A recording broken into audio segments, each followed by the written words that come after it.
guys came from, but we got a lot of people here at the start.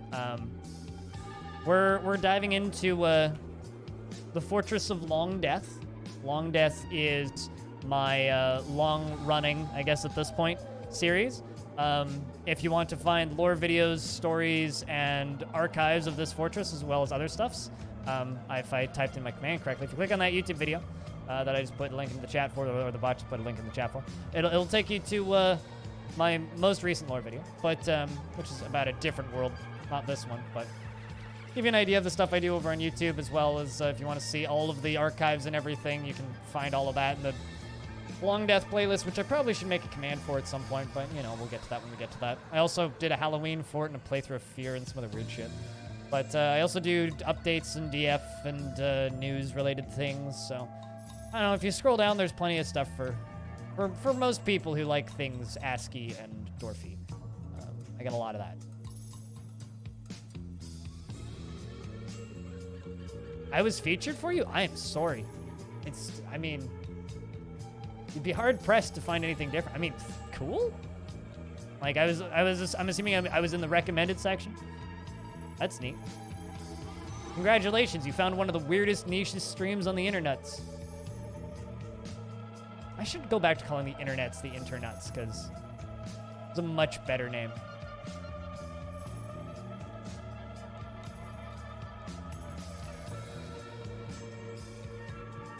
But anyway, the point of the fortress that we are playing in a place called the Absolute Realm is we're trying to keep this fortress alive for 1,000 years.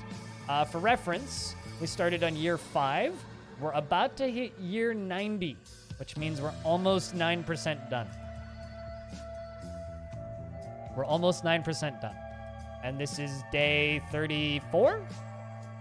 Question mark? 34, yeah. Stream number 34 of this 30 fortress.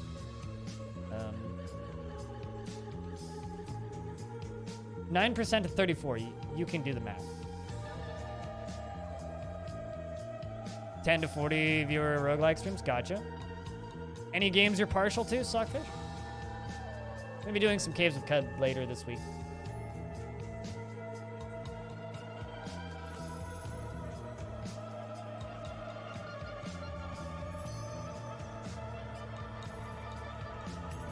Yeah, they're streams you might like, or streams like these things is getting better. Cogmind, gotcha. I have trouble with Cogmind because it hurts my eyes. The way the font is laid out and the colorations is brutal to look at, in my opinion. But I acknowledge that game is excellent. Cogmind is fucking brilliant. Actually, if you watch the developer of Cogmind play Cogmind, I host him a lot, so that might be why I showed up in your algorithm. No, the roguelikes that I've been streaming a bunch recently are Brogue, Jupiter Hell, Caves of Cud, and yeah, it's kind of those three right now. I bounce on and off of Tome, where I'll play Tome for a long period of time, but then not. Probably Brogue. Brogue. Not to be confused with the shoe brand Brogue. But the U goes after the G.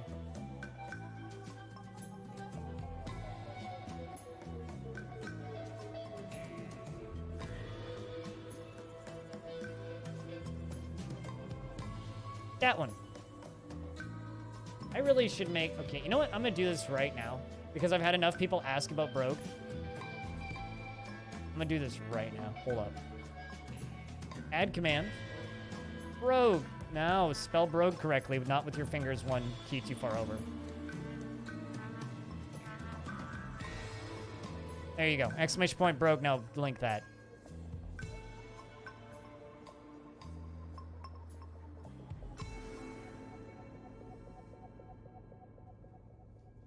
And the game is unplayable for a lot of people. Yeah. I mean, I own it. I've streamed it. I tried. I put like 9 or 10 hours into it. The problem with Cogmind is I can play for about an hour, and then my eyes just hurt too much and I get a headache. I know that he's added other fonts, but...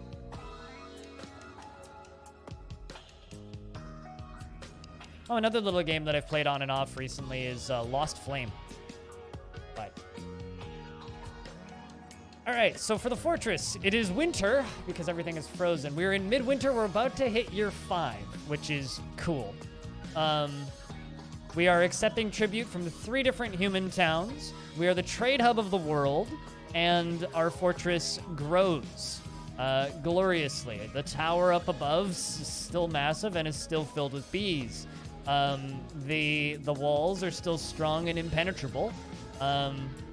We lost a Ripterus, our final dwarf that was remaining from the original 7, which was a very sad day. We have walkways that I need to finish this walkway going around the outside because it's, I don't know, around halfway done. As we go down, you can see the structures at the bottom of the pit, the temple over on the right. Yeah, Eripterus, you died. Not of natural causes. You were killed by Squug. Killed by Squug about a week before Squug died of old age. Squug pinned you for not completing a task, and Squug beat your face in. We are in year 94, about to hit year 95, which means the fort's almost 90 years old. Almost. And you get back in this fort? If you get your hand up early, next time we have babies, there are open slots. We're at 47 dwarves. We can have up to 41 or 51. So, possible. Certainly possible.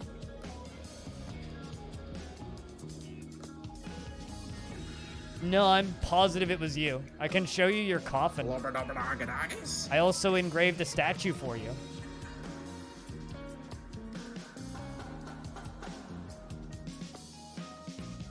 Actually, no, you're right. No, sorry, I got you and another dwarf mixed up. You did still die, but you weren't killed by Squug. You were pushed off of the wall by a buzzard. There we go. Doing some wall construction. I was working on the corner tower, and you were pushed off of the tower. Yeah, that's how you died. Sorry, I got the 2 flipped around. Fucking burbs. Yeah, well. Anyway, there's your corpse. I did engrave or make a tower for you, or not a tower, a statue for you. I figured you earned it, which of course is an image of the rendition of the end of Legends, an image of Eripterus, the dwarf in 6 dwarves. Eripterus is embracing the 6 dwarves, and the image was commissioned by the Eternal Adventure of Time, the local dwarven government. The maze is still growing. Probably going to add some more onto this today. If I zoom out, my nice little maze. Oh yeah, your offspring will most certainly carry on your legacy. They're performing Hammerhead right now in front of a crowd, and it's glorious, let me tell you. I made this hole. We did a controlled cave-in of it, and this is going to become our money vault, this pit in underground here. And it's going to go down to here. So this is as deep down as we've dug, down to layer 18. But as far as the layout of this fortress goes, Sockfish, it's, I'll jump up to here. This is the surface layer. Over on the left, those are all trees. The blue is all open space. It's a big-ass hole in the ground. Why am I building a maze? We're going to be in this fort for 1,000 years. I need something to do. That's a time-consuming task. And I got a couple Ettins and a Cyclops. And I was like, well, what do with Ettins and Cyclops? Build big maze, put them in maze, let them fight. So now I still have 2 Ettins because they killed the Cyclops. I'm working on a video of that. And I'll have some stickers soon-ish of Ettins and Cyclopses if you want to buy them. But I have 1,000 years, so I need projects. Big maze is project. I mean, why do you build anything in DF? I mean, I could just let them run around in circles for 1,000 years. Sort of, yeah, except, like, you know, you don't actually want to build a Colosseum. It's the same reason I have a catapult range. It's like, well, what's the practical purpose of that? I can let the dwarves shoot rocks sometimes?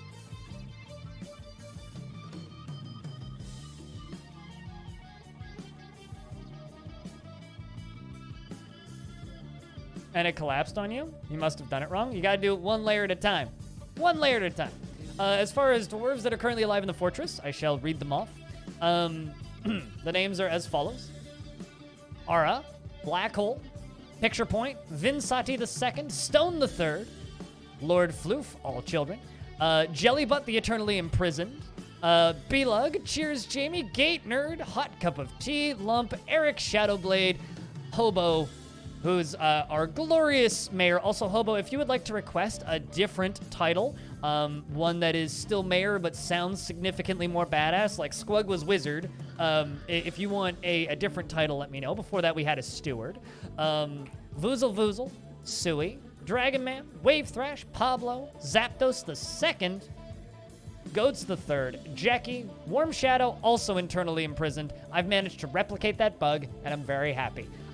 Focal Fury, Sweet Sparkle Farts, Trash Battery, Sparkly 4K, who's been very depressed recently, and I hope he's starting to feel better. Brander Buddy, Mika Well, Naxaras, Spitalier, Pryo, Polking King, Pink Fluffy, Guy, who's Pilot Guy, Narvicious, Slipple, Scrumpet, Aegis, Sethatos, Omnivore, Mad Hijinks, I think is how you're supposed to say that, Horny, Apostle II, Eternal, and Petra. Yeah, that's because I literally have every single job turned off. Like, the reason there is no dwarves working is because I'm giving them a couple seasons off. Because I have 2,161 alcohol, more food than I ever need, buttloads of money, tons of stuff, so they may not be working, but they're, you know, the children are all playing, they're all attending meetings, they're giving the prisoners water, they're socializing, they're enjoying socializing, they're putting on demonstrations and watching demonstrations and learning skills. It's basically like a Dwarf university. Eternal God King? Okay, maybe a bit too on the nose. Think more modest, but just as a cool sounding, you know? I mean, ironically, I've thrown around the idea of just doing that in arena mode, Brander, just making a video and calling it Dwarf Fortress, Battle Royale, Victory Royale, PogChamp, the video, and like shoutcasting it and putting that up on YouTube, thinking that, man, I'll either get 1 million views or 10 people will watch it and be like, ha, you're dumb, and then move on with their day. There's only 47 of the fort this big. You can limit your population. So I've limited my population. His Supreme Lordship? I got a better name, Hobo. Chat, let me know if you disagree with this. Oh, he wants me to make spears. Hold up. Steel spear. Phew.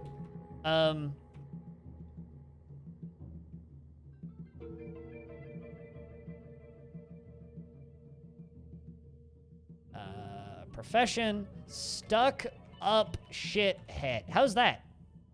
Better?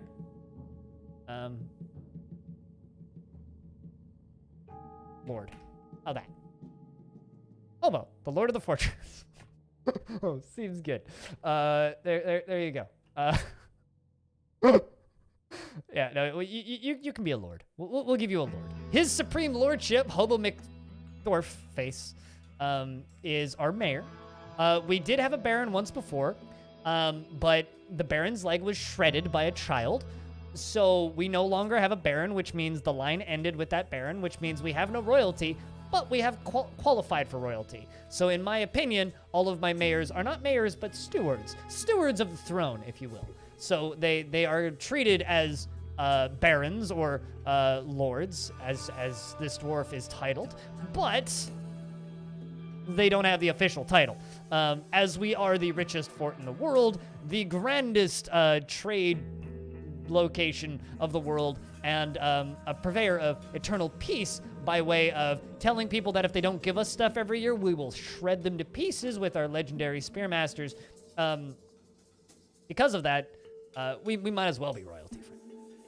And Eric Shadowblade is depressed again, actually. Want to acquire something? Okay. You want to make merry? Okay, go to the tavern and dance then. Sheesh. Might actually... Wait, hold on. Are you in a squad? Which squad are you in, Eric? You're not. Okay, I'm putting you in the Bear Fighters. I'm gonna get the Bear Fighters training. Bear Fighters are a legendary squad of Olympic wrestlers, essentially. They're just our wrestling squad. They don't do anything but wrestle. Also, the neutral picks no longer exist because that dwarf is in prison. So I found a bug which I've talked about a couple times. And I have 2 examples of it. Warm Shadow is one. If they are in prison and completely lose it while they're in prison. So they get overthrown by the stresses of day-to-day living while in prison, right?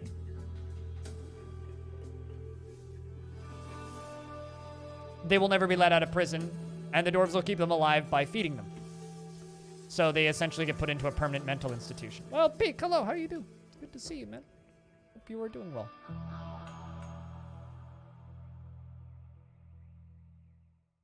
Also, Noida has some great fucking music. God.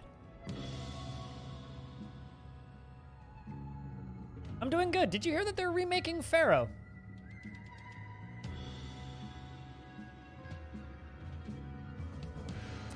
And now my wrestlers are sparring. It's actually kind of funny. It's amazing how much sparring can cheer up dwarves. I love talking with mother. I wonder. No. I was thinking maybe that your mother's in there. That was your childhood crack. Yeah. Rough for Warm Shadow. It's also rough for... I mean, this is the original dwarf. This dwarf is... Okay, so this dwarf was a legendary crafts dwarf and has been in prison for so long they've become a peasant again. She's been overthrown by the stresses of day-to-day living and feels guilty. For reference, she's 143 years old, and when she joined the fort, she was like 70, and was put in prison within about 2 years. That's how long this dwarf has been in prison. In that little 2x2 room, in the original prison cells that we made way back when. That's fucked up. So I'm gonna leave the dwarves on party time, break time for a little bit longer, I think. I'm thinking about building a new tavern, putting it up here maybe, because I've kind of got this big open space, and it would be kind of fun to like, make like a more spherical tavern, or maybe like a 2Z level high tavern, constructed with a pointy ceiling or something. Something kind of fun like that. Something's fighting. All right, Hobo, you happy? Yep, you are. I made you your spears. A music hall? You mean a tavern? A DF version of Hooters? Then we'd need elves. A bunch of, like, scantily clad elves running around.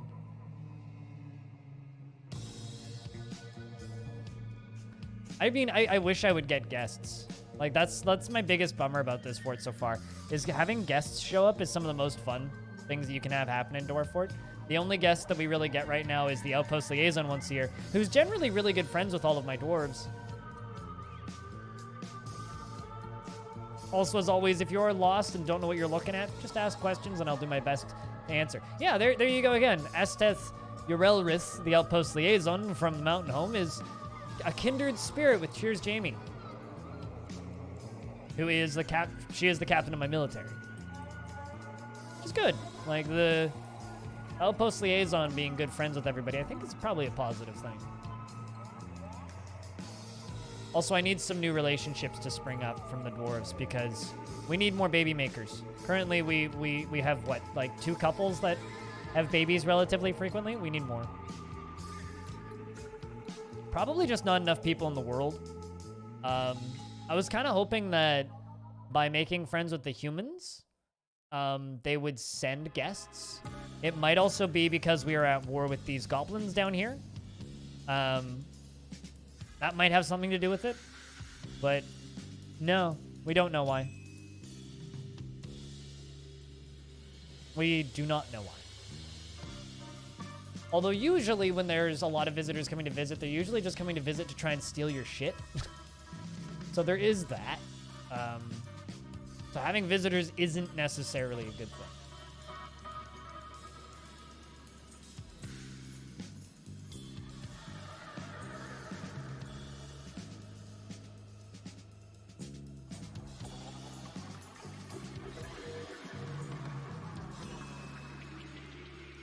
Already, I'm watching the wrestlers right now. I want to see if one of them stops being depressed. Not a lot, Picture Point. How you doing?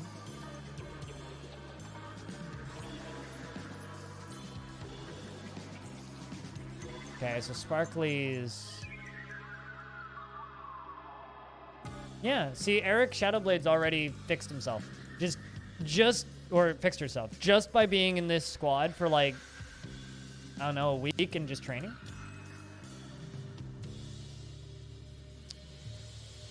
Get your dwarves active. The problem is too many of them are related. But, you're right. Although, we did get Spitalier who showed up with his husband, Cryo. And they've had a couple children since they got here, which is good. Not Goffer, who's dead. Ara, who's alive. And Pink Fluffy, whose upper body is gone and is dead. So their youngest son is still alive. And he's grouchy because he got caught in the rain. And is 1 year old. So hopefully we can get more children from them. How do you create squads to train? Select a dwarf. Go to the P menu. Hit N. Select what type of armor you want them to wear. If you want them to be a crossbow, give them that. They'll wear leather armor. Metal melee weapons and leather armor. Metal armor or no armor. If you want them to be wrestlers, go no armor. Select the one you want. And then select it with the numpad. And that would be the new one, the oily spots. And then add them to the squad. Hit S. Select the oily spots. Hit T. Set them to training. Set up a building as a barracks. Anything that is like a cabinet, weapon rack, an armor rack can be a barracks. Set it up as a room like any other room. And then hit select them using up plus and minus on the numpad. Press T. They'll go train. Well, how soon do I do it? As soon as I start getting dwarves that look like they might like the military. Get rid of that squad, get rid of that squad. And also get rid of that squad. I only need these three, or those two, rather.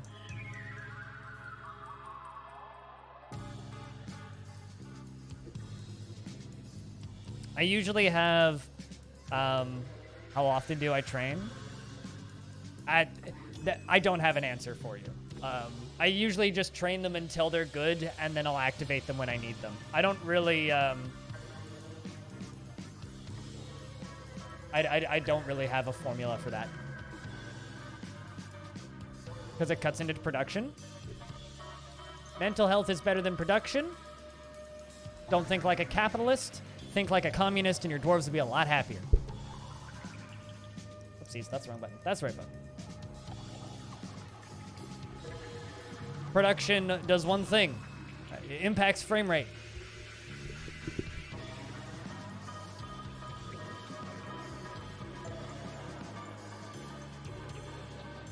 You give them shields. You know, honestly, shields will... a wrestler with a shield is really fucking scary. I'll just put it that way. Spring has arrived, which means the annual tribute from Busty Jismuk has arrived. But for the good of the fortress? Fair enough. I mean, don't worry about cutting into...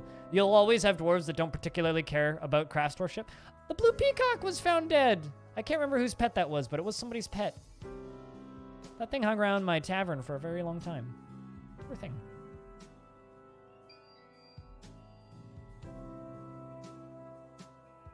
Let's start training. Yeah. Stone, are you still counting these? Out of curiosity. Because the group of alchemy has brought us 1 silver mace, a cherry wood barrel, a white stork leather water skin, 1 coulinite blocks. Also, if someone can fit that whole thing into a clip, I will clip it, download it, and maybe put it on YouTube or tweet it out. Because I think that's really how I should do tutorials for DF, is just like, in the moment, just do the live tutorial and then just clip it and upload it directly, because that's...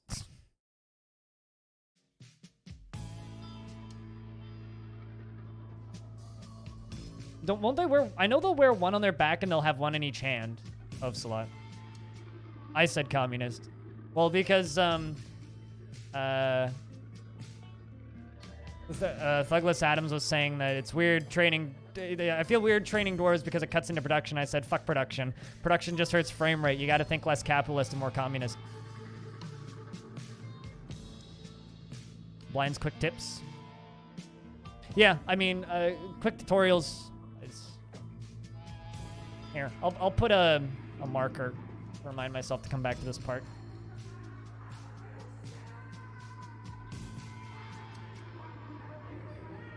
Yeah, no, the funny thing about DF is everybody talks about how bad the military screen is, and you literally don't ever need to look at the military screen. The only time you need to look at this screen is if you want to do alerts.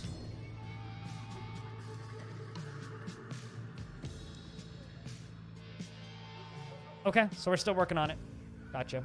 Did you catch the one I put in the wrong room? Because I also put one up in the, what's it called? Brain fart.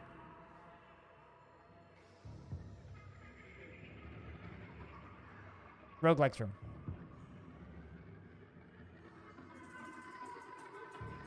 So, it's official, chat. We're in year 95. The fort is now 9% old. 9% done. 9%. I can't wait to get to 10% done. Also, look at this. Lead stone crafting demonstration. The nice thing about the crafting demonstrations is, you know, how dwarves really like, a lot of dwarves really like crafting, right? They seem to get the same satisfaction out of teaching and learning from somebody teaching it as actually doing it. So you don't actually need to just have crafts running 24/7, because all you need is a craft hall, and they'll just teach each other, and they'll get the same positive thoughts without actually making it. What is this? This is one of the most important games ever made. Mr. T Samurai. And the reason I have to say that is because Dwarf Fortress is the game that inspired... This is Dwarf Fortress. Dwarf Fortress is the game that inspired a little game that you may have heard of, or may not, called Infiniminer. Well, at least it inspired the level generation of Infiniminer.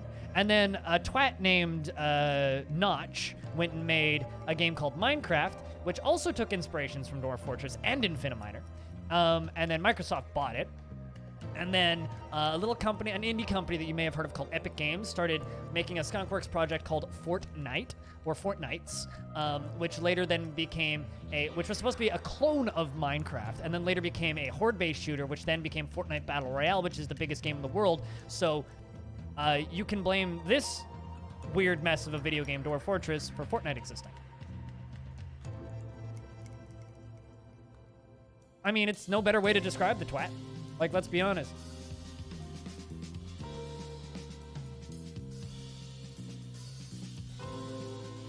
But yeah, this is Dwarf Fortress. This is a fantasy world simulation. But Mr. T Samurai, I have a question for you. How did you get here if you don't know what this game is? Because generally, Dwarf Fortress it's one of those games where, like, you know about it, and then you go seek it out. It's not really a game that you just discover. Unless you hear, like, one of the various memes about, you know, cats dying to alcohol poisoning, or babies riding their mothers to their inevitable demise by mind controlling them with the wrong AI, or the fact that you can pet dogs. You still don't know this game? I mean, have you really tried to know this game, Beardless? Like, let's be honest. All I know is that you more or less just, like, tuned out of my stream when I started playing a lot of DF.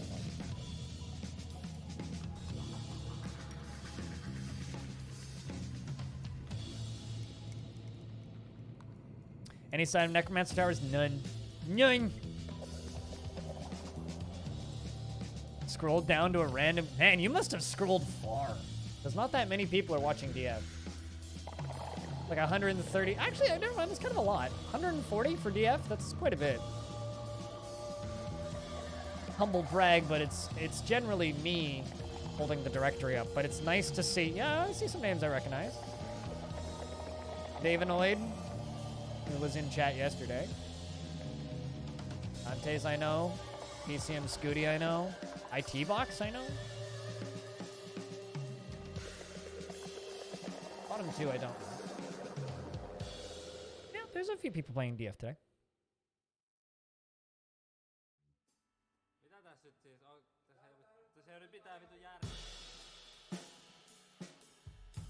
Oh, so somebody jumped in front of you and you got banned for friendly firing?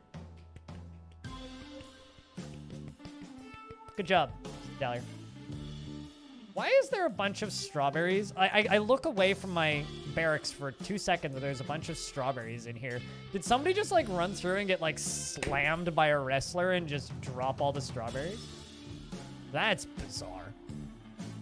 Mandates. Exports of leather armor are forbidden. But, congratulations. You may have found one of the weirdest, nichest games on the internet, Mr. Tsunami. This is a Dwarf Fortress, like, jokes aside, Fortnite jokes aside. Dwarf Fortress is a game that's been in development for, what, 14, 15, 16 years now-ish. It's developed by largely two brothers, Dak and Tarn Adams. It's one of the 14 odd years plus a couple, give or take. It's one of the deepest games ever made. It's in 2 art museums. It's incredibly influential, important. It's free. Was I think the first crowd-funded game ever made, or one of the first successfully crowd-funded games. It was originally on like just PayPal scheduled donations, and then eventually they also made a Patreon. But yeah, it's a little game that's been in development that a lot of games owe their success to.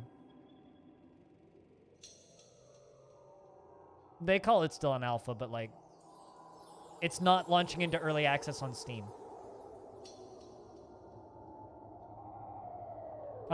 Don't update this game unless I say so. There is an option. You can totally disable automatic updates. I've done that.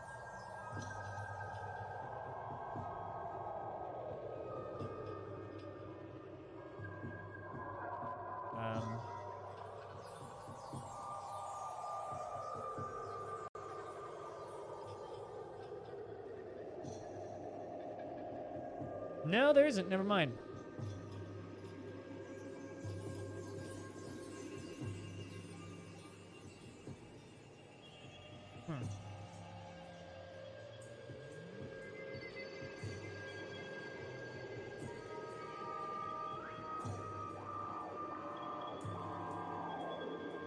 Only update when you run, but yeah, that doesn't matter if you don't want to run it. Odd.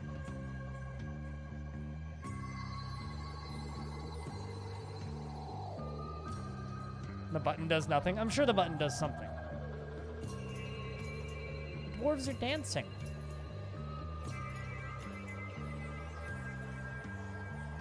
The Fuchsia Velvet. Ah, yes, a local favorite. A group dance originating in the Ignited Creation, a form of the form guides dancers through improvised performances. And it is accompanied by a composition of the Satin of Rhyming. The dancers perform several lines, moving slowly with the music. The dance is punctuated by understated footwork.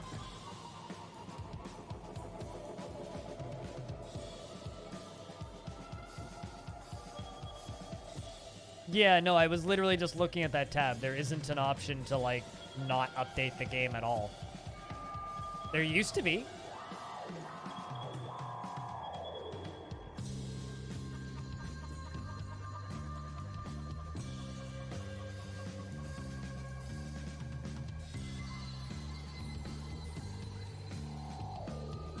If there is, I haven't found it before.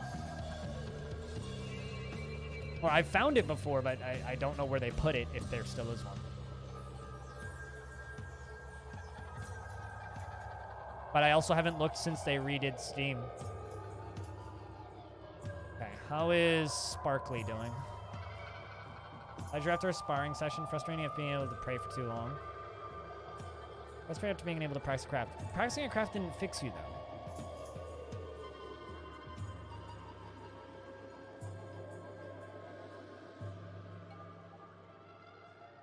What game are you trying to stop from updating, Peter?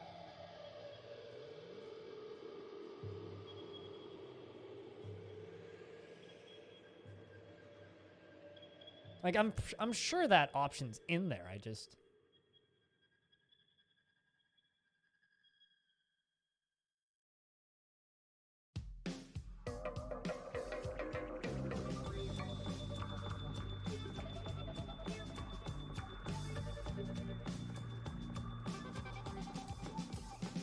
Oh, it's CTS 2?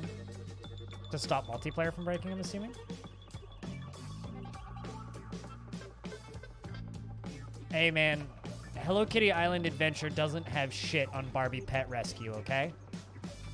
Just so that we're clear here. Barbie Pet Rescue, significantly better than Hello Kitty Island Adventure. Don't you fucking insult my Hello Kitty by suggesting that it's the best game ever made. You know, I'm not gonna lie. I always wonder what people think when they just stumble upon this game with no idea what it is. Do you have access to the caverns? It's one of three things, generally. They genuinely just want to go around and murder things in your caverns. Douglas? It's the first option. Second is they are international spies here to try and steal your shit. That's the second option. Third, they've heard about your fortress and just want to live there because they've heard it's a good place to live. One of the three. But you have no monsters? Do you have access to the caverns? Attracted no migrants. Interesting, because I totally could have gotten a migrant this season. I do have space for one.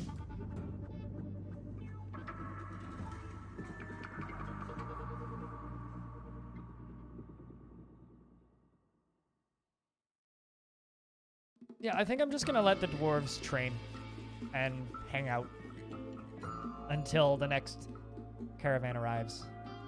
I do have access. That's what they want. They just want to go hang out in the caverns, probably. Or steal your artifacts. Turned away so many of them. You got a famous fortress. What can I say?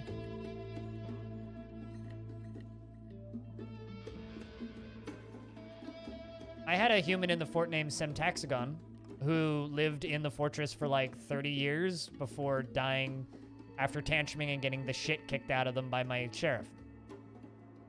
So they died gloriously. You keep selling your artifacts? Let them in the fort. They'll just go fight in the basement and eventually die, and why not? I love it. For some reason, I love it when dwarves grab a strawberry, like just a strawberry, a single strawberry, okay? A dwarf claims it as theirs, and then instead of going to the tavern to eat it, they go into their one of the many basement suites that I've dug out for them. Like in this case, this is... well, actually, nobody owns this one. Are you in Goats' basement? Wow, okay. Hold on, I should assign this to Goats. And then they go and they hide in one of the basement suites and just eat it alone after claiming it as theirs. They're like, this strawberry is mine. There's just something way too kind of adorable about a dwarf just being like, this strawberry is my berry. And they just go hide with it.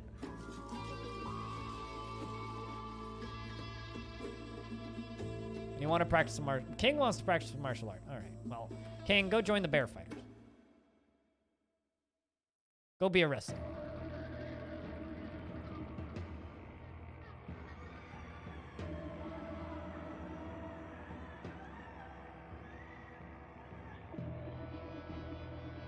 It's like, let's be honest. Dwarf Fortress isn't that unapproachable, but it's very much one of those games where I fully understand how people would just be like, I don't understand the appeal of this if you just stumble upon it for the first time, you know? Will they eat there exclusively? They will still go to the tavern, yeah. They'll go to the tavern if they need socialization. They will go to whatever the closest dining room is to eat, which is why a lot of them go here, get food, and then go eat. The reason they go here is because this pit right here is full of strawberries.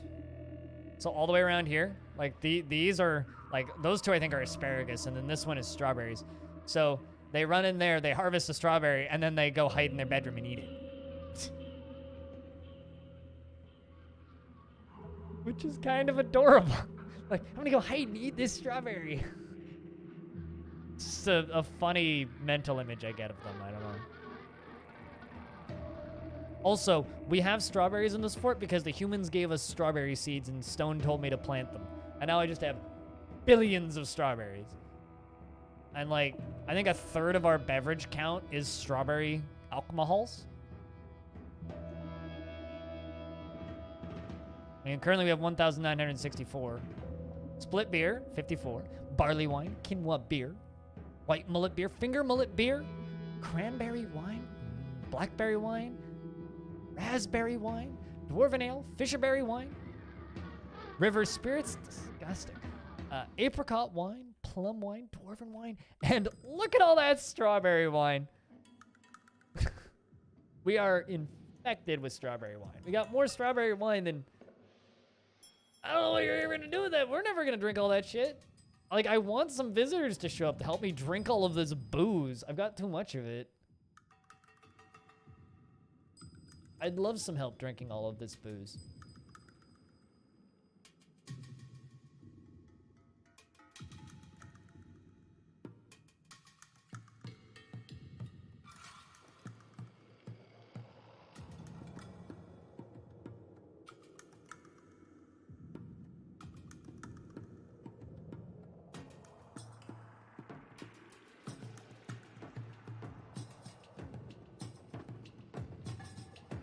Went from names to Cobalt Drama to strawberries.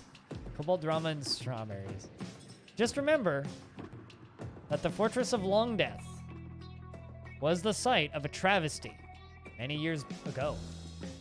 Here, but by the side door, is a statue of Kaljarorber, created by Cassiopeia.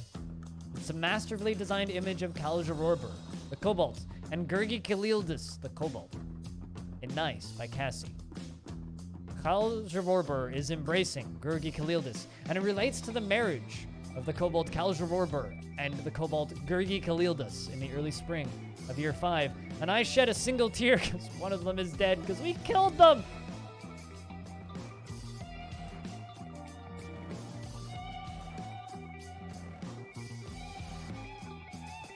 I'm gonna slaughter all these animals after training them.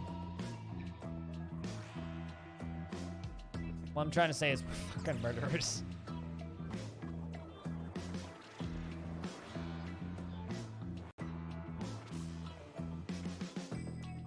I thought that kobolds live a really long time, but they've probably just been eaten by a troll or something.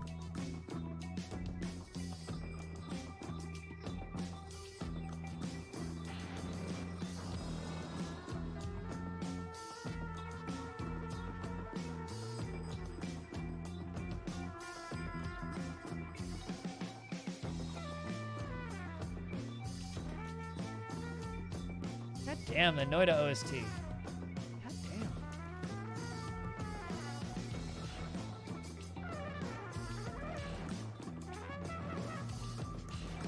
Shit's fucking jamming.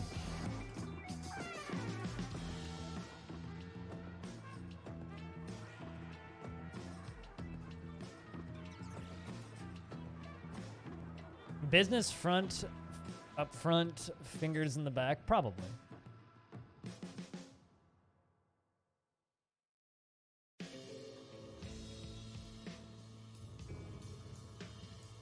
That hasn't killed them yet? I mean, there's many things that might have killed them. I think Sparkly ceased to be depressed. Chat, if you have like mildly depressed dwarves and one of their sadnesses is they want to practice martial arts, just put them in a wrestling squad and tell them to go train. Because goddamn, this dwarf is still like dwelling upon a lot of negativity, but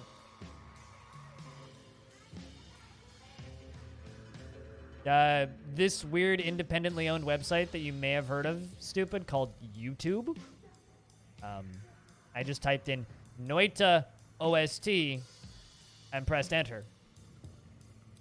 And this is what we're listening to.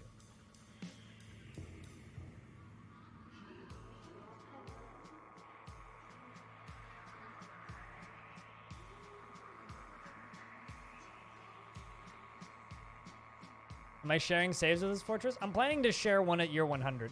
Feel blue. But if people pester me, I'll share saves of any of my fortresses. I don't really care.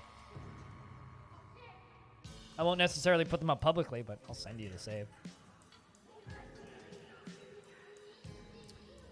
So in 10 years in game, or probably early next week, we'll be 10% done. I'll plop it up on Reddit. If anybody wants to go through and mess about with it. I've had 2 crashes since start. I've had many people predict that the crashes are going to get really bad. I don't know if I necessarily agree with that, but find out. That walking pace, that's fucking good. Is there anything particular you want to dig in to find in this save, Feel Blue?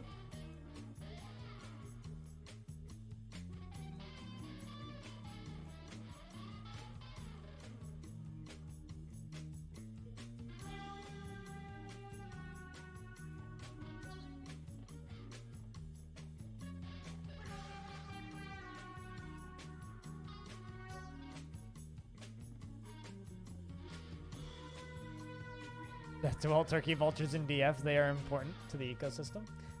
Yes. Turkey vultures in DF are evil. Absolutely fucking evil. All right, you know what we need to get back to? Okay, first off, silver coin. 10. I need to mint some coins.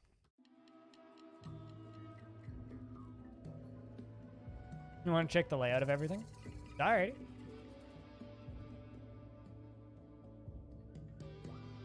I need... What should I do with all my silver? I have 973 silver.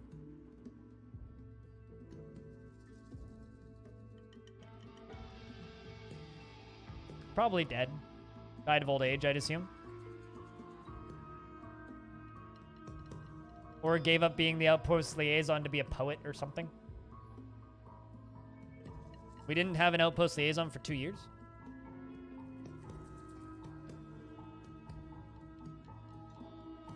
Coins and statues of strawberries. Well, we're making coins. Hammers and sell them? I could put hammers on the... I could put hammer weapon traps on the top of my walls.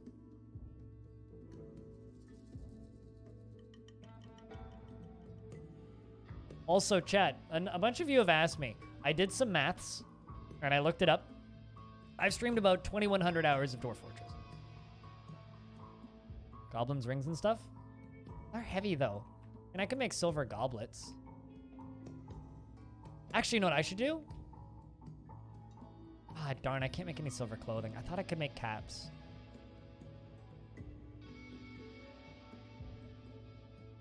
Make book binding. Make 100 silver book bindings.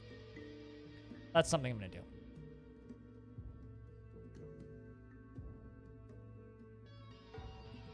And silver ring, 30. Silver bracelet, 30.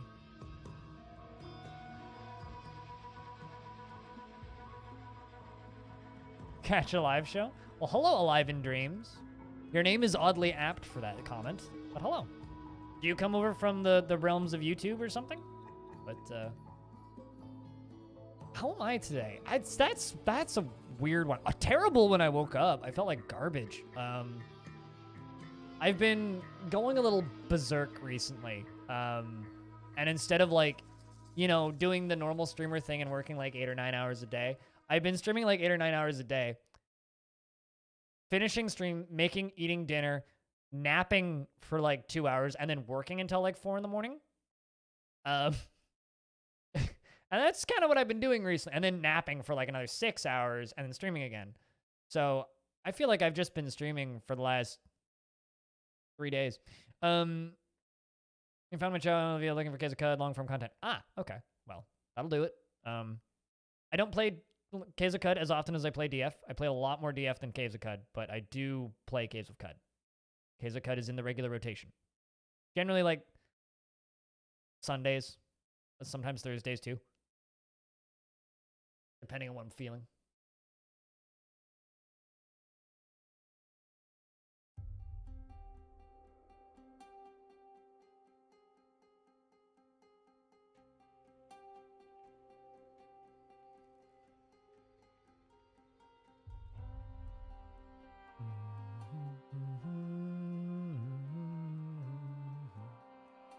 But no, this channel is primarily, well, Dwarf Fortress and traditional roguelikes is what we do here.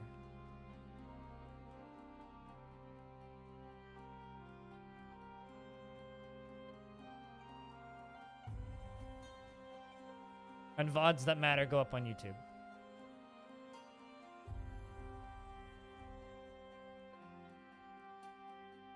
I play roguelikes. Fair enough. I mean, I avoid my anxiety by streaming and getting high, so makes two of us.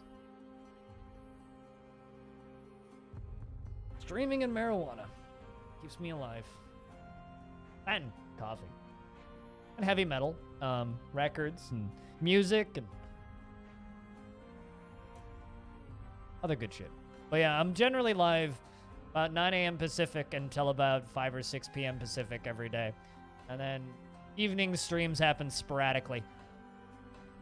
With the exception of Fridays where I don't stream.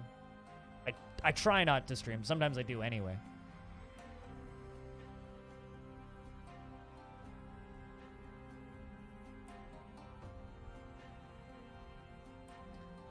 It caused us to have loads of things. Actually, it's caused many dwarves to retch and miasma from rotten strawberry plants. Is what it's caused. This worked out, so you're grateful? Yeah, gotcha. I mean, all the stuff's up on YouTube, so if you need stuff to watch. But always nice that you get when people get to catch streams live for the first time.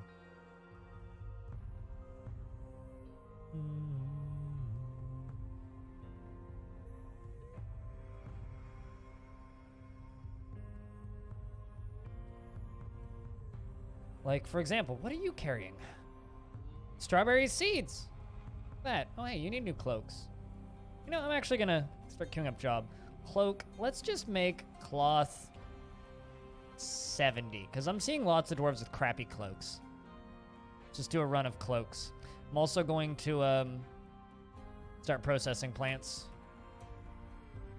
Get some of those pigtails made into fabric. Sparkly, how we doing?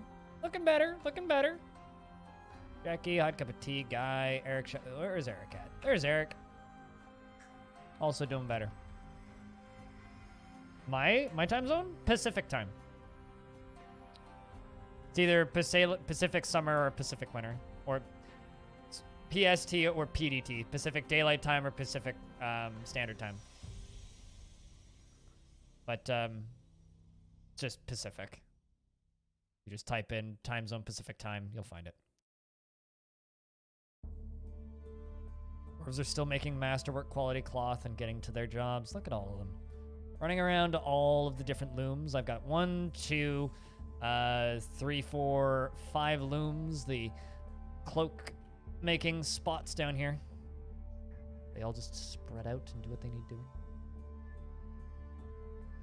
So do you have any favorite roguelikes, Alive in Dreams? I know that you stumbled upon my stuff when you were looking for long-form Caves of Cud stuff.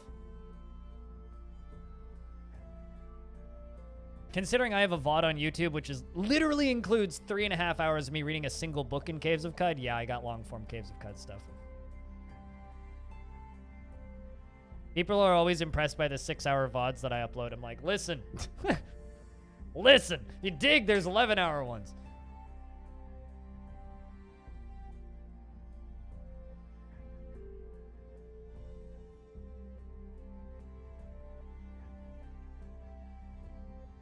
Watching someone else that knows what they're doing.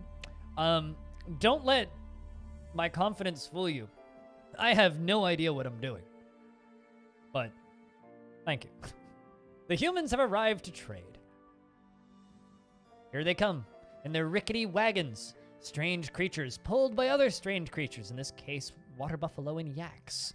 Their guardsmen are following and tripping over their wagon and falling down and going prone as the wagon rolls over top of them. Be careful there, Ming. I really want to see someone get road killed by a wagon. Like, so badly. I wish that was a thing.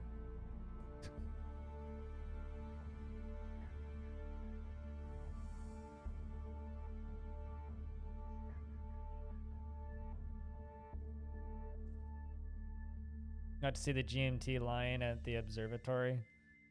All the old telescopes in the museum. Pretty cool. I watched a documentary about that stuff once. Relatively recently, actually. An episode of a documentary series up on Netflix.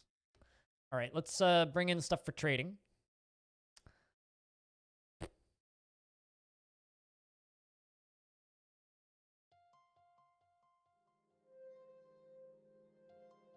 I do not need this many quivers.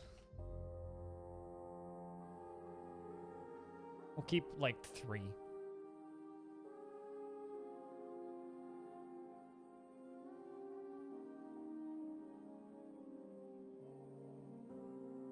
I'm gonna bring a couple pages of this rather than everything.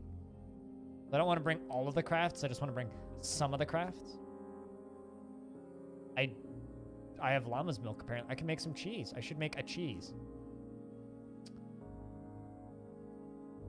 I think I can just sell these things.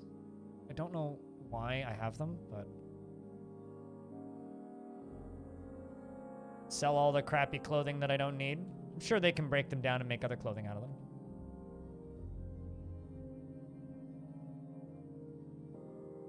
Yeah. I don't think I'm selling any leather armor. Yeah, just pigtail. That's a leather shoe. Not to be confused with leather armor.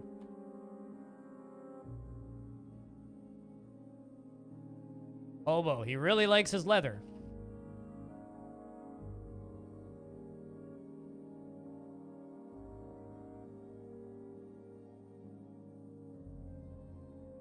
Got into the genre with Shattered Pixel Dungeon on Android. Played a lot of... Okay. Rogue Legacy? Gotcha. So you just like run-based games. Yeah, that's fair. I mean, here's the thing, right? The way I'm kind of labeling the genre, it's like, yes, there's traditional roguelikes, which is kind of what I'm privy to, but I just like run-based games in general. It's just a structure format for games that I like. I get really annoyed when games call themselves a traditional roguelike but aren't. But as long as they're not labeling themselves as such, I don't really care. I pretend to care because it's fun to argue about that shit, but I don't really care.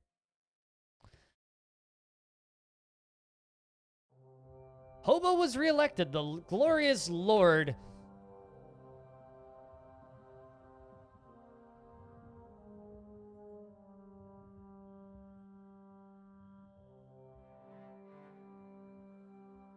It's bloody annoying because I prefer the traditional roguelikes. Like that is what drew me to the genre originally and like 15 years ago, and that's why I've stuck around, are the traditional stuff.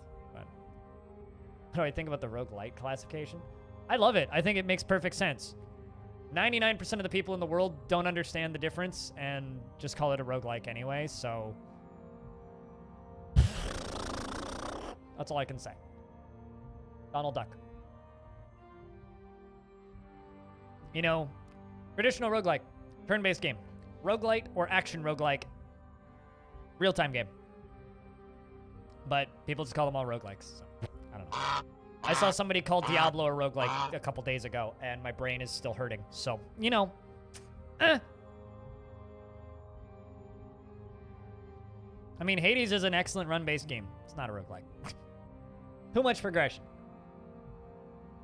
Too much hand-holding. Too much,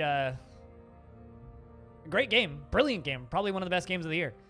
If not one of the best games of the year. Maybe even the best game of the year, if you will.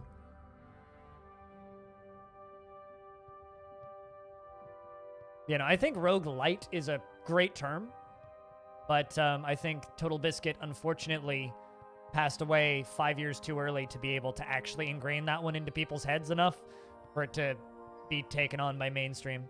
So action roguelike is kind of the one that I think people are just rolling with now.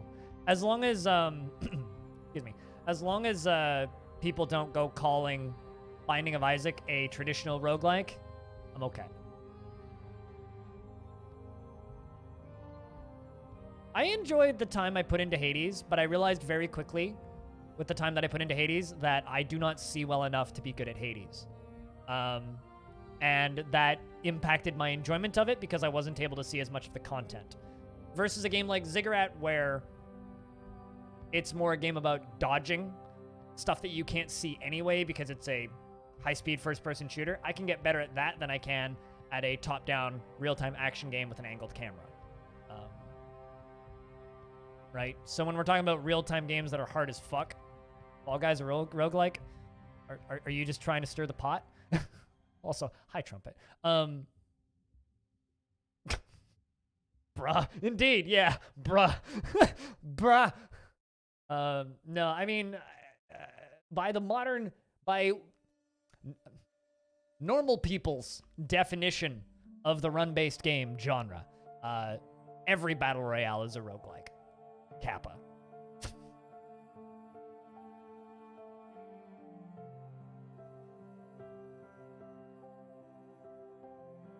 In fact, many battle royales have more in common. Now, Among Us isn't. The reason Among Us can't be a roguelike is because Among Us doesn't have randomly placed loot. So, not a roguelike. Can't be a roguelike. Doesn't have random loot. If it had random loot, I could see that argument. But, let's see. PUBG has random location spawns. Admittedly, you have some control over them, but that's okay. Because you parachute down, right? It doesn't have a randomly generated map, but it does have random loot spawns. Okay, so that's good. 2. There is no meta progression, which means it's more of a roguelike than fucking Risk of Rain or something that calls itself a roguelike. Yeah, but generally, like, do I consider D&D a roguelike? I mean, you could make a D&D roguelike. Do I consider D&D a roguelike? No, it's a tabletop RPG. What the fuck? It's a tabletop RPG that you play with. It's a pen and paper RPG. It's a completely different classification. But you could use the D&D rule set and make a roguelike based on the D&D rule set. There's lots of those. Lots of them. Lots of games take the D&D rule set and build a roguelike out of that. But D&D is a pen and paper tabletop RPG, and if you can't figure that out yourself, then I don't know, you're a lost cause. Also, how you doing, Fog? I saw you pop in a little while ago, but I didn't say hi. Hope you're doing well.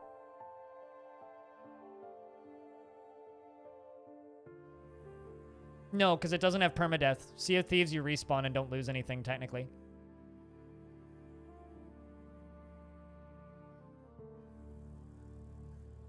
There's no punishment, really, for dying in Sea of Thieves.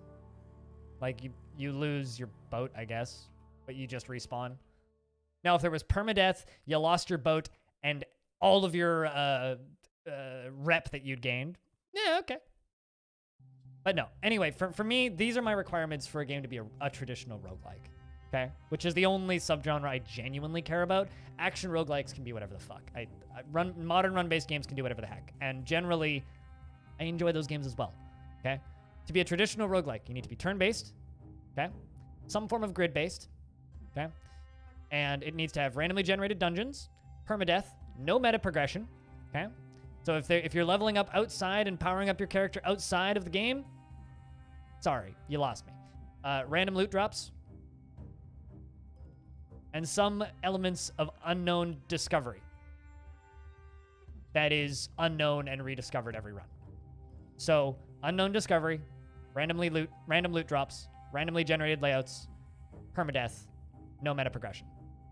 Those are my requirements for the genre. It's actually pretty simple if you think about it. And many people insist that that is completely ridiculous, that you would require so many things. It's like, but then, is this a roguelike? And then I'm like, did you listen to what I said? And then they're just like, but is this a roguelike? I'm like, okay, you didn't listen to what I said. One of the modes of Dwarf Fortress, Adventure Mode, is a roguelike. Fortress Mode is a colony simulation world sim. Which is my favorite roguelike? I mean, that's like asking me what's my favorite band. It depends on what I'm playing at the time. Think you're going to sleep? We'll see you later, Stone. You have a good night.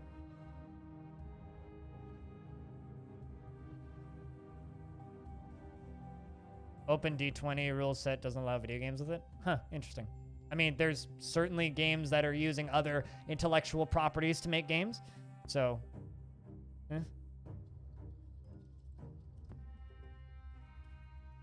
yeah, doing well. You've been getting better work balance and trying to stick to work hours and stuff. We do shut down tomorrow, but I don't think it will affect your data anyways. Just means less pub lunches with the boys and all. Yeah.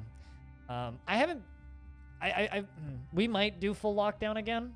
We're in talks, although it's hopefully gonna happen, but there's enough people going, but the economy, that it probably won't happen. Fortunately, we have mandatory masks in almost all spaces, which is good.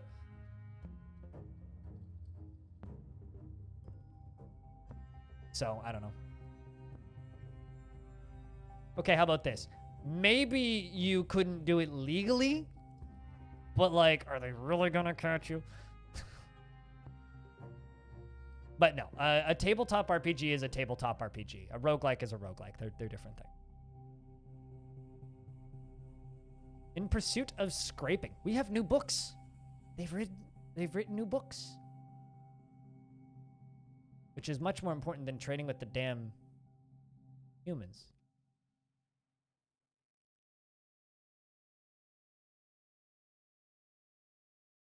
In Pursuit of Scraping. Written on the item is a manual entitled In Pursuit of Scraping, authored by Hot Cup of Tea. It concerns the surgical method of scraping. The writing shows a hint of tenderness. Overall, the prose is awful, and not very good either. Terrible book about medical practices. Sounds engaging and entertaining. Wonder what Hobo thinks of it. Yeah, that's a very recent one. Celeste, Crown of the Magister.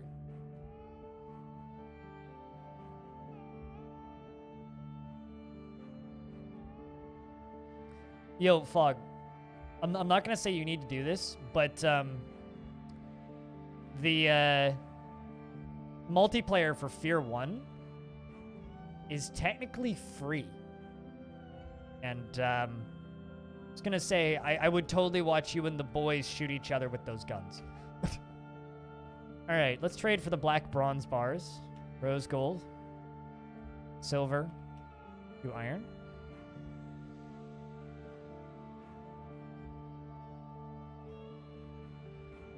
I mean, Portal is a first-person puzzle game. Like, Portal is in the same subgenre as...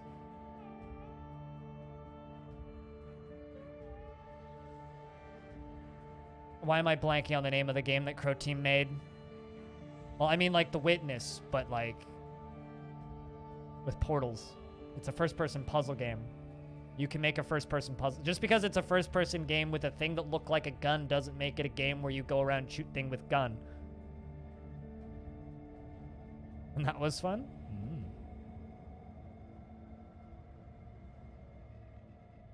Easily, yes. Antichamber is a first-person puzzle game, but that's not the one that I was thinking of. I was thinking of, that's... Crow Team made it! Crow Team, the guys that make fucking... I'm having a bad brain day.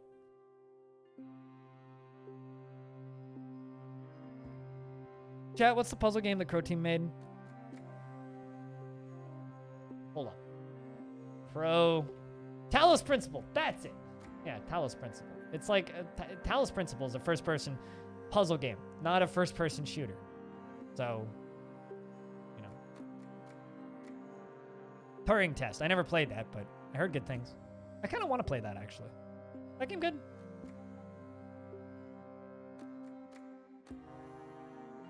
But yeah, no, I guess at the end of the day, we're just trading everything. Now, hopefully we don't all go to prison. We're okay. We didn't export any leather armor by mistake, and the merchants have embarked on their journey. Goodbye, merchants. But yeah, no, I very much just, for me, I'm a music nut, right? So for me, genres are a very simple discussion. Like, it's very cut and dry. Like, I can tell you the difference between prog metal and math rock, but someone who doesn't obsess over that shit probably can't. So I can sit down and tell you the difference between an adventure game, an RPG action game, an RPG, a CRPG, an ARPG, SRPG, and there's so many specific versions of RPG. I don't see why we can't have traditional roguelikes and action roguelikes. It's just that simple. But we're getting there. Lolo? Off-topic puzzle games. Have I played Abduction? I have not played Abduction. I have not played Abduction because I feel like it would be annoying as shit to watch. Because I am a moron. I played and finished The Witness, though. Although I played half of it on stream and the other half of it off stream. I actually took a day off stream to finish it by myself because I didn't want to stream it. I don't like streaming puzzle games. I've kind of learned that.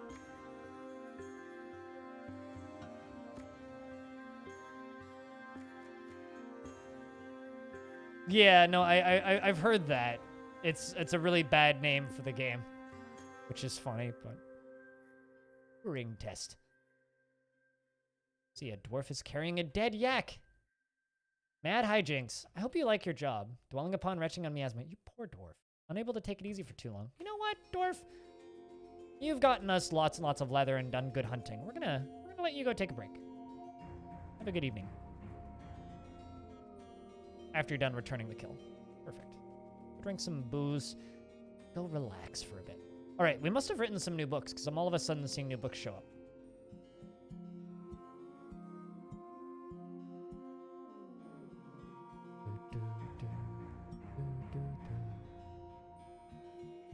Before knowledge in pursuit of scraping. Ignorance, a new approach. Written on the item is an essay entitled Before Knowledge, authored by Cheers Jamie. It concerns the value of knowledge, and the writing tries and fails to be funny at times. And it has a touch of melancholy, so it's exactly like my streams.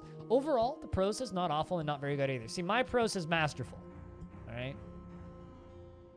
But I also try to be funny and fail horribly.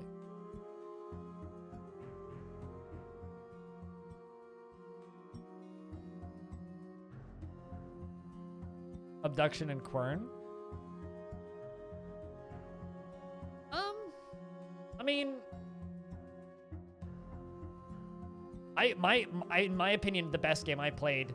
Chat, actually, I have a question. What's the best game you've played in the last 10 years? Because mine's simple. It's Inside. Inside is the best game I played in the last 10 years.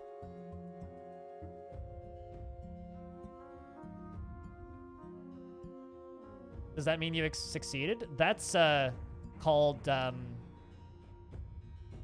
Room. Alive in Dreams. Orin, that's a smaller indie puzzle game, right? I remember seeing that pop up back when it came out, I think. Let's find it. Quern. Yeah, Quern. Undying Thoughts. Yeah, by Zadbox. Yeah, it's a very much a Myst-inspired puzzlet game.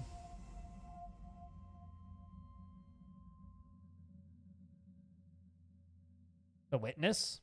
Witness is up there for sure.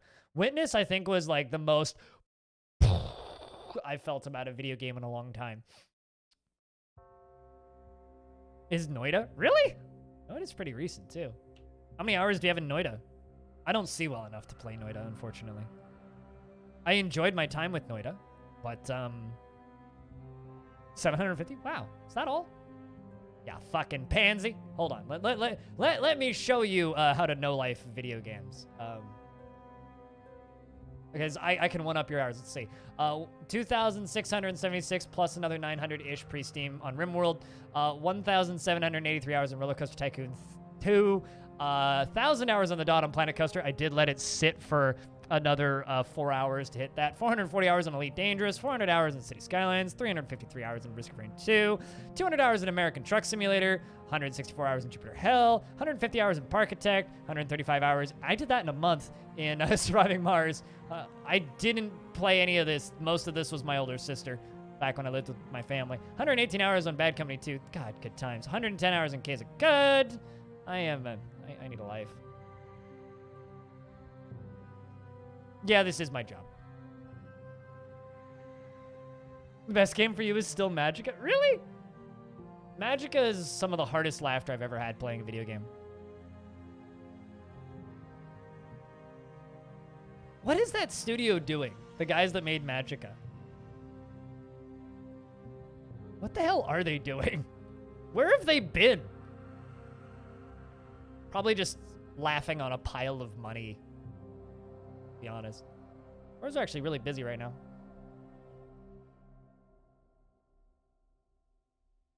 Are they owned by Paradox, though? Because Magicka was published by Paradox.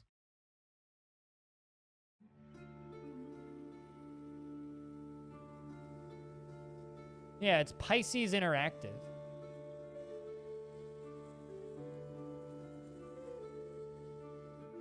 Are they owned by Paradox?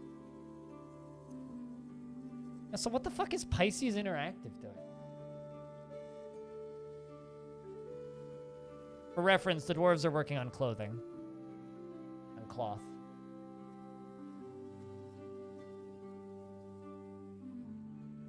Apparently they're doing shit with THQ Nordic. They remastered Titan Quest.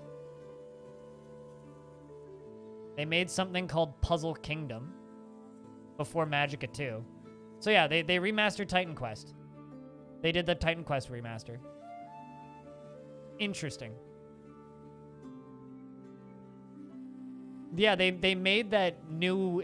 so they remastered Titan Quest, and then they made that new expansion for Titan Quest.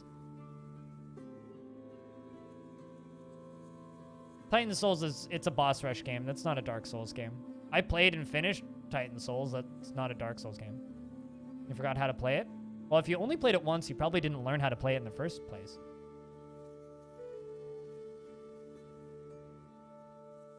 Really? Heavy Rain? Have they rebranded? I was looking at Magicka 2, so maybe Magicka 1 was made by a different studio.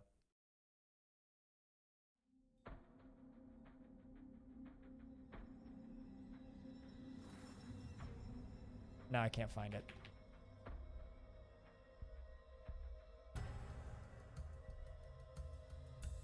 No. It's none of those things. It's a boss rush game. Titan Souls is... well, I mean, actually, I guess kind of. Because I guess I don't know. I always thought of Shadow of the Colossus as more of an adventure. But yeah, I guess Shadow of the Colossus is kind of a boss rush. I wouldn't give Titan Souls that much credit. How's that?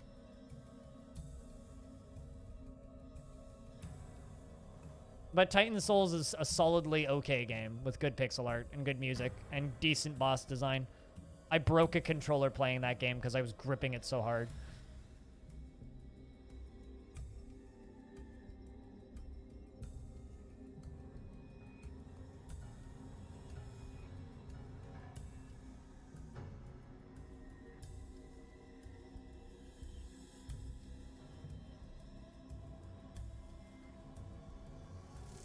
You still haven't played Sekiro or Neo?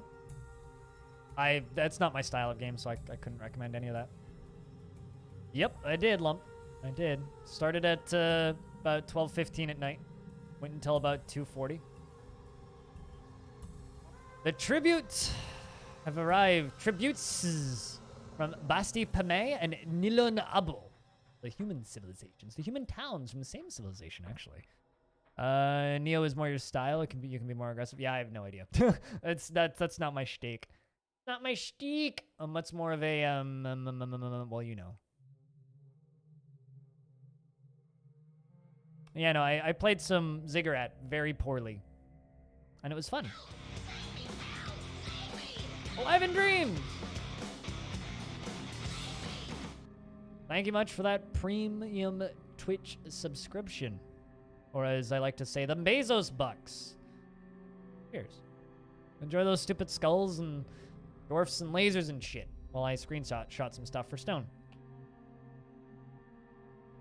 One persimmon, they brought us honeybee ichor. For a second there, I thought they brought us honey, and I was excited, and then I read the rest of it. It's like, you brought us honey, bee, ichor. Oh, God. Great, cool. Foxtail malt beer, though. We'll forgive you for that. Ugh. And then what do the other humans bring us?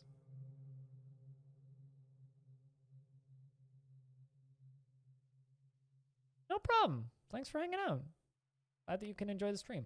Meanwhile, the Council of Men of the Realms of Stone bring us many more things, including pig hearts, pig cheese, rhubarbs, and echidna tripe, 2 hemp sandals, 5 cow cheese, 1 copper shield, a donkey leather hood, 5 prepared beetle brain. God, how big are those beetles? Must be pretty large beetles. 1 iron pick, a sheepwool bag, 1 iron whip. Those are cool. We can't make those.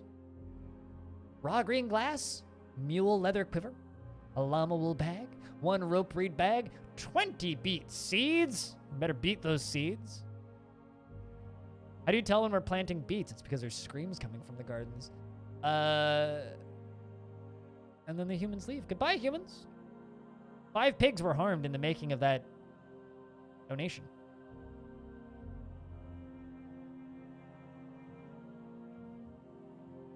I mean, it's just like a chain link whip, right?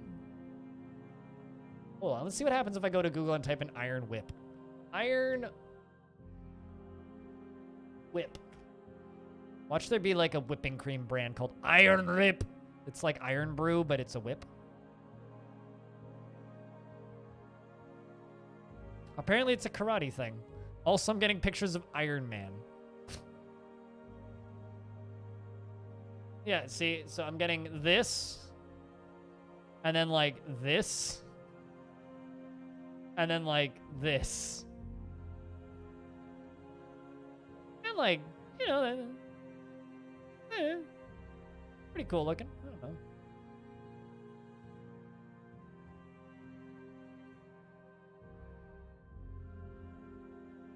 Careful what you click. I'm fine.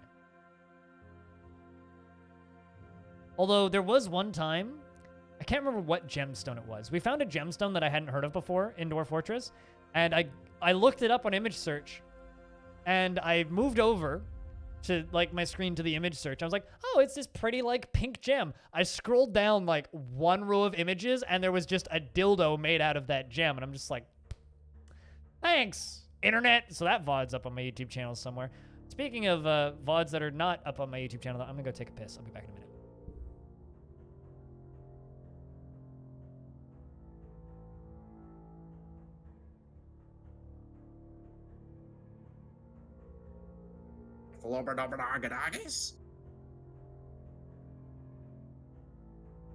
Cheese for everyone!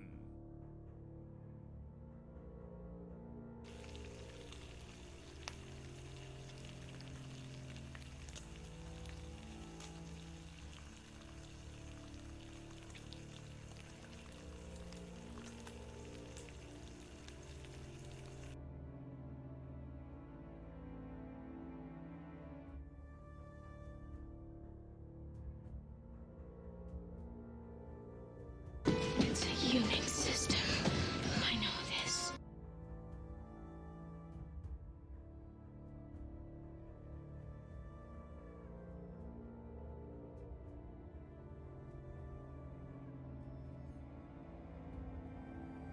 Woo! Oh, dude, yeah, fuck yeah, dude, that's fucking sick. Hell yeah! Woo!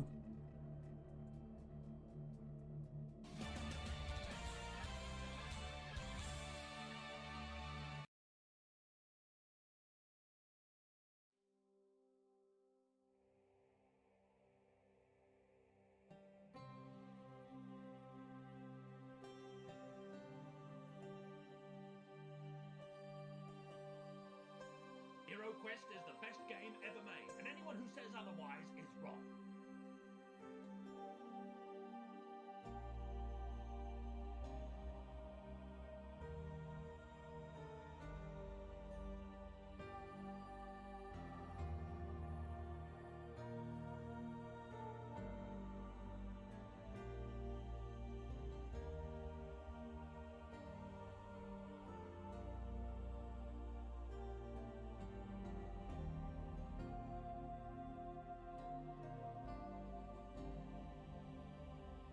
You fucking donkey!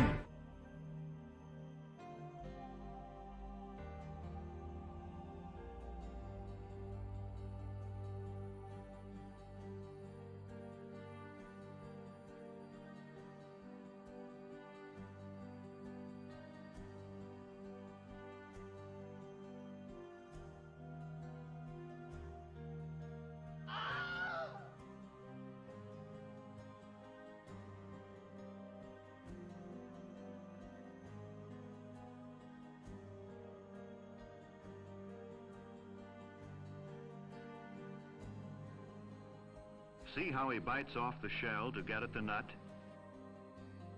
Just a reminder to anybody trying the sound commands, they are for patrons and high-tier subs only.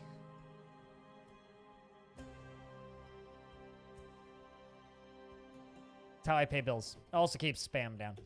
The dwarves have arrived to trade.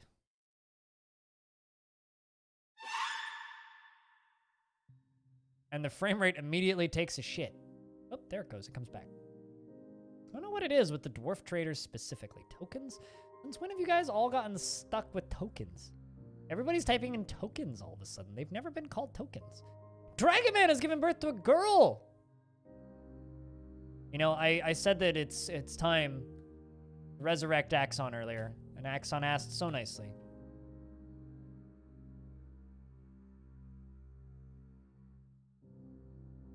Welcome back, Axon. You are the daughter of Dragon Man and Wave Thrash. Your grandparents are you. That's actually kind of fitting. You are the your grandmother. You're named after your grandmother, in fact. You are your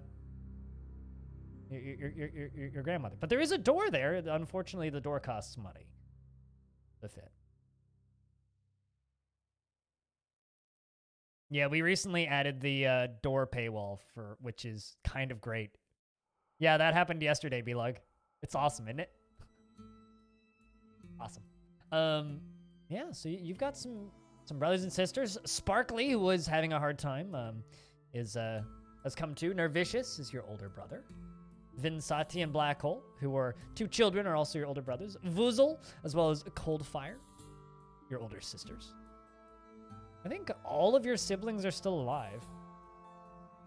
Yeah, all of your siblings are alive. What is this, man? Holy shit, the sun just came out. What is this madness?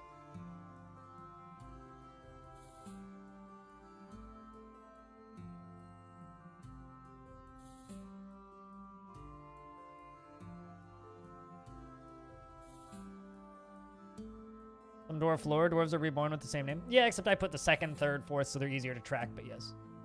The legacy continues. So this dwarf's first words are Maga. Her last name is Spot Police. She is the daughter of Dragon Man and Wave Thrash, a faithful worshiper of Russet Amber, Shin Russet Amber, the Red Rocks. I think this is a bug, because dwarves that have been in the fortress for several generations worship Shin Russet Amber, the Red Rocks, a dozen times, it seems like. Maga? What's wrong with Maga? Canadians enjoying the sun, but yeah, like England's like 8 at night. I mean, it's not my fault I was born on this side of the planet. You had sunlight earlier, or maybe earlier this month, or last month, because you're in England, so you're like us. You see the sunlight once every 6 days or so, maybe, if you're lucky. She personally values cunning, respects power, and doesn't particularly value loyalty, and doesn't particularly value the truth. Dreams of creating a great masterwork someday. Often finds herself changing her mind to agree with somebody else, and she often finds herself changing her. Bleh. Hold on, I can't read today. She is very ambitious and always looking for a way to better her situation. She is often nervous and can be considered rude. She sometimes acts with little determination and confidence. She can handle stress. Good, you're gonna need it here. And she tries to do things correctly each time. She occasionally overindulges and doesn't mind a little tumult and discord in the day-to-day living. She generally acts with a narrow focus on the current activity, and she waves her hand, and her hands are animated when she's surprised. She needs alcohol to get through the working. I've never been to London. No, I've never even been across the pond. Never been to that side of the world before. To drink booze and beat up buzzards, as you bloody well should, Coldfire. No, she said MAGA.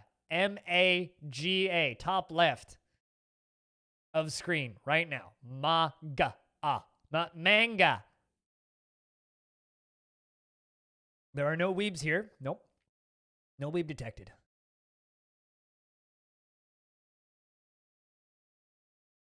What's so terrible? Alive in Dreams, if I can ask. You've only ever been to Fallen London. I mean, also, I love how all of you guys were trying to invest tickets when, like, investments weren't open.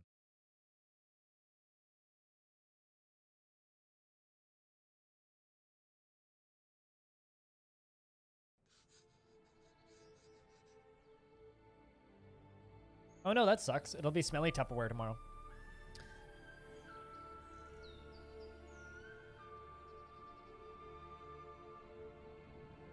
Well, then open them? No! Get on the schedule. It's every 45 minutes. Jesus. Wait your damn turn. 5 minutes and 25 seconds.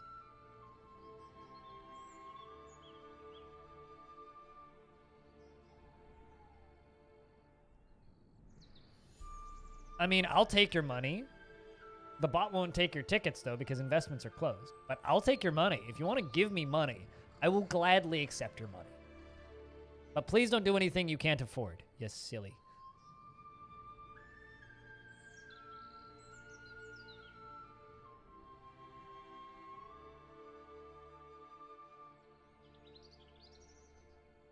See? Money! Magical! Thanks for the 5 cents. Cheers. I'm your liaison from the mountain homes. Let's discuss your situation. There is much to share. We have updated your maps and world info. What requests do you have of our merchants? Please continue bringing us all of the wood. I also love the fact that I've already, or they haven't even gotten down here yet, and we've actually talked the outpost liaison this time. Last time it took, multiple weeks to be able to talk to the outpost liaison because my boss was so busy. It's almost like generic fantasy music fits with Dwarf Fortress, which is fantasy game. The Lord Hobo.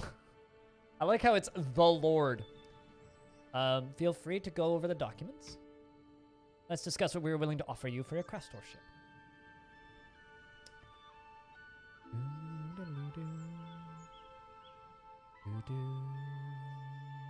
Let's just sell trap components, because I got a bunch of random trap components.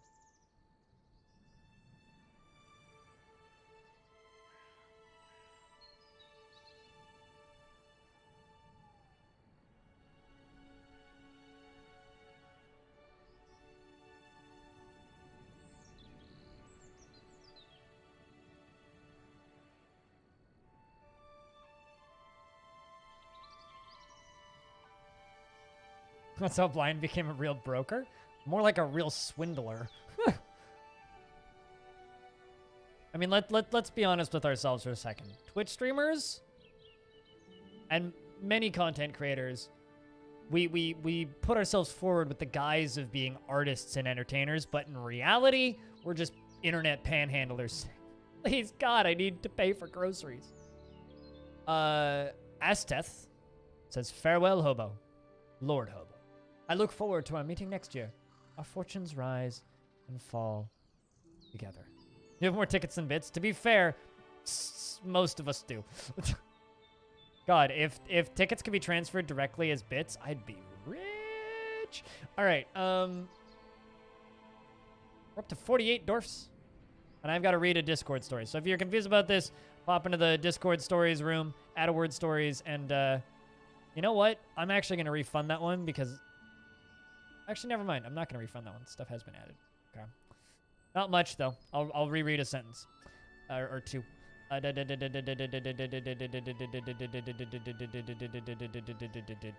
guys need to really add more shit to this.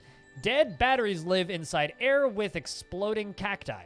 Earth is messy. Party when I was little. Loan sharks want more loans. Calcium is don't. Oh, no. Calcium is doot doot. Flute, jello, fish, eat butts, flaming, sentences can be hard. Yes. Thank Mr. Anderson for all the sandwiches which fed me. Caterpillars. Okay. Should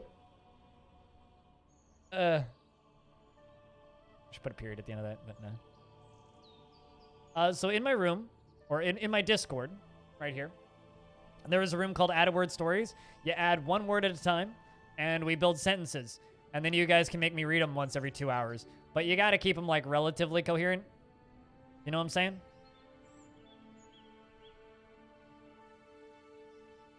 Womit is what we call it. Also, Brander Buddy and Wild, thank you very much for the 5 cents, guys. Let's do add up. Seriously. Congratulations. That's more money than I will make in ad revenue today, probably.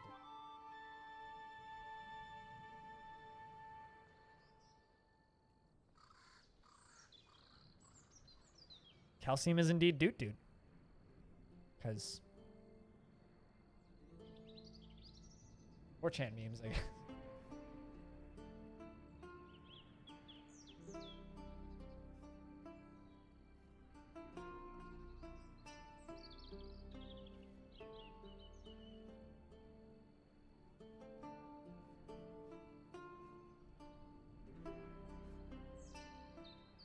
Also, investments are open. Now, you can invest all of your tickets if you want. If you so desire.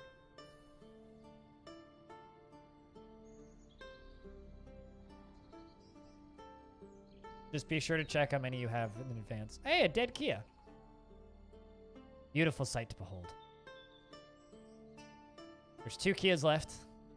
Bunch of wild chinchillas.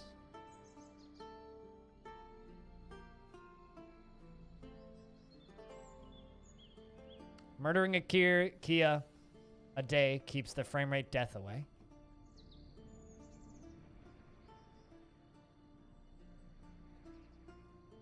Do I dare look at Twitter? Probably not. I'm going to do it anyway.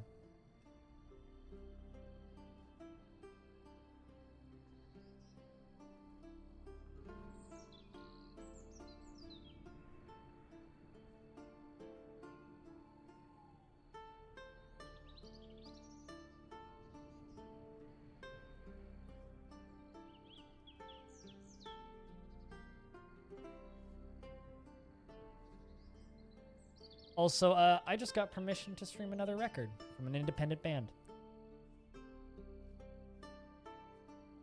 Which is pretty rad.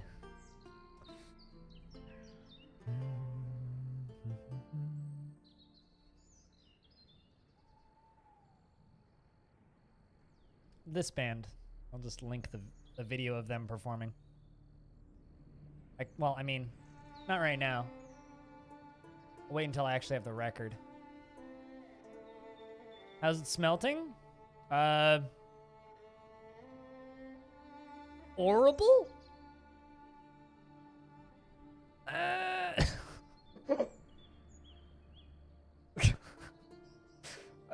tried. Hi, Cappy.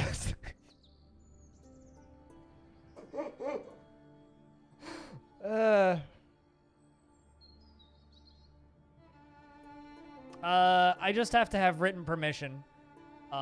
And with small bands that don't have record labels, if I do get claimed, I just counter-respond with the written permission from the artist, and I'm okay. But generally, smaller bands that are either on their own label, because the only way that you're at risk is if the label or the band is filing either takedown requests or claims of the content. That can get you in trouble. So if it's a band that is not filing claims, you're fine. So generally, if it's a really small band, in this case, it's like tiny-ass band, like really small bands that, you know, are surviving and playing gigs and digital concerts and releasing EPs, but, you know, maybe they're not signed to a large label or they don't have a large promotion circuit. So assuming I can get permission from them directly, I can just reach out and say, hey, can I do this? Am I safe to do this? If the response is yes, then I'm good to go. That was a big payout.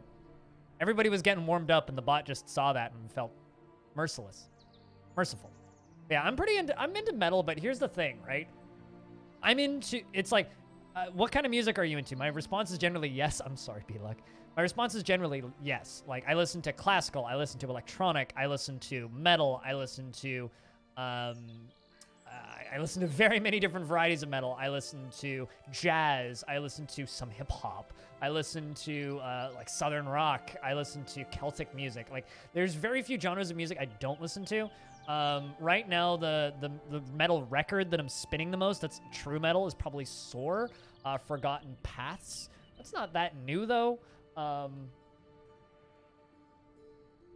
have a black metal tape, which I do have permission to play, which is coming in the mail, which I'll be able to stream as part of the intros of my streams. I'll link Soar. I don't have permission to play his music, though, so that's Soar. And that's the album that I own on vinyl. A friend of mine actually re-gifted it to me. It was given to him, and he didn't like it. And then he was like, "You're into metal. Do you want this?" And I was like, "Yes, I'll take metal record for free." Man, dwarves are still doing nothing. I haven't even told them to make alcohol today. We have a really good amount of plants. Look at that. So Sora is a group I've been listening to a lot. But the bands that I've been listening to the most are Great Time, which is the one I linked above, which is the one I just got permission to play the music. I've been listening to the Physics House Band a lot, which is like this jazz fusion math rock group that does some synth pop. I've been listening to a band called Gallop. Not metal, it's just rock, but I've been listening to a fuckload of Idols. Idols are really goddamn good. Let's just have a glance at my Spotify. What have I been listening to recently? I've been listening to a lot of like punk and emo. I've been listening to American football. Been listening to Grateful Dead. I've been listening to All Them Witches. Listening to some goth pop recently, like MXMS and Boy Harsher.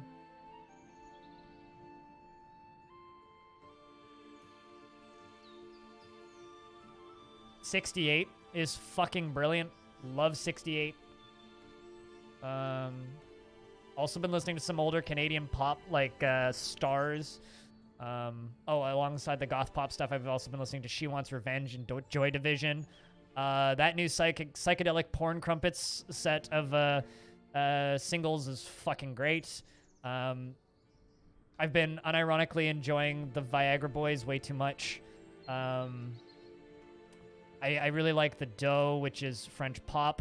That new Hum album that came out, In the Den, which I have pre-ordered on vinyl, is fucking beautiful. Absolutely fucking beautiful. If you want to just listen to me talk about music, go listen to Audio Tapes and Visual Drugs, which is the Spotify link, or atvd.podbean.com, which is a podcast where me and my friend Ryan just talk about TV shows, beer, and music. Mostly just music, I'll be honest, but because Ryan doesn't watch that much TV these days. No. Idols, not idols, you twat. Why have I been saying twat so much recently? Idols. Although you're supposed to listen to my podcast. I thought you were my #1 fan. Hold on, I'll link Idols. Yeah.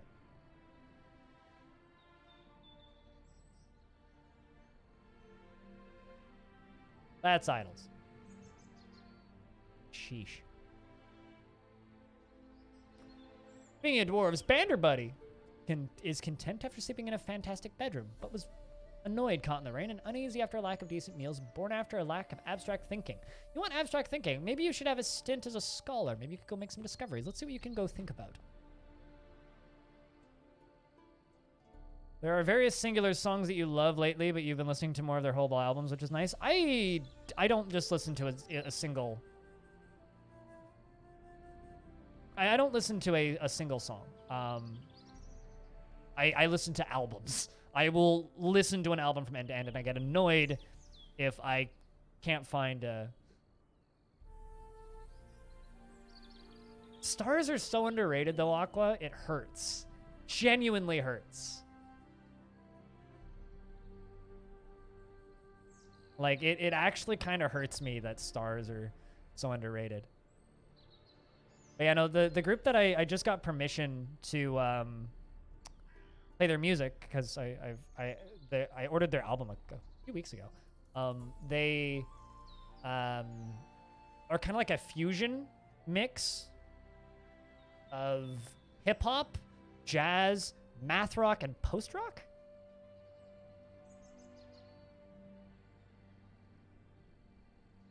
Criminally underrated, perhaps? You want to know how I learned about stars? I want to say it was 2010, because it was The Five Ghosts was the first album I found out about stars.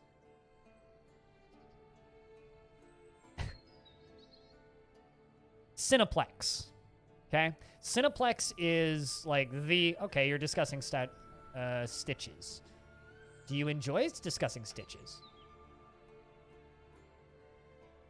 In the last season, he was accepting remembering seeing Erypterus's dead body. Oh, that's sad. You want abstract thinking, but you're upset. Well, let's see if that makes you. Anyway, Cineplex is like one of the bigger theater chains up here. I don't know how national they are, but Cineplex has a pre-show, right? Like most movie theaters do. And one of the 10-second segments they do in the pre-show is, here's 10 seconds of a band you've never heard of. Generally a Canadian band. And the band that they promoted was Stars. And it's like, and I think back to that, I'm like, I still listen to Stars to this day. And I remember I went out and many people bought ask me, Stars. Nikita, we will be the billion. Shortly afterwards, on CD. And I think I still own The Five Ghosts somewhere on CD. You've been lurking? Well, did you hear about that weird podcast that I was talking about called Audio Tapes and Visual Drugs that has a title so bad that it's only something my brain could come up with? But, yeah, this is that group that I really just got to play. That soundbite cracks you up. Cracks me up. I like it. Not as much as Cobalt Duck. Discussed etymology. It's like my scholars are all just doctors now. Intent after discussing dictionaries. Perfect. Brander seems to like the new job. Is satisfied after learning before knowledge and was satisfied after reading before knowledge. Was content discussing dictionaries. You do definitely like big words. Do I have any books I can bind? I do! I can bind some books on repeat because I made a whole bunch of silver book bindings. Speaking of book bindings, let's check the library status. How are we doing? How many books do we have? 259. Excellent. It's gone up.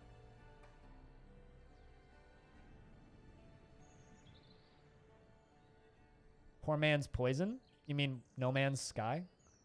You know, I'm starting to realize that No Man's Sky is like the Call Me Maybe of video games. People keep talking about it because Call Me Maybe is incredibly parodyable.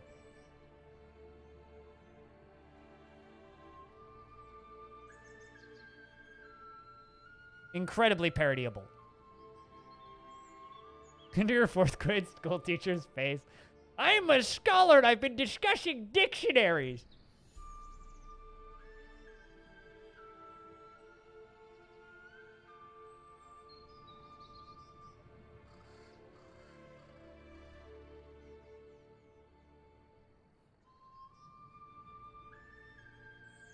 But yeah, no, the thing that really sold me on Great Time as a band was when I watched this video. Because the part where she just pulls out a flute and starts looping the flute and then singing over the looped flute was just kind of a, yeah, okay, I like this. This is weird, and I like it. It's weird in a good way.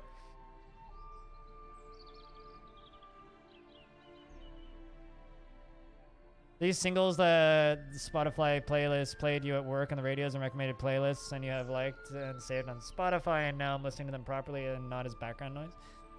You know, I think that the art of, or not necessarily the art, but the hobby of just sitting down and listening to music is something that's kind of dead in 2020, largely, with the exception of like the resurgence of audiophiles.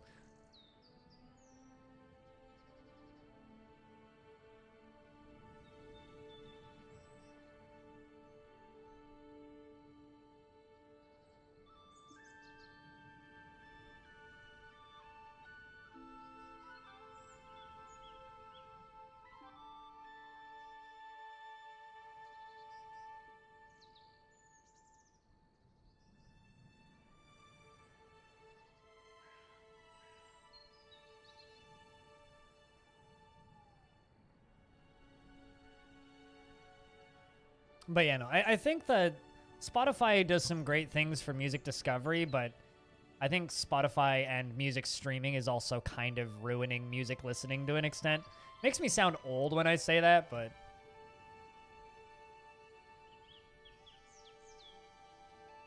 This is weed thread into cloth. Do I need more charcoal? Probably charcoal.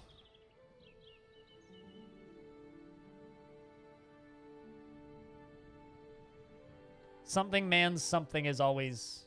What's my take on stoner metal? Are you asking if I listen to stoner metal? Yes. What do you mean, what's my take on it?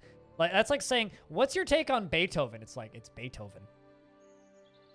There's lots of good stoner metal and lots of bad stoner metal. I really like Weedpecker right now. Weedpecker's probably the stoner metal band I've been listening to the most, but more on the sludge sense of things. I really like Dope Throne and 68. Although 68's more noise than sludge. When we're talking about like straight like fuzz rock stoner stuff, I really like the psychedelic porn crumpets. I really like Sergeant Thunderhoof. I really like Weedpecker and Bong Ripper and Dope Lord. Yeah, there's a lot of really good stoner metal out there.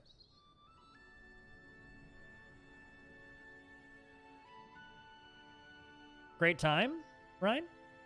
Because I literally just got permission from them like 10 minutes ago that they're Twitch safe. So, fuck yeah. Weedpecker? Ooh.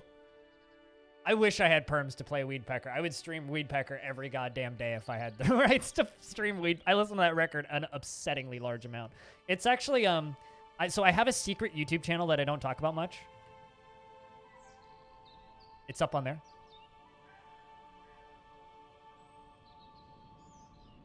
Oh, the one that you sent me. Gotcha. I read that sentence backwards. Link him up in Music Talk. But yeah, no, there's a bunch of my records are on that YouTube channel. I need to put more up. I've actually uploaded about 3 times that, and most of them are just blocked in every single country in the world. So, I'm trying, okay? I need... also, Puta Volcano. Pretty good, kind of grunge.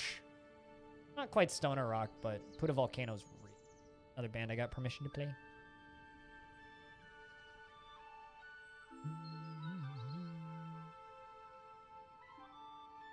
But yeah, Ryan, I haven't had a chance to listen to it because you sent it to me while I've been streaming, so I will have to have a look later.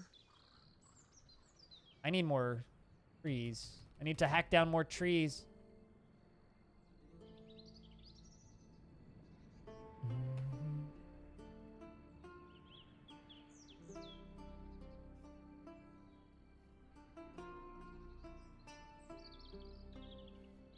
I think... Let's build another road. Kind of coming out of this.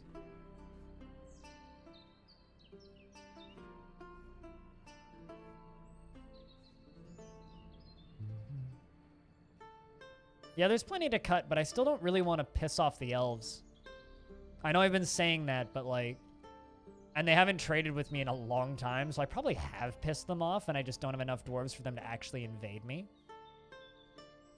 But at the same time, I kind of don't want to piss them off. I can avoid that. That would be nice. Just because I don't want to have to dispose of bodies, you know? Oh, Dwarf Fort.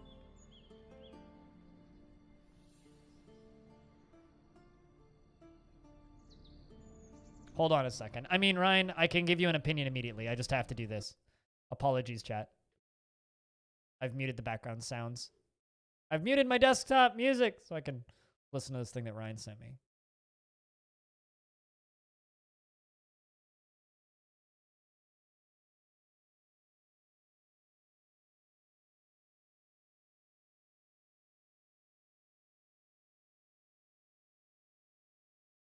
Yeah, I like this.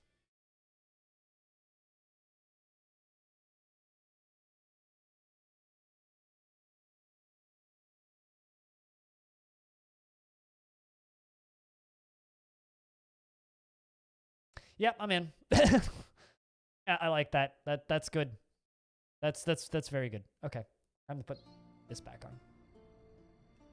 By the production on it for their size? I haven't looked. How many, like, listens do they have on Spotify?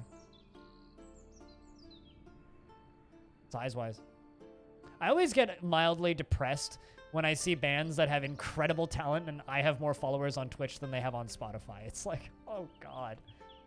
Because I know how bad the revenue is on Spotify, and it's just like, oh, that's brutal. It's like if a band has millions of plays on a couple songs, it's like, okay, they're making something off that. But it's like, oh, every song has like 4,000 plays. It's like, oh God. It's like worse than ad revenue. Just over 10K plays. Oh, Jesus. Yeah, that's nothing.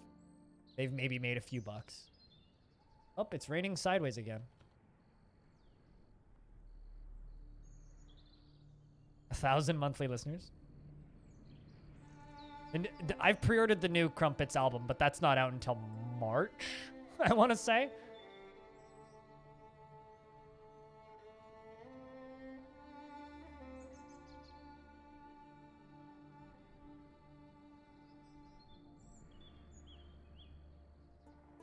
Also, I will have you guys know that to those of you who are newer here, this stream is a lie.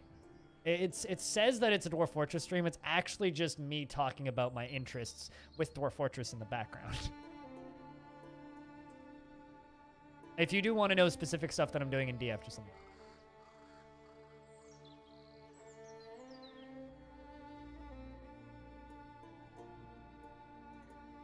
Oh, that's way too cool. Fine, that's way too cool. But will I listen to traditional hurdy-gurdy?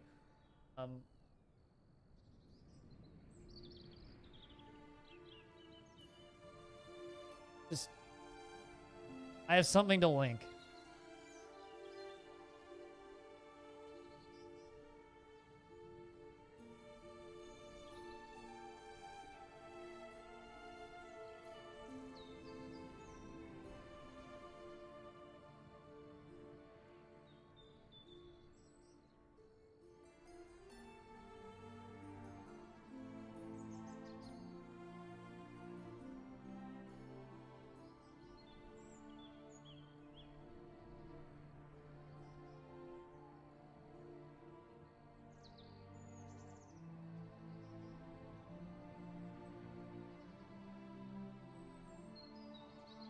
There you go.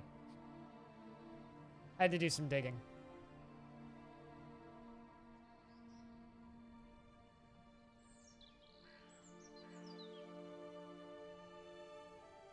To actually, like, find it.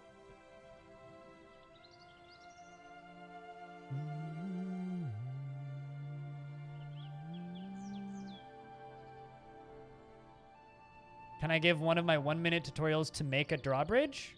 What, and connect it? Okay. So, to make a drawbridge, you, hit B, G, then use UMKH to make it the size that you want. Let's say we do that. If you want it to raise, you use WAS and D. The, W will go up, S, it'll just retract, that way, and then with X, you can make it raise down, so... WASD and X. Let's say we want it to go to the right. Let's say we want to make it out of mudstone blocks. And now it's blinking, and I need a dwarf with architecture and another dwarf with masonry to build it. Dwarf with architecture will do the first half, the masonry will finish it, or it's the other way around, I actually can't remember. And then we're going to hit B, capital T, and then L. Place that there. Name it... hit Control N to name it. You can do this with any building. Pull it crunk. Then a dwarf who has engineering will come and make that. Then once they're both done, you connect the lever by hitting Q on the lever, connect it to the bridge, add item to connect to the lever, and then you'll have a drawbridge. There you go.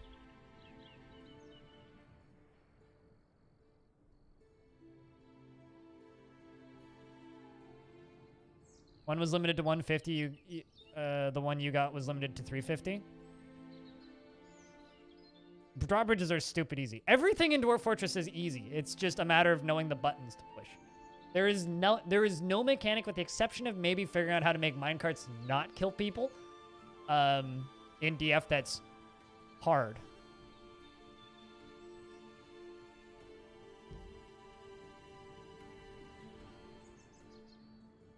I kind of wish we had to attach axles and powers to make levers work, but at the same time, it's a good thing we don't have to. That would be obnoxious.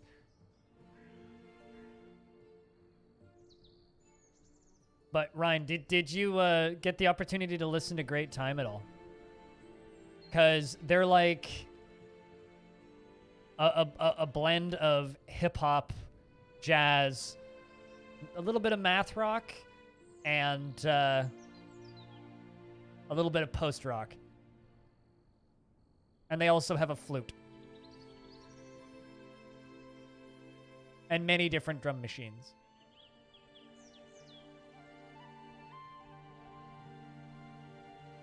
It'd be such a chore to have to power the drawbridges. Yeah. Which is why I say, like, on one hand, I kind of really want that, but on the other hand, I kind of really don't want that. Which is kind of how I feel about a lot of features that people want for DF. It's like, people want multiplayer. It's like, I mean, on one hand, that would be kind of cool. On the other hand, I really don't want that. Let's brew drink from plant, 100. Brew drink from fruit, 100.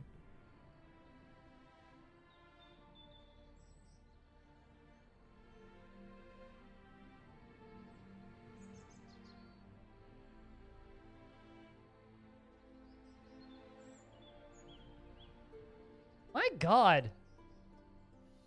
So I just decided to look up Vasa on Spotify because I, for some reason, thought Vasa had like a following. They have 506 monthly listeners. Jesus Christ. Nobody knows about Vasa. What the hell?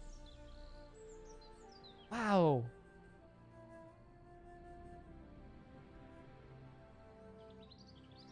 Because Vasa's great.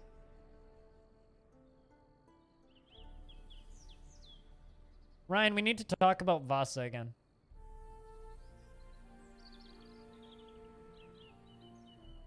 To change the gameplay a lot, you could slam the drawbridge down, no problem, but pulling it back up would take effort for your dwarves. Yeah. It would be kind of neat, like, if, like, a drawbridge would, like, go thunk, thunk, thunk, thunk, thunk to close and take, like, I don't know, like, 8 ticks to close, and then you could power it to insta-close it.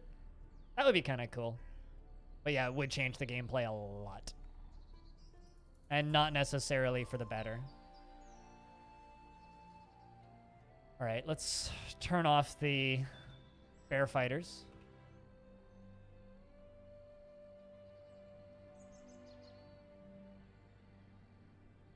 They have a counterweight to make them not weigh much to move? What, drawbridges? I mean, yeah, but still, they move way faster in Dwarf Fortress than they ever would in real life. Not that I'm saying DF needs to match real life, because it certainly doesn't.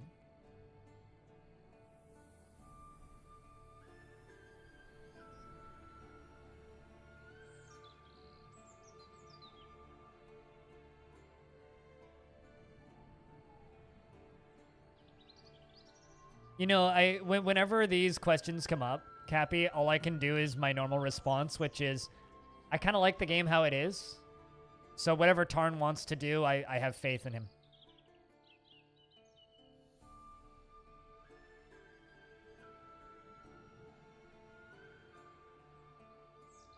Like, genuinely, that's kind of where I'm at on the whole subject of, like, how do you want this done? It's like, I mean, I don't know, because I don't know what Tarn's thinking and what Tarn's planning.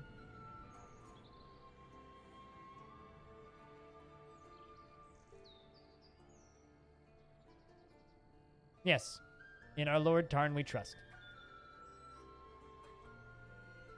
Yeah, totally. I mean, I've got a pretty good grasp on the game now.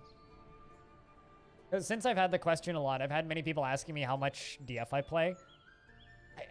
I can tell you that I have streamed over 2,000 hours of it.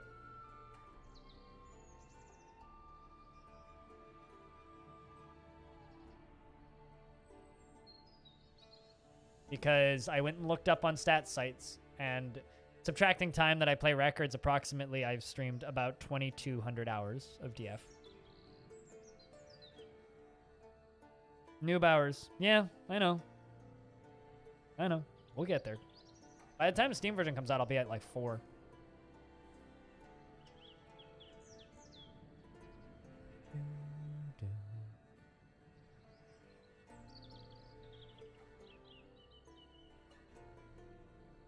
It's helpful for DRM free game tracking. That's not a bad idea, actually. I don't know. I don't care that much, I guess. Kind of sad that that DF is not coming to good old games. Be honest.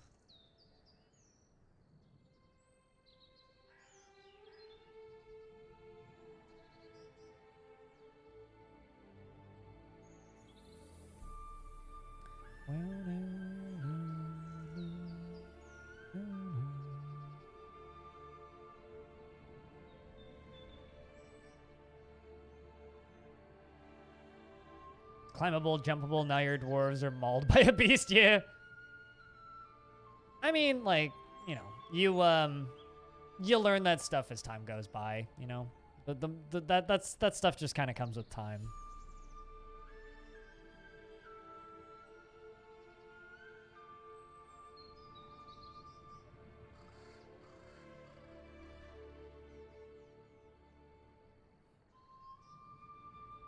If people have different priorities. I get a little bit depressed when I look at how many hours I've spent on things. You know? But then again, it's the same kind of, like, depression that people get when, like, they realize how many hours they work a year. You know?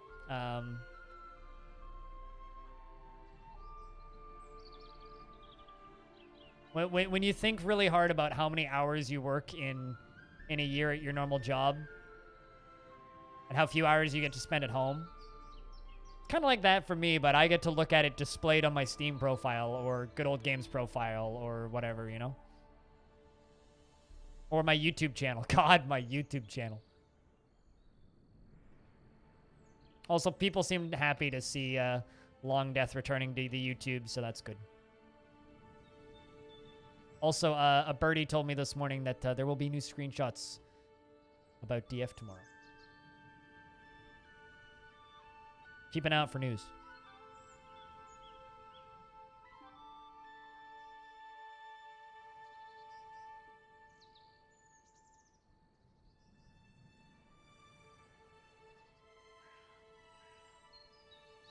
But yeah, no, the give away the crafts, because crafts being tracked and clothes being tracked are a large part of frame rate death. Ownership of items, too. You know, today's been a great stream, but I've lost about 9 followers, I think, since we started. Quick maths about that.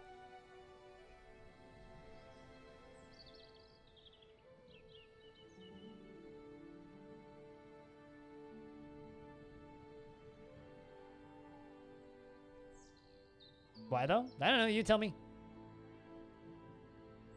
If I actually cared, though, I would be a depressed mess. Also, I think we just angered His Royal Majesty Hobo. Yep, we did. We failed a production order, and Omnivore's going to prison. Apologies, Omni. Make sure that you survive this. 57 days ain't too bad, though.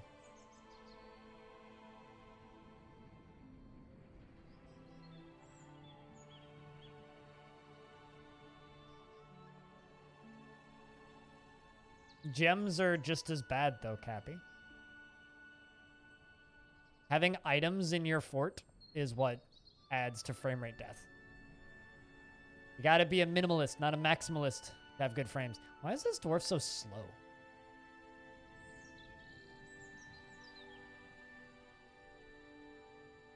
Oh, you're using an iron crutch. That would do it. And you have an iron split. You must have had an injury.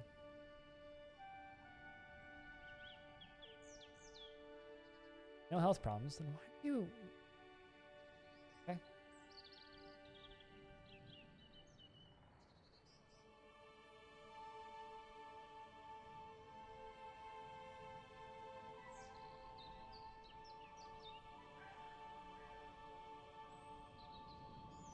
It's okay, though. It's something that I've learned over the years. I will never make everybody happy.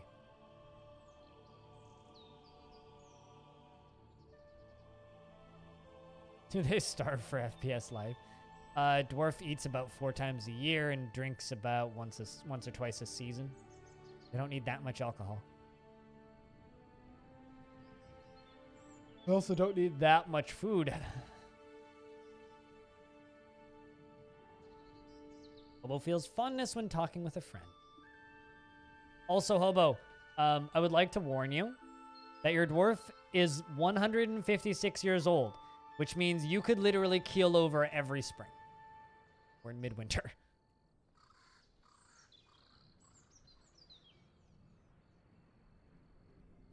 Honestly, overproduction of resources in DF is one of the main causes of frame rate doom. That and, like, poor layouts and having the maximum number of dwarves.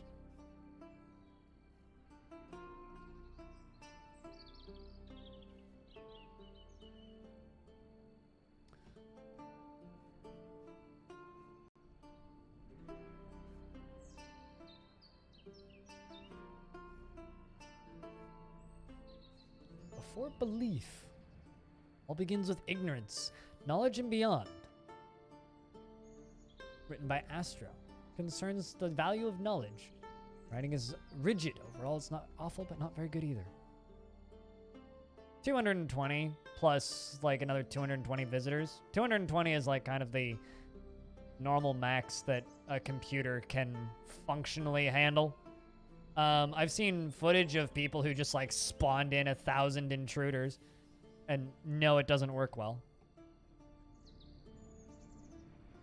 But like your frame rate will just naturally drop when you have more things existing in your fort.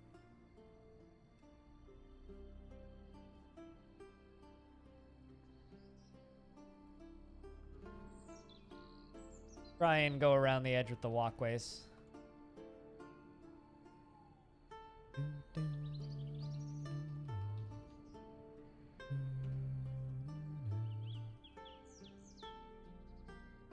Also, to those of you who like listening to me and Rhinestone's podcast, there is a new episode updated, edited, and ready to be pushed live, which I will put up later in the week. And the thousands are viable? I mean, they are. Are you willing to have incredibly poor frame rate?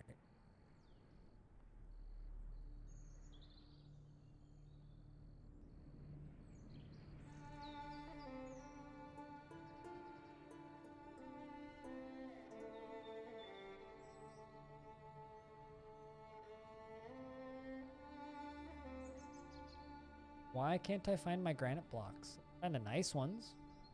And there's normal granite. They're blocks. I know I have granite blocks. They all go. There they are.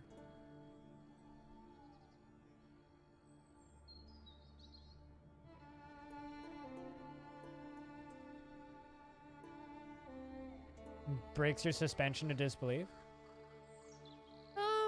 Not so much. I mean, for me personally, I always kind of imagine the forts that I'm governing as a player to not be the grandest forts in the world, you know? They're like, the forts that I'm playing as are the smaller forts, the kind of scrappy new forts that are building up to want to join the mountain homes, whereas the forts with thousands of people in them are the mountain homes. They are the grand citadels and capitals that make up the world that I am inhabiting.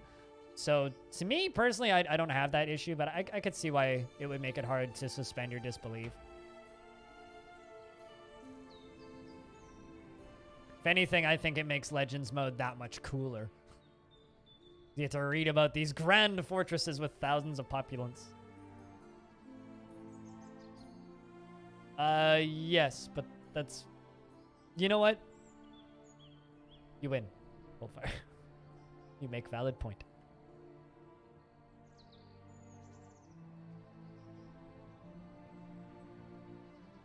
I mean, I did that earlier before you broke your lurk. Ryan?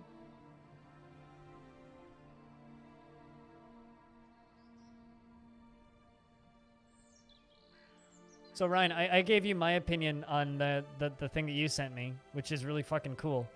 You need to give me your opinion on Great Time. Live here in the chat.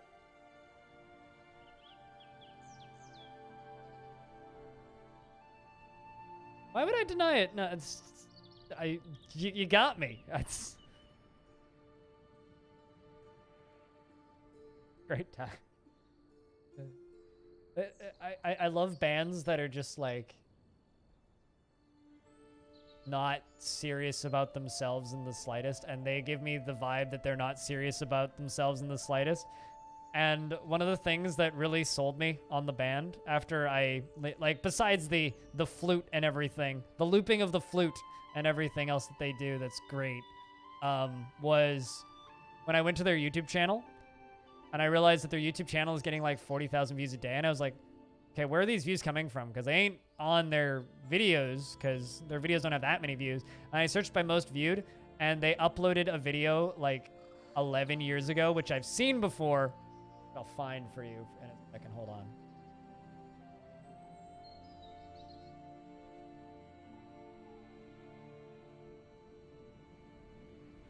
Which was from, I guess, before the band was born. Yeah, 7 years ago.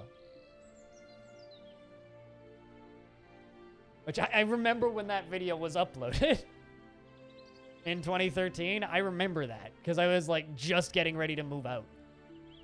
And I remember that video being uploaded and showing it to my ex.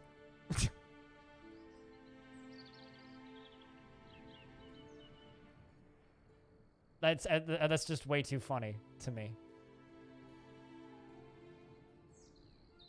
Some good things can come from viral videos on the internet, chat. Some good things. Not all just sadness.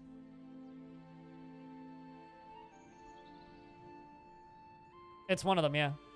I guess it was the one that owned the YouTube channel before they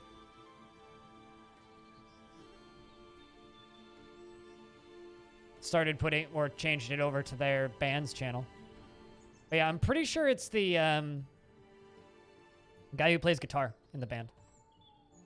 Because they all came from a jazz background. Because, like, everybody's seen that video. Who hasn't seen that video? The video's got 21 million views.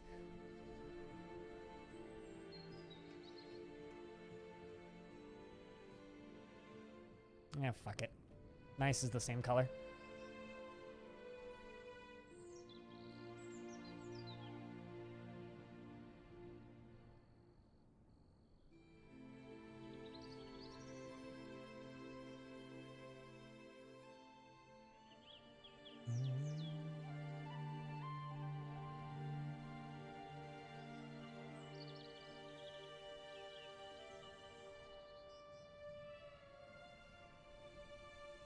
I don't know. I love that shit. That shit's just too funny to me.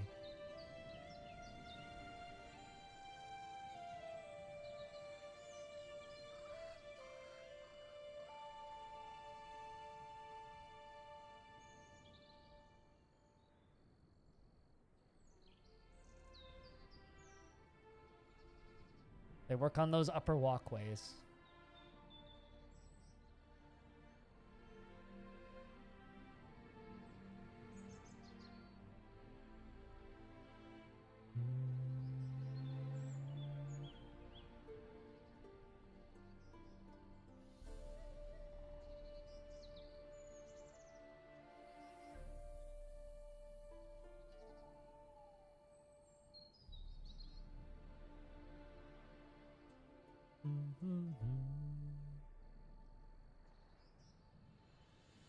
Everyone admire the big hole the dwarves made. I mean, that I told them to make. It is a big hole. Hey, Patolos, how we do? How do we do? I hope you do be good.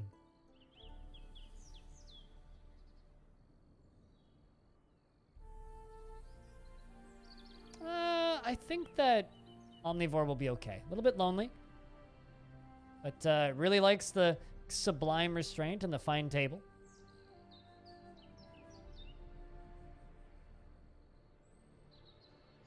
Hey, Steak. Steak, you know, I've read your name many times. Oh my god, I love Steak. How do you eat your steak?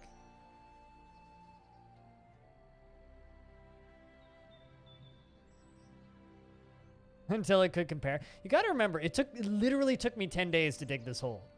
Hold fire. Literally took me 10 days to dig this hole. The really big hole. I took the would rather have the world converted into a great mining pit, I think a little bit too seriously. And a little bit too literally.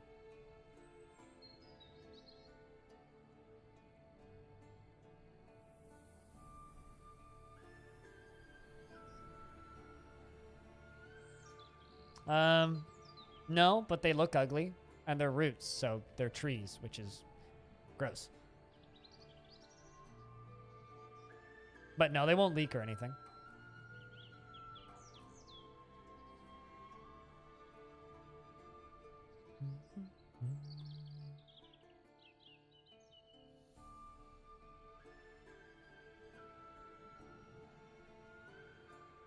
The trees are gone. Yeah, no, you're fine.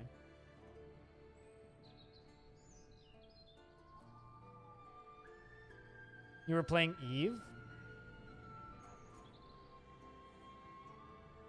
Rhinestone, I think, has quit Eve more times than most people in this chat ever will. Why were you playing Eve?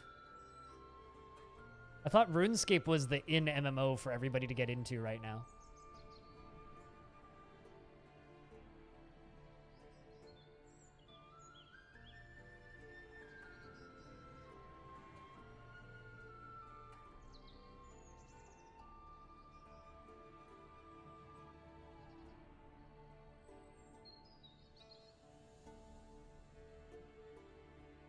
Not sure yet how to fill it with stone.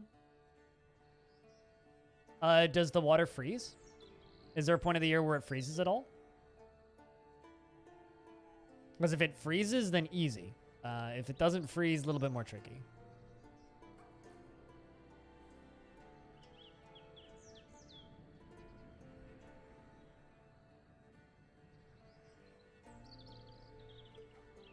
Oh, I don't want that to be marker only.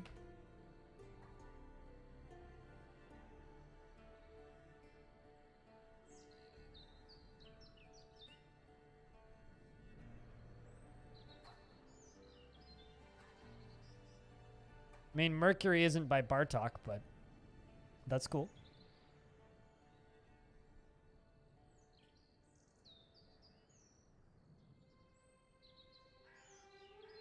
I mean, if it freezes, you can just dig out the wall, just because it'll freeze on the same day every year. So just write down the date that it freezes on a notepad or something. Wait until it freezes, and then write down the day that it thaws on a notepad, and... No, the planets is Gustav Holst. Bartok is not planets.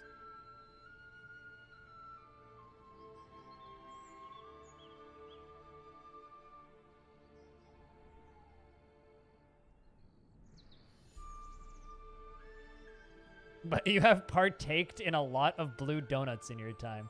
So winning Eve is not playing Eve, I assume? Springtime has arrived. Will Hobo die of old age? What do you guys think, chat? Is someone going to die of old age? Yes or no? Spring has arrived, so the annual tribute from Busty Jasmuck has arrived. I don't think anybody died. Nothing's been found dead yet.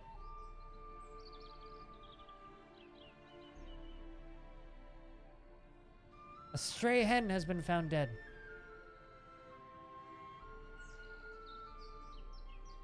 We lost a hen. Reports from the group of Alchemy of the year 96.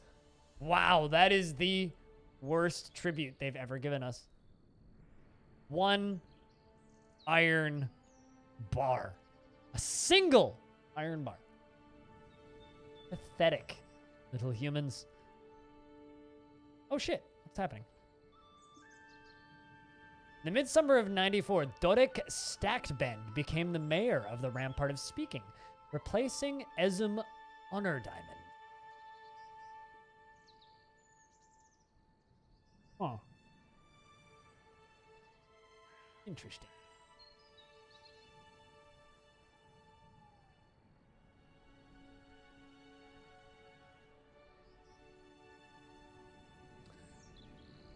No, I think their economy is just wrecked, and that's literally just all that they can afford to give us. I'm pretty sure that's the actual case, but...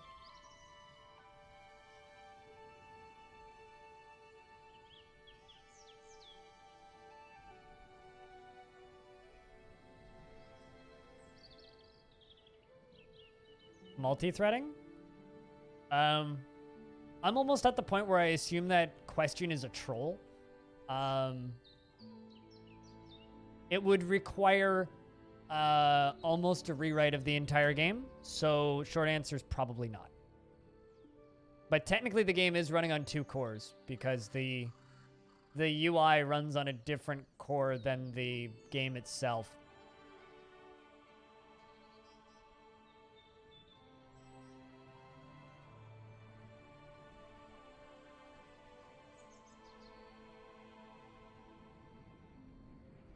I mean, he talked about it, I think, on one of the interviews. It's just...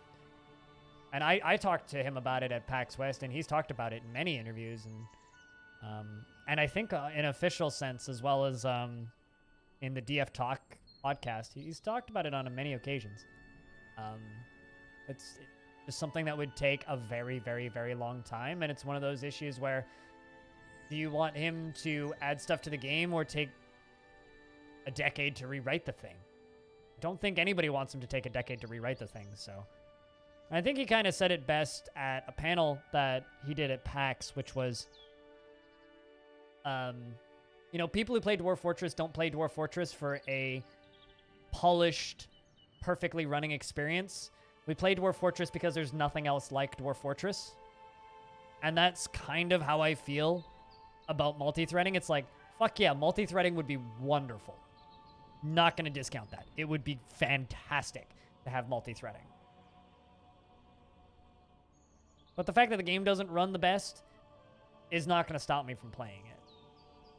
I would prefer he adds myths and magic, frankly, and just not worry about it. And that's kind of where I've been for a while, and probably where I will always be.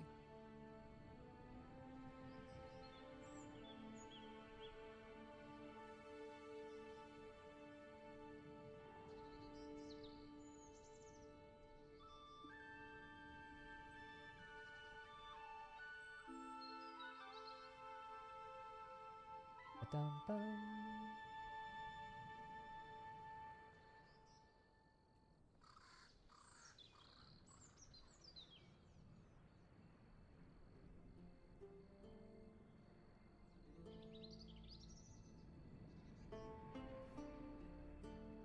And I'm just gonna, before anybody brings it up, yeah, but Factorio has way less code than Dwarf Fortress. Just realize that, right, Axon? Factorio has a lot less code than Dwarf Fort. A lot less systems running simultaneously. Like, I'm not saying that Factorio isn't a complicated video game, but it's significantly less complicated than Dwarf Fortress.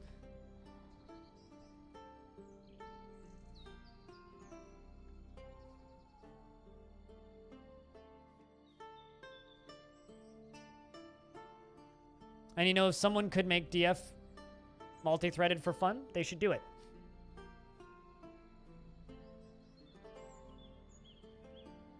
Because I think someone would have done it by now if it was possible.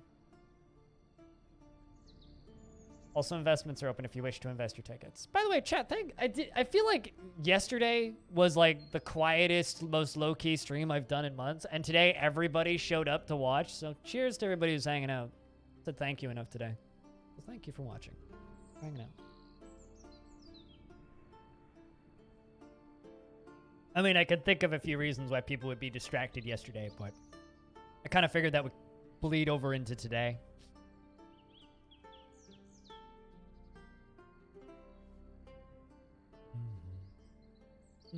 Do I think they will ever expand the company? They already have, technically. They have 2 contract artists working on it now. So technically, they already have. It's for the 5 cents, Wild Peak. a chatty Cathy today. Hold on a second. Apologizing for doing the nicest thing you can do to a streamer, which is talk to them. Well, second nicest thing. The nicest thing you can do is throw money at their face. The second nicest thing is talking. Why would you apologize for that?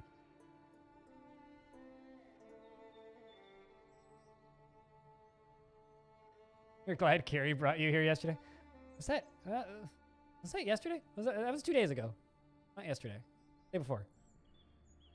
Well, thanks for coming back. Cheers.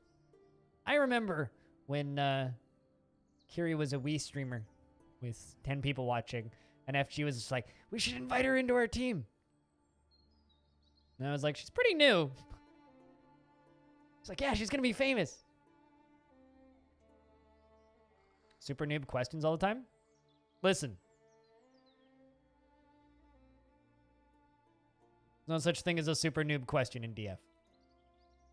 There's no such thing as a dumb question in DF. Unless you're asking, where are the drugs? And how can I eat my friends? And, well, I just watched a spider murder a moth. Anyway, there's a spider like outside of my sliding glass door, and I just watched it like fighting with a moth in its web, and it's like wrapping. Anyway, yeah, no, dumb Dwarf Fortress questions are like, can I watch the dwarves fuck? Those kind of questions, are dumb questions. But like, how do bridges work is not a dumb question because it's odd and obtuse. Simple answer, but odd and obtuse. And to answer the question that I asked myself, dwarves simply stand in the same room and like magically make baby happen.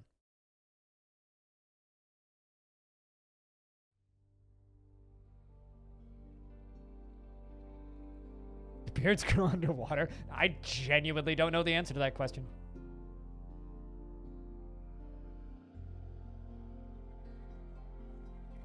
I'm just saying, the Sims have a more complex sex life than dwarves. At least they woohoo.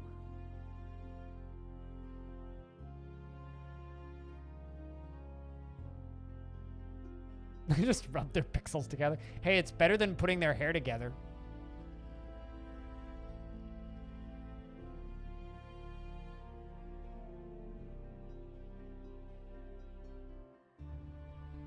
The problem is, like, even legitimate Dwarf Fortress questions sound dumb.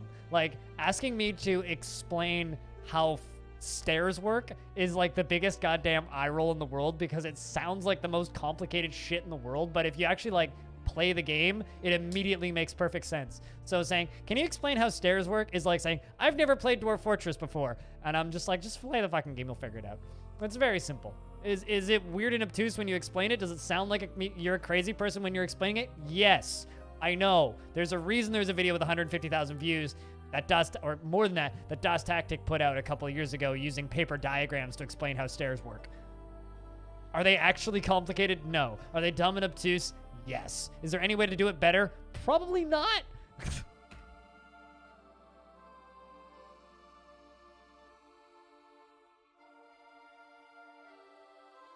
I've had experienced Dwarf Fortress players ask me that legitimately. Brander, buddy.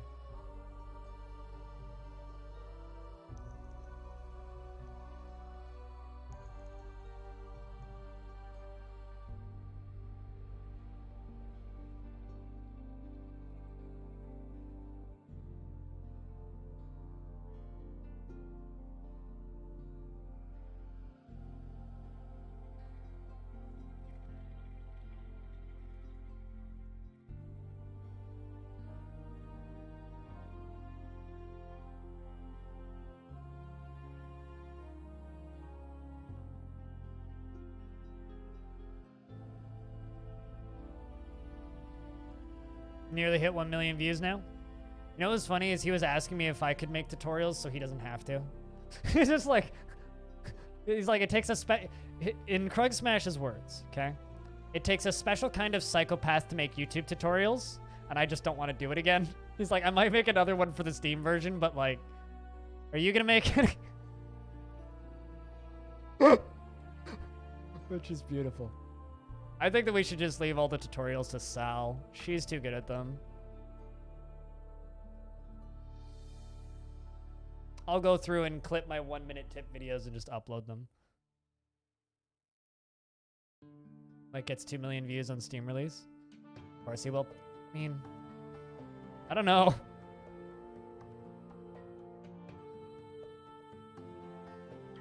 Script a tutorial and get some Krug art in it. I mean, maybe. I don't know. I need at some point to ask him to guest host on one of my Today in DF videos. See if I could get him to record a couple voice lines. Although that would, I don't know.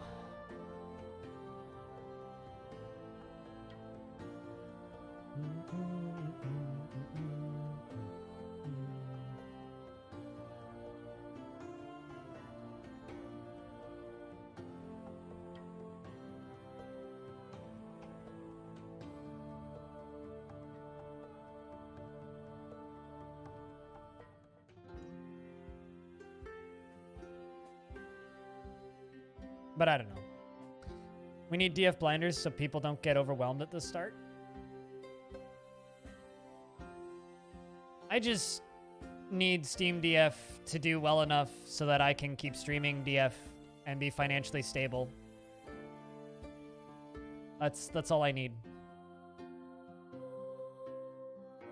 That's the greedy sense. That's the biggest lie in media. If you build it, they will come. What are we looking at? What do you mean? We're looking at the middle layer above the pit.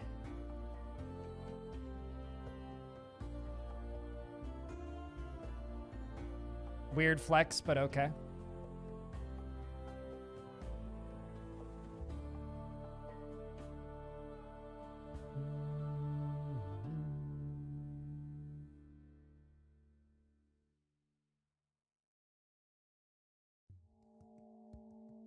Trying to think what you mean by DF blinders.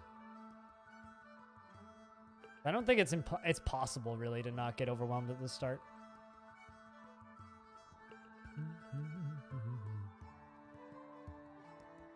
Yeah, who is he? Yeah, who will come if I build it?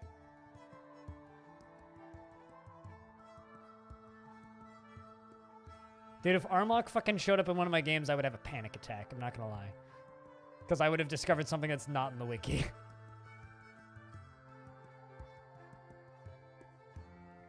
Yeah, blinders is what they put on horses, but... I mean, like, what? Limiting the stuff that you can build initially? Slow down the game. I would be very sad if they implemented, like, a tech tree type deal. Go pull my insulin out of the fridge. I'll be back in a minute. Because I need to prep for lunch.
All right.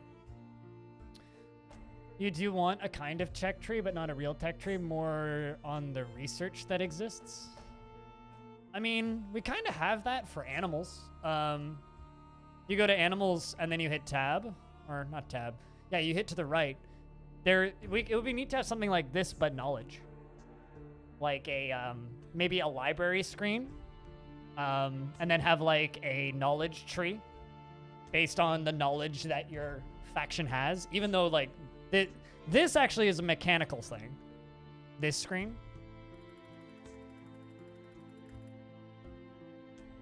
Zoom out isn't working. Like this is a mechanical thing, right? Yeah, we catch and eat a lot of kangaroos. We've become knowledgeable about taming kangaroos.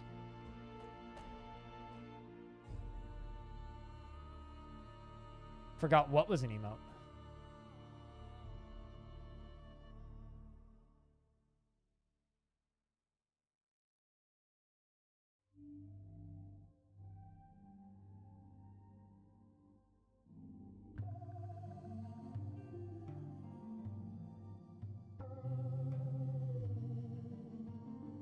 I think an in-game searchable wiki would be a huge assist for DF, or even just like a link in-game to the wiki. I mean, currently, if you hit question mark, you get this.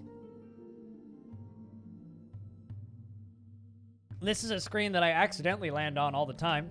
Introduction. Welcome to Dwarf Fortress. Prepare to guide your stout dwarves to fortune in a world fraught with many perils. You'll begin by creating your world and watching an animation of the region's history.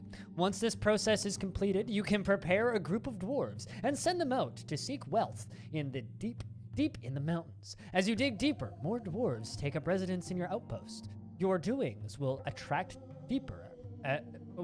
more attention, both wanted and unwanted. Deal with challenges as they arise, and you might, one day, find your fortress has grown to become the capital of the kingdom.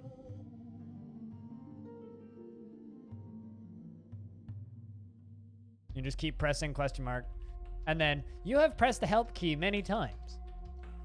You only need to press the help key once. No matter how urgent your problem may seem at the time, press escape to go back to the previous screen. Despite my promise to have the help key work on any screen, it doesn't work on this screen. If you are having a technical trouble, go to bay12games.com and ask for help on the forums. And you only need to press it like twice, I think.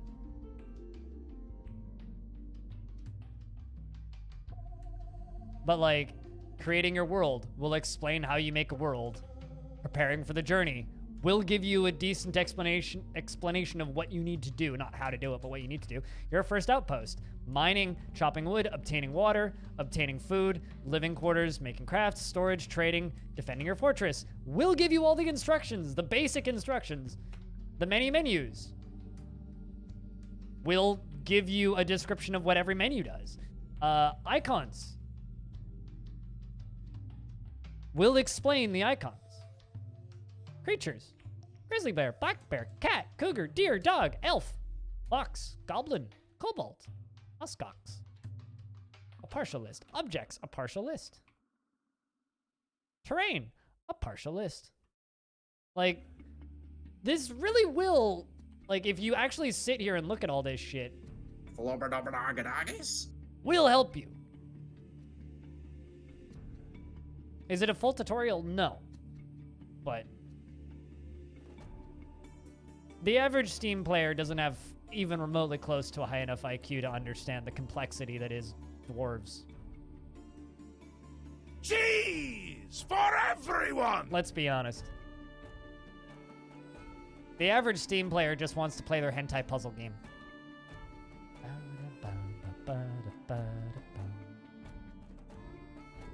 Actually, probably your average Steam player wants to play Phasmophobia. Or Among Us. If I'm being honest, that's what they actually want to play. Is Phasmophobia and Among Us.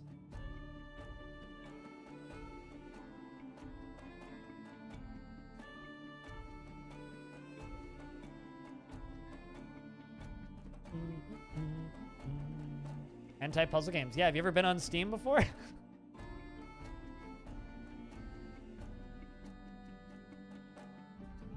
Just go to Steam and type in hentai puzzle. You'll find thousands of them. Legitimately thousands of them. Dwarf is thirsty and hungry and stressed. Maybe it's time to go get a drink. Which are good? None of them. I'm gonna go on a limb here and say Among Us is probably more worth your money.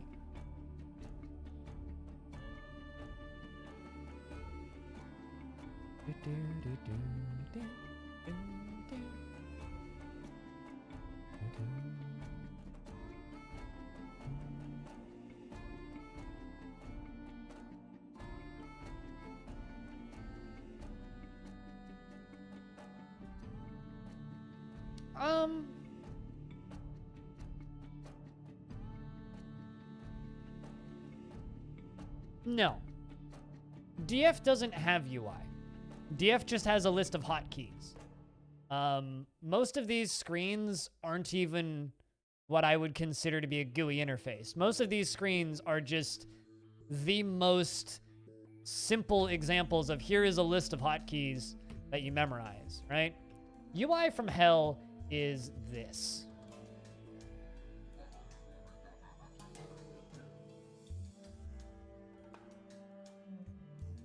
Half the chat knows what I'm doing right now. UI from hell is...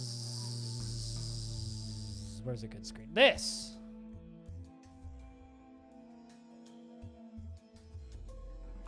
Open new image.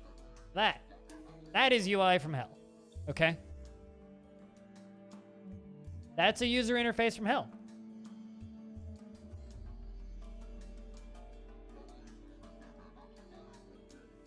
Because that's actually a user interface.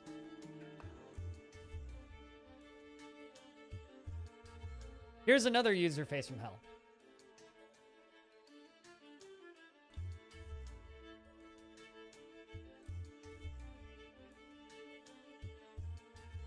Space excels, that's all I can say.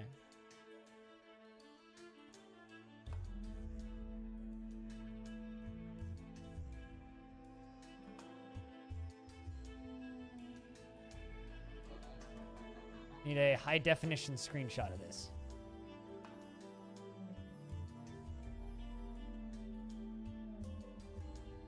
This is about the best I can get, but this is a user interface from hell. These dumb fucking clicky buttons that are all clunky and lag when you click them and take like 3 seconds to understand what you're clicking. And then that's your chat box and your actual UI over here with pop-ups that pop up to interact with things. That's a UI from hell. DF doesn't have UI. That's the problem with DF.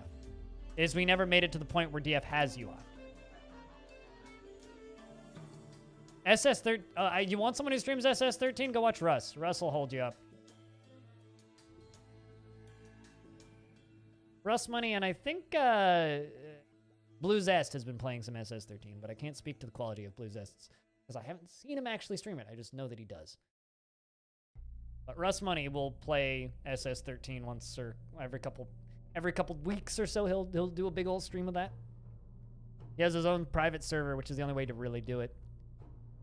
Oh no, I'm not. To be clear, I'm not knocking SS13 and Aurora 4X. Aurora 4X is kind of incredible that it exists, and SS13 is also kind of incredible that it exists.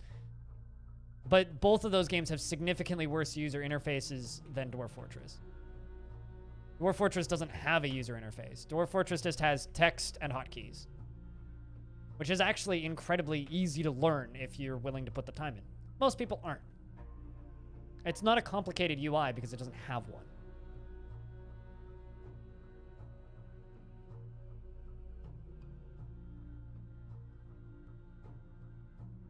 With an active coding community? Gotcha. I would love to stream SS13, but I'm terrible at it. And I don't think I could make it entertaining.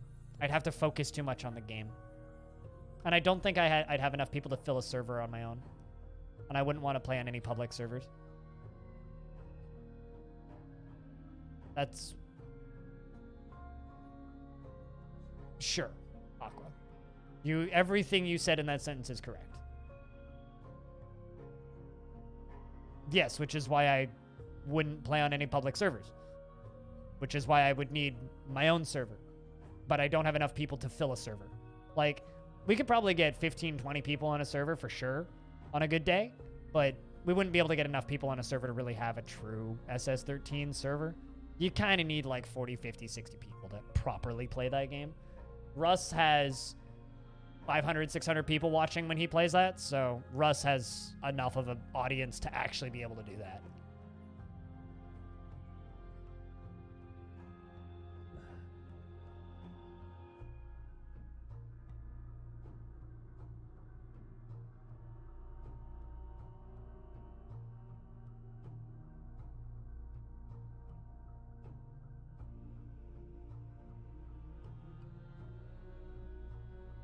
Trying to think of other games that have hell UX.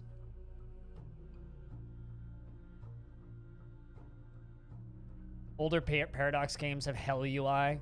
Like CK3, pretty good UI. Imperator Rome, pretty good UI. Everything before that, kind of hell UX.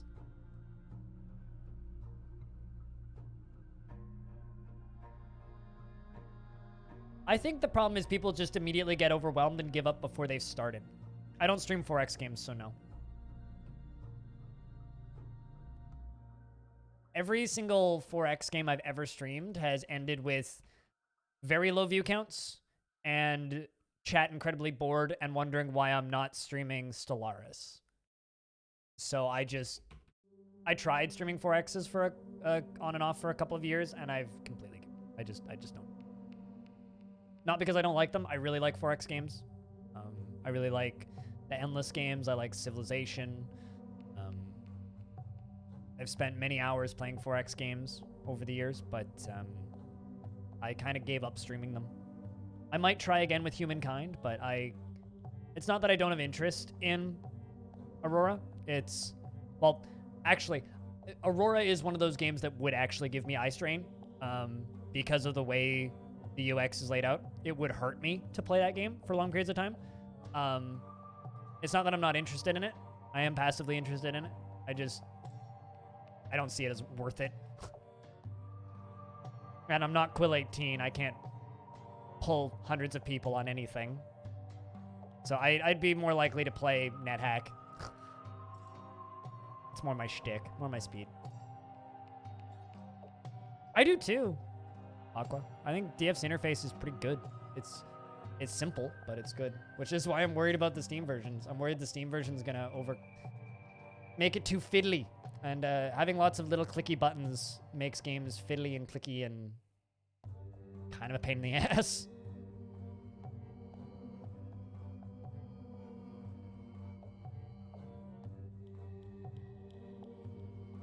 So I hope that the game is still just as hotkeyable.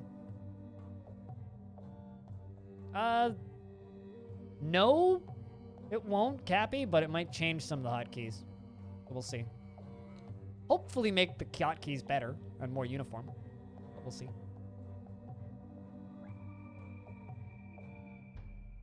Yeah, I very much hope that the hotkeys stay the same. I will be very sad if they don't. And if they don't, I hope I can rebind them to be the same. So we'll see.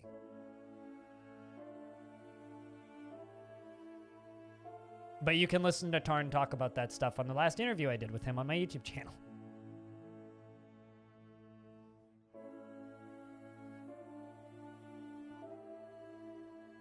Export of spears is prohibited.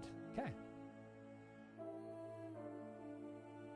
I mean, we have key rebinding right now, so yes.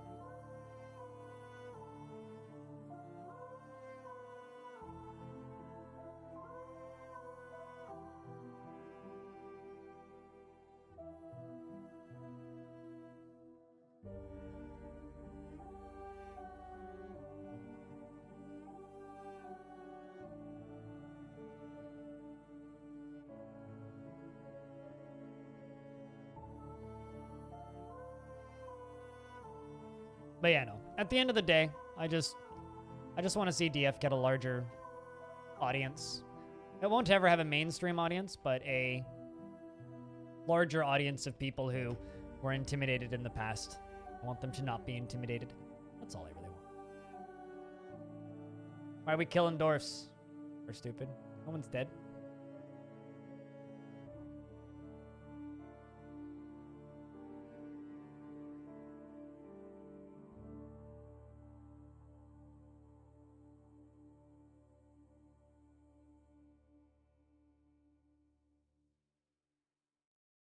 But yeah, no, when it comes to Aurora 4X, to give you an idea, Quill 18 is a pretty good example of what weird niche games do well for streams. Quill 18, he plays Civilization, 5,000 viewers on his stream, right? Plays Dwarf Fortress, 2,000 viewers. He plays Aurora 4X, 600 viewers. Which means if I were to stream Aurora 4X, I'd have a rough time. I can gauge that just by looking at how well Quill does. If I played Teardown, I watched Dire Dwarf stream that for about 40 minutes and almost threw up because of the depth of field. But then again, I know Dire Dwarf has an iron stomach for that sort of thing, so it might have options to, like, fix that. So, I don't know. Maybe worth. Made me want to throw up. Yeah, no, there's certainly people that will watch me read the dictionary. But I only have so much time to learn so many games, and I'd rather learn something that's very much in my wheelhouse than kind of outside of my wheelhouse. If that makes sense. Like, I'm into roguelikes and world sims. Sure. Also, remember, when I read that book in CUD, my view count went from about 60 down to about 40. So a lot of people did fuck off during that. That was more just like an exercise of self-hatred more than anything.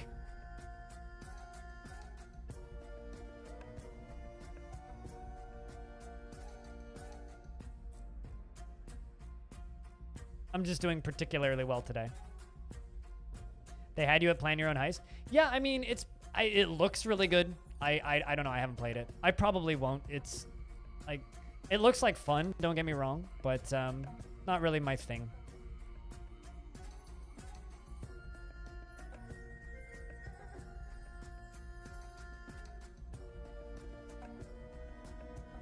The reason I always say read the dictionary when I imply being boring is because I remember seeing this one comment on a Total Biscuit video years ago before he even turned off comments, where someone literally said, I would listen to this fucking man read the goddamn dictionary, and I'd still be entertained. And that has always been my aspiration as a streamer. Hobo has been reelected. Welcome back, Hobo. That's always been my aspiration as a broadcaster. If people will listen to me read the dictionary, I've made it.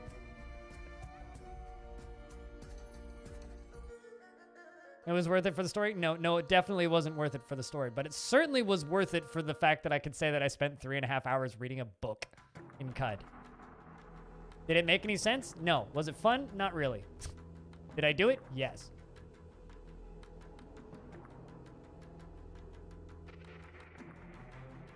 Bum, bum, bum, bum. Bum, bum, bum, bum. Bum, bum, bum, bum.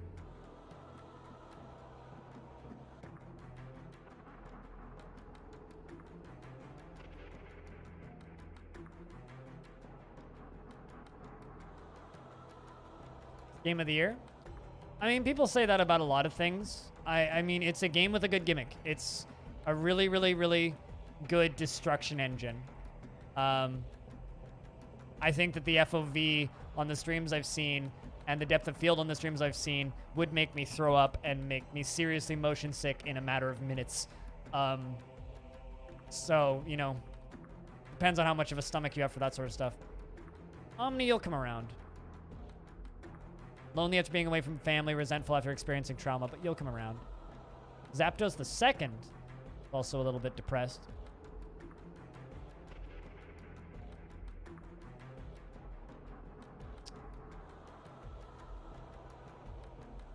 I want to practice martial art. I might need to make another bear wrestling squad. You know, let's do that. No uniform. The Frilly Artifacts. That's a terrible name. Good lord. Fair Fighters 2.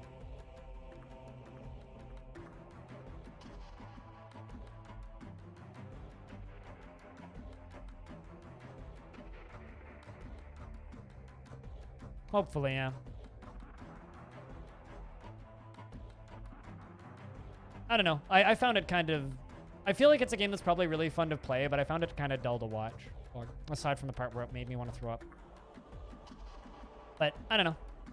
It's a little far out of my wheelhouse for me. Bring Hobo over to trade.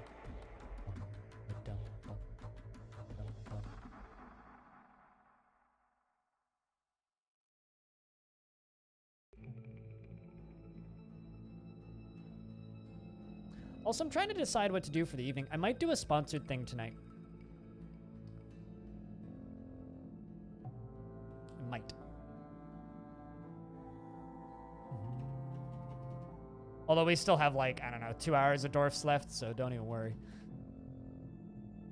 For those of you who are here for just Dwarves. Out of curiosity, was anybody here a fan of Wipeout? Years ago.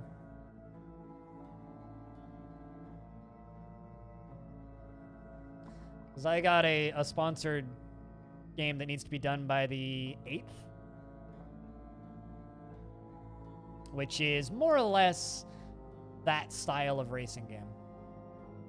No, the video game Wipeout. I've never actually seen the show Wipeout. I've heard the theme song.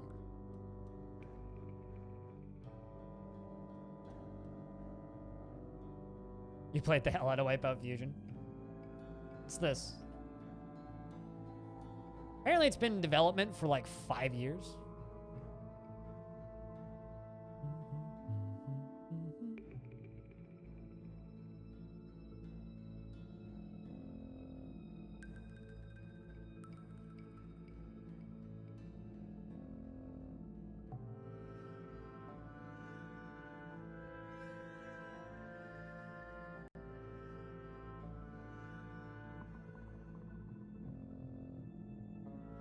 Checking something real quick.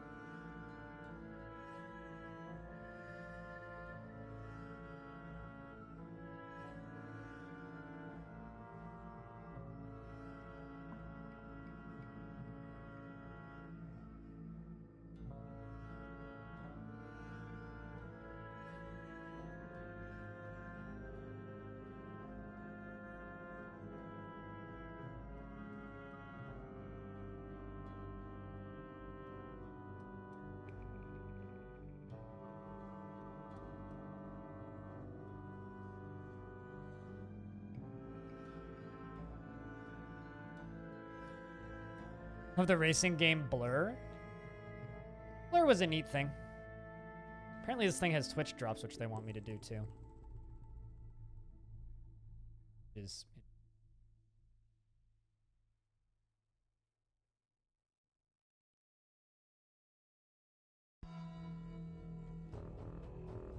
But yeah, that's it. I also have copyrighted music in the game, which I need to disable. So there's a lot of things actually I need to do. Actually check.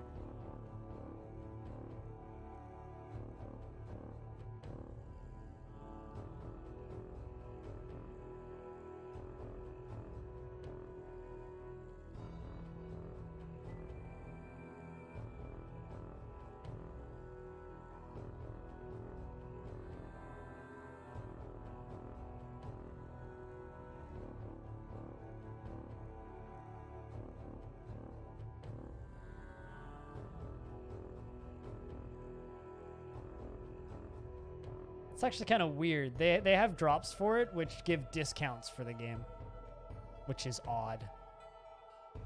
But anyway.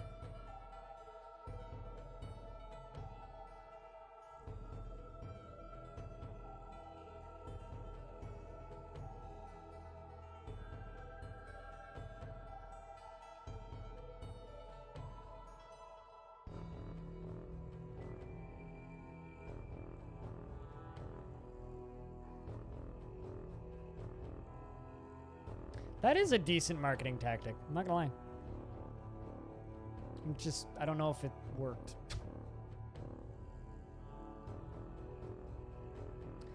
What the hell is going on in this fort? And have you given birth to any more kids? Not today. No. Actually, was it you that gave birth to the kid? You might have actually. Hold on. Let me take that back. Have you given birth to any more kids today?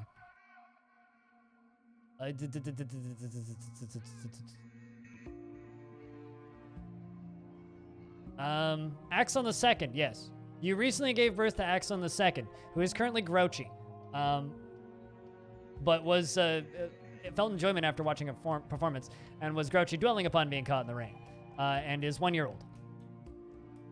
140 to 170 years.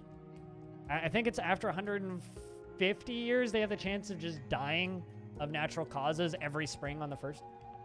Because they can only die on the spring on the 1st. Or in the spring on the 1st of every year. And I trade. There we go. All right. Well, they brought plenty of parchment sheets. So I think we're actually going to trade for all these parchment sheets because it's been a little bit since I've made more choirs. Sure, we'll trade for the Electrum and the Rose Gold. Gave them an artifact. I'm not sure which one. I'm not going to lose sleep over it. I got plenty of, like, any artifacts that I don't think are particularly valuable, I don't care about selling them. It's the ones that are interesting or have interesting history on them that I'm interested about keeping, and those ones immediately. At least you can predict die-offs? Yes, you can.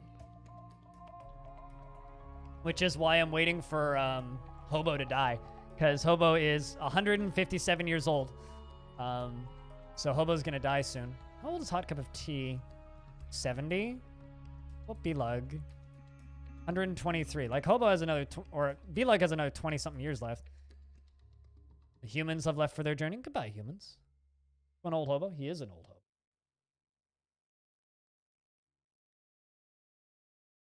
This is madness! Madness. This is Stoned Hobo. This is Hobo. This is Hobo. Yeet. Yes, Hobo, you're old. But, you know, you may have up to, 15 more years left.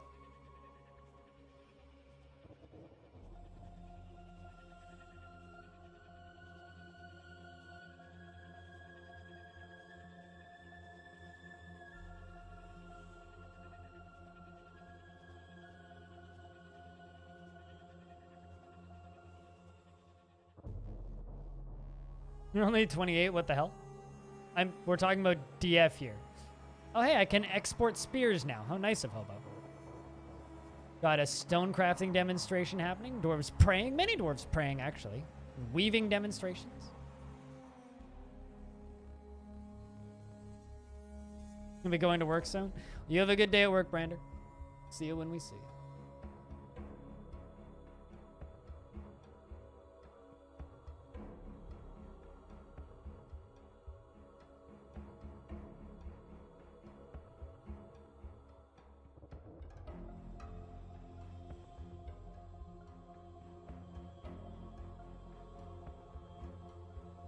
Trying to figure something out in the background here. See if this thing actually works.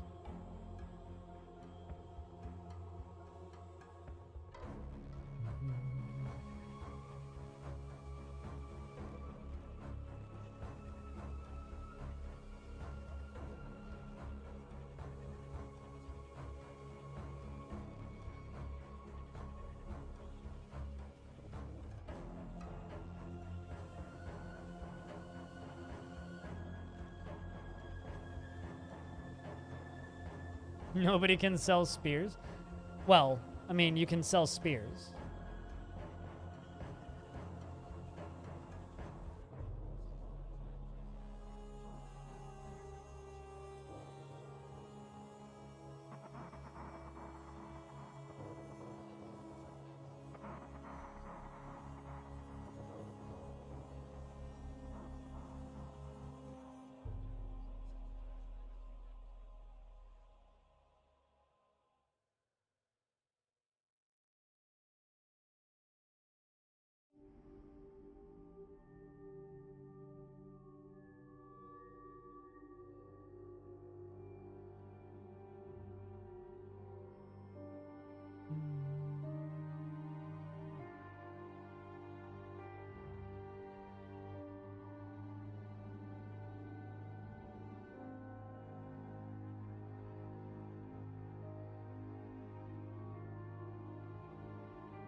Yeah, I don't know. That's odd. From what I can tell, I should have that thing set up, but it's... How does one even make spears when... How does one even make spears when around them uses them? What? I'm sorry, what? Cappy, are you okay over there? You need help?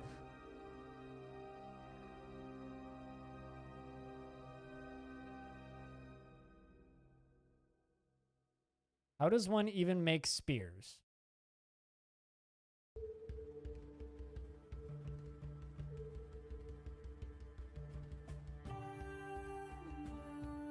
Something did, yeah.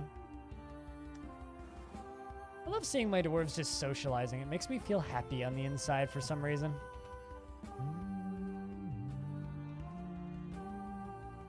Alright, are you making choirs? That's what I need to see. I do have a squad of spears. I do actually have dwarves using spears.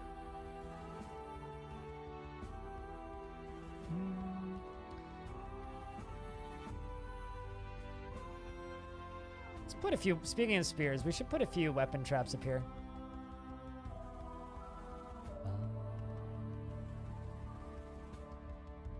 In this case, iron short swords. Hopefully this will catch some of those bloody birds before they get to my stuff.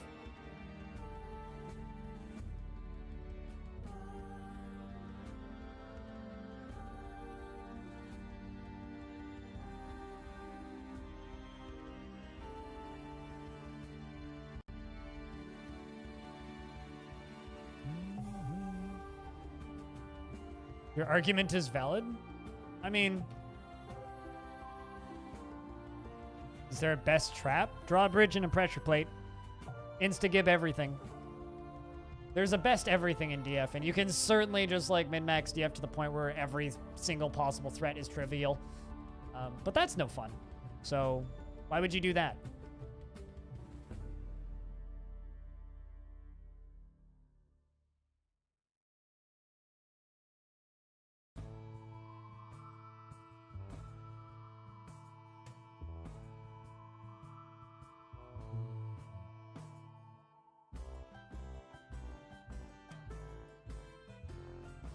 Really? I don't know. I don't think there's a single song on the soundtrack I don't like. Granted, I'll be honest with you, I kind of ignore most of the music I listen to. Unless I'm doing the record stuff.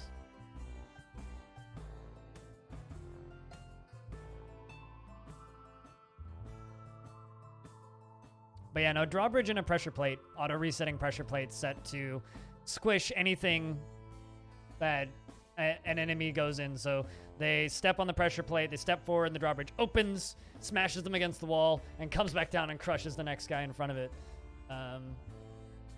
Just to have like 4 of those in a row and nothing will get through. Makes literally everything just completely... makes everything completely pointless. There is no threats in DF if you do it right.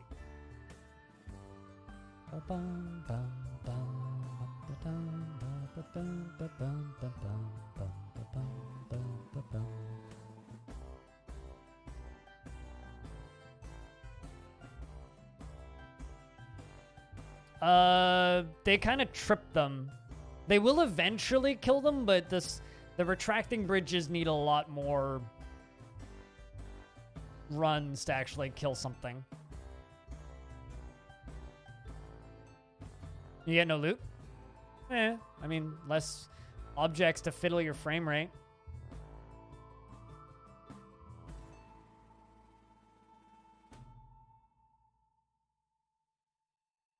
So I don't know if I necessarily feel that way.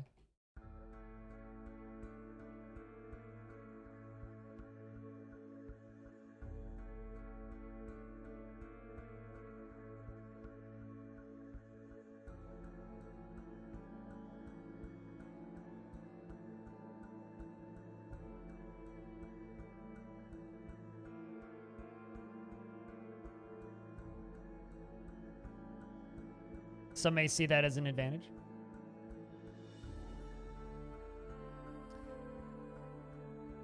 I mean, it depends on whether or not you really want copper and iron. If you already have steel and iron, you don't really need the additions. I'm gonna practice a craft, metal crafter. Silver coin, 20.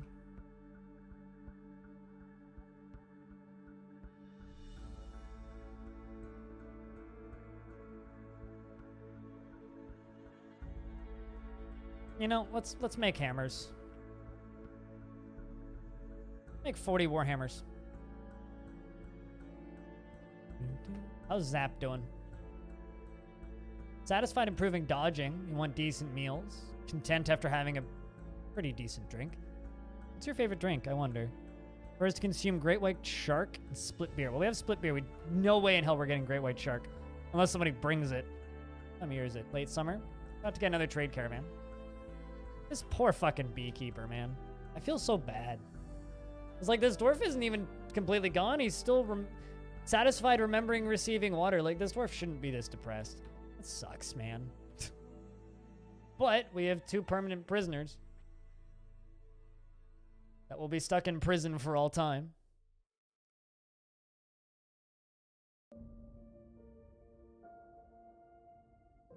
Such is life.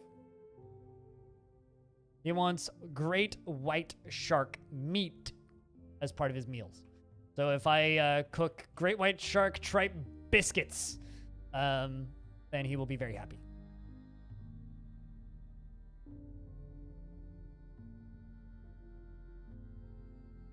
Sounds kinky. How is great white shark kinky? What?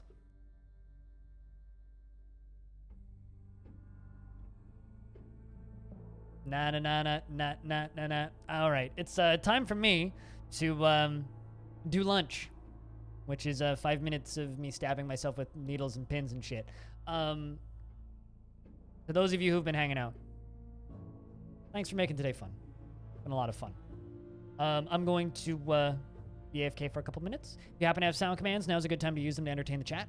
And if you would be so kind, could I get a round of beers? I will be back in a couple of minutes. BRB. Let's take a lovely fruit, the tomato. Remove everything that's good from it, the seeds, the vitamins, the nutrients, everything that's good about it, and just jam it full of shit garbage shit sugar. And put it in a shit bottle that sounds like shit when you put it on your shit. It's shit! Stop eating ketchup!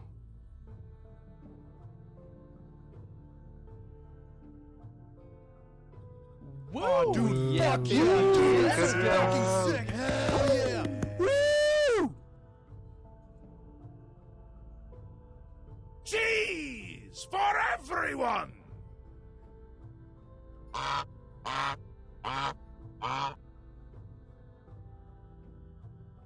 NANI?!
Knife is Lore's custom command. And the command you're looking for is system, Peter. It's a Unix system. I know this. There you go, you found it.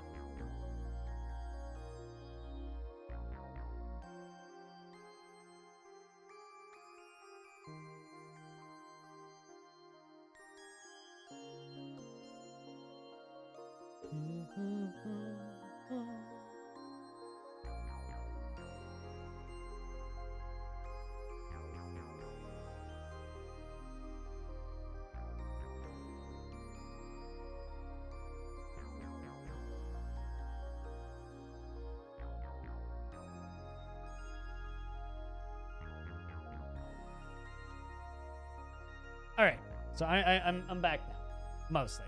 Just punching some things in on my phone. And then we can get back to stuffs. But seriously, thank you very much to everybody who's been hanging out today. It's been good.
Cat.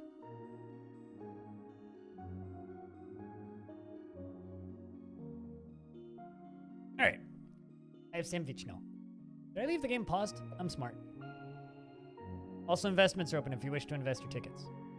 Also, it was really funny to me when I said, yo, use sound commands now, and everybody just immediately got debated by the ketchup command. Like, Hobo just got that one in first.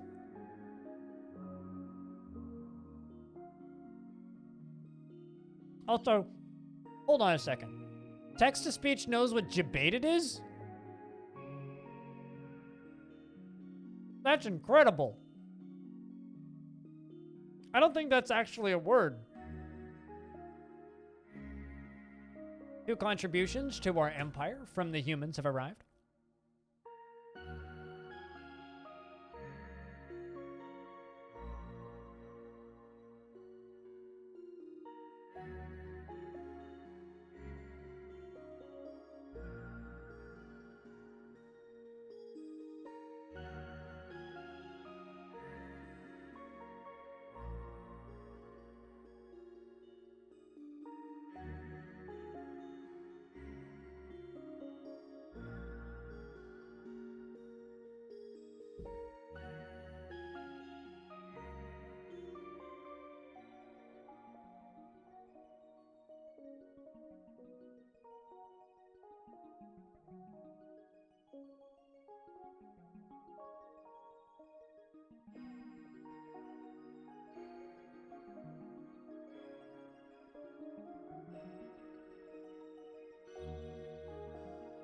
A part 2?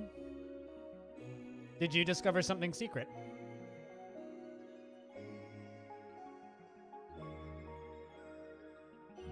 Really? Well, congratulations.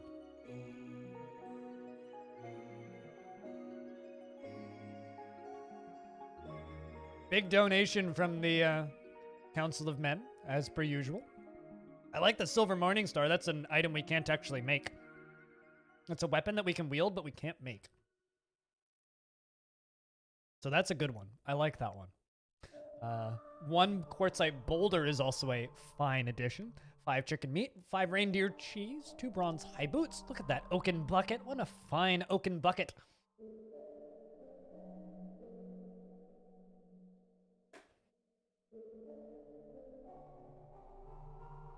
Apologies, I'm eating sandwich, but hello, perfect.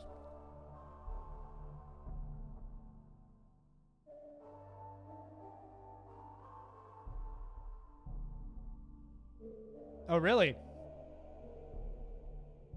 Really now, Ryan?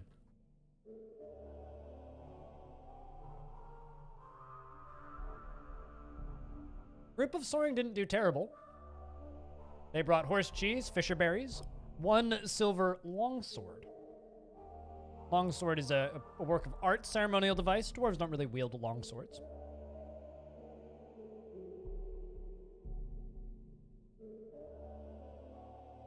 What was on it, more like, because I just finished eating it. Ham and cheese. Very simple. Very tasty, but simple.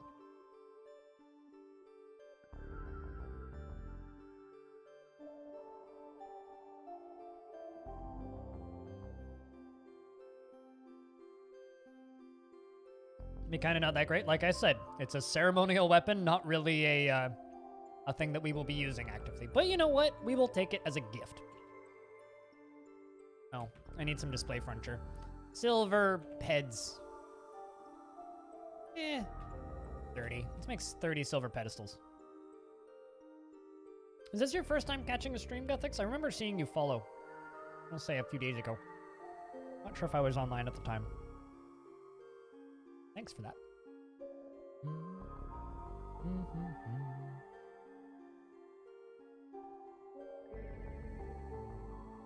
What's on that pizza, stupid?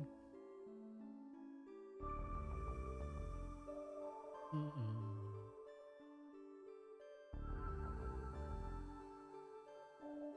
don't want to extend this tavern, make it bigger.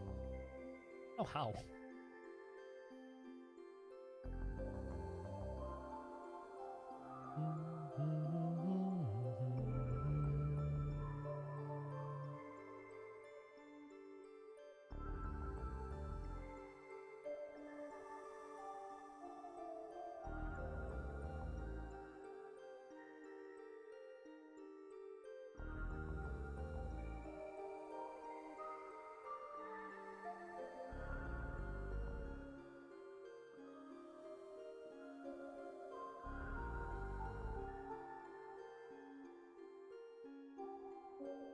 You're more of a YouTube viewer? Gotcha.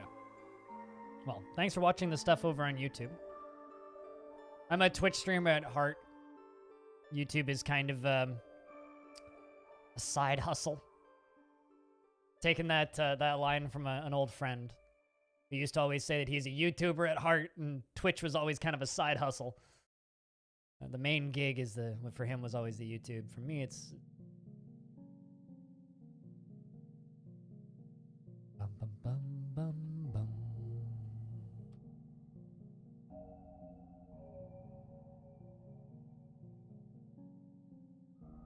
I'm happy Sparkly came through. Sparkly 4K had a rough couple of years, but very much has kind of come through and is now a much happier time.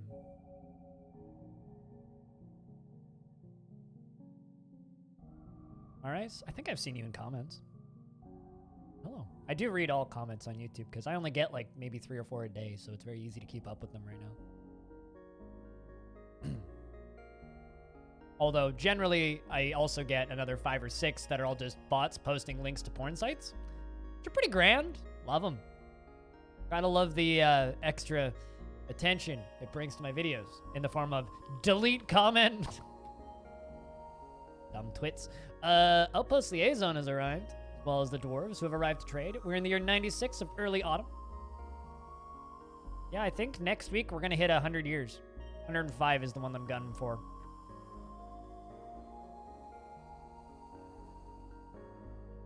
That's the year that I'm really gunning for.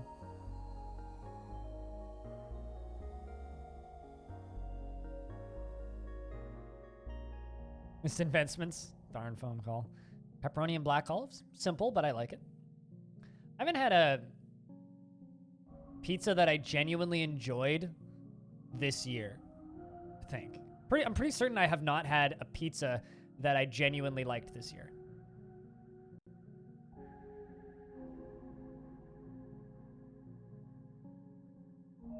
And post random emojis. Yeah, they do.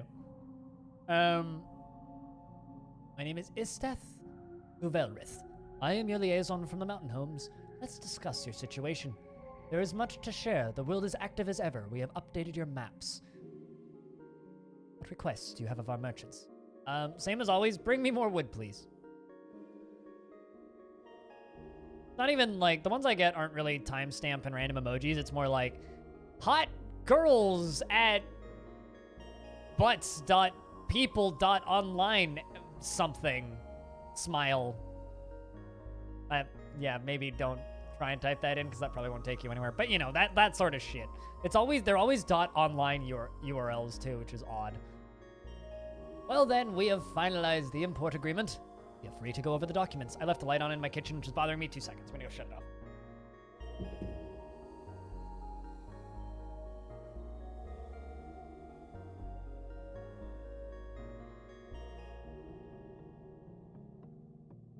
All right, I return.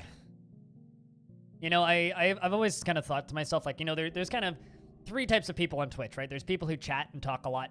Then there's people who just kind of lurk. And then there's people who lurk very sporadically. YouTube are like the ultimate lurkers. Like, they want to listen to the whole thing, but don't want the live interaction. I think it's fascinating to me.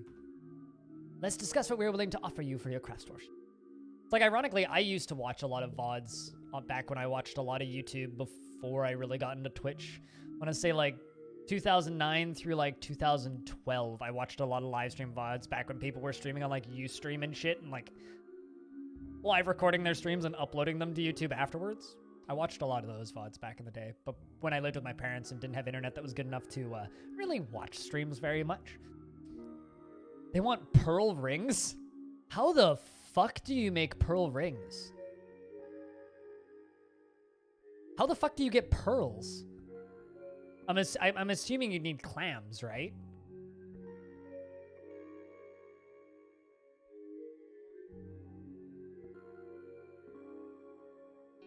You know, honestly, Cappy, it's pretty similar. I mean, I used to watch a lot of big YouTubers.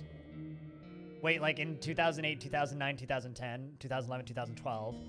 And then eventually moved from big YouTubers to big YouTubers and big streams. And a lot of esports streams. And then found speedrunners, watched a lot of speedrunners for a bit. And then found variety casters and smaller casters. And then started streaming myself in 2013. So, and now it's like, I like channels that are around the size of mine. You know, one that's small enough where I can keep up with everything. You can't get pearls in the game right now? Huh. That explains why I'm sitting here going, how the fuck do you make pearls? You've never heard of it? Well, they're requesting pearl rings, so. Farewell, hobo. I look forward to our meeting next year. Our fortunes, of course, rise and fall together. Is it like coral, where, like, it's listed as a thing that dwarves can like, but it doesn't exist? I really want corals to exist because I really want to see how Tarn would make corals in Dwarf Fortress. So civs can get it. So you can you buy pearls from things?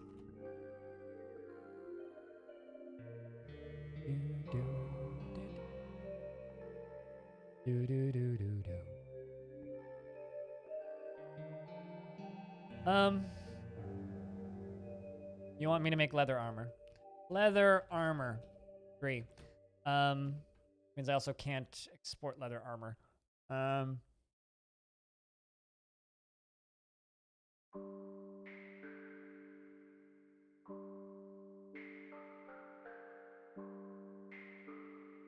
Let's just do this. Oh wow, it didn't hurt my frame rate when I did that. Interesting.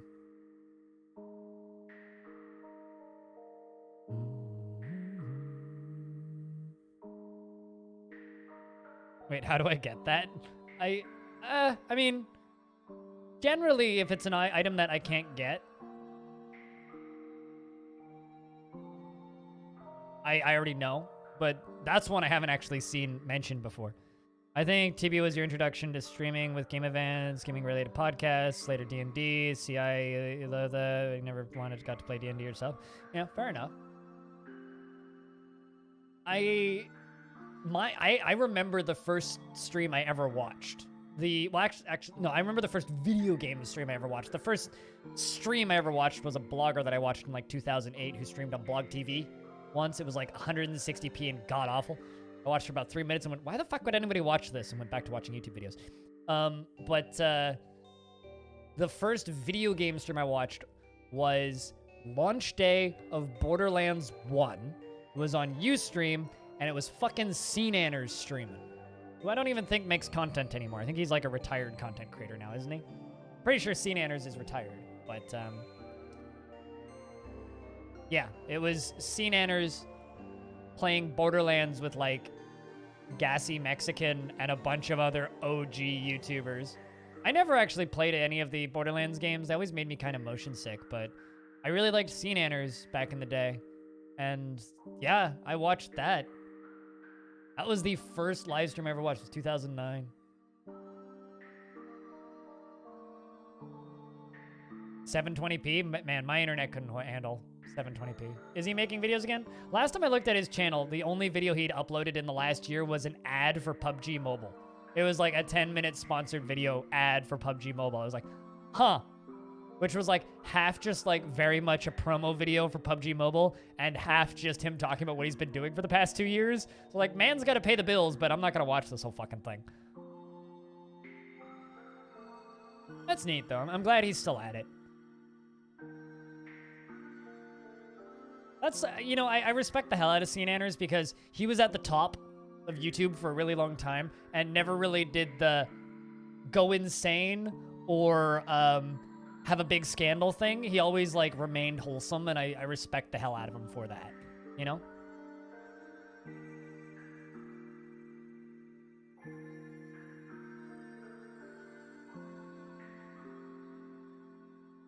I've met Gassy at multiple events now. It's weird, like, I've gotten into this industry over the past 7 years, and the world got much smaller. Like, I had the opportunity to meet Total Biscuit for about a minute. I had enough time to shake his hand, tell him I love his work, and say he's an inspiration, and his response was, thank you. I'm glad to hear it. And then said, now where the fuck is my booth? And turned around and walked away. Which was pretty apt. Because he was supposed to go stream Warframe. Which he did. It was at TwitchCon a few years ago. Like a year and a half, I think, before he passed away. Like one of the last conventions he actually went to. Which world really isn't that large? No, it's not. Like, I've met Jesse Cox now, which is another one of my idols. Fucker's an inspiration. You heard Warframe? Yeah. Warframe has good cookies. So Cooler has thousands and thousands of hours in Warframe, and I maintain that the best thing about Warframe is that their booths, back when they used to have booths at conventions, have good cookies and chips and soft drinks and coffee, all for free. But you have to be a Warframe partner or friends with a Warframe partner. Turns out, I'm friends with a lot of Warframe partners. So whenever I would get hungry at conventions, I'd be like, hey, Mike, I'd text Mike, yo, you want to get me in the Warframe booth? I want food. And so he'd let me into the Warframe booth, give me a Warframe partner, like, pass, guest pass, and then we'd just go in and drink coffee and eat Dad's cookies and just, like, I'd pretend that I knew what Warframe was for, like, 10 minutes. Yeah, no, I like the people over at Warframe. They have good cookies. They're good people. You guys bring any meats? You brought cheeses. Lots of plump helmets. Lots of... Ooh, cave lobsters. Lots of my dwarves like cave lobsters. We should buy some more lobsters. And cave fish. That's all that they bring us, though, is cave fish. They don't bring us any surface fish. Sometimes the humans will bring you, like, shark and, like, whale and various other weird meats. Like fish meats. No, thanks. Thanks for the Prime sub. Cheers, man. Enjoy the ad-free viewing on Twitch. Unfortunately, I can't give you ad-free viewing on YouTube, too, but because you subscribe on Twitch, I give you full permission to ad-block the fuck out of my videos. But, thank you. Chat, can I get a round of beers? In chat for Guthix. A legendary RuneScape god. And also... New friend with the Bezos bucks.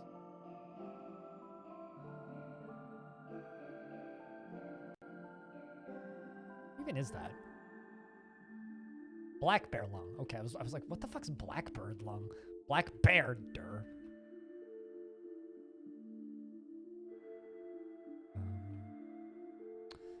All right.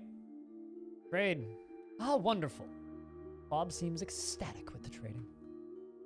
Bloody well should be.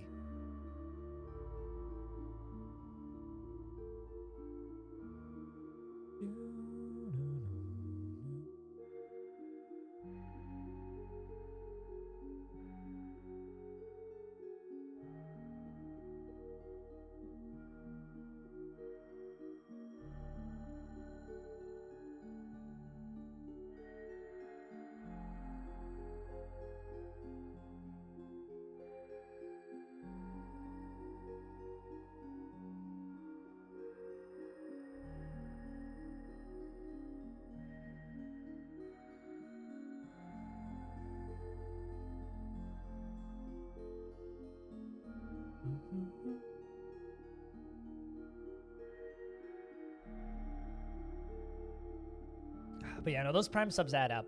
Like, those Prime subs are like probably about 1/5 of my income every month, believe it or not. By the end of the month, like, they add up.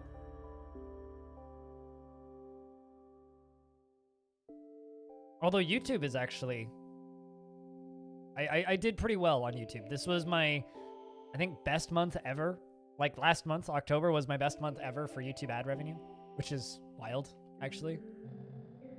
Probably because we're getting close to the holiday season and there's a lot of ads right now on the internet.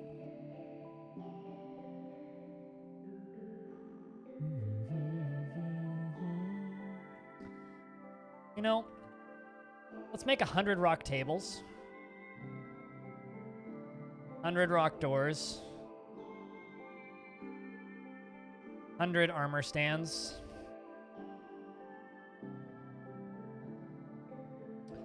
100 floodgates.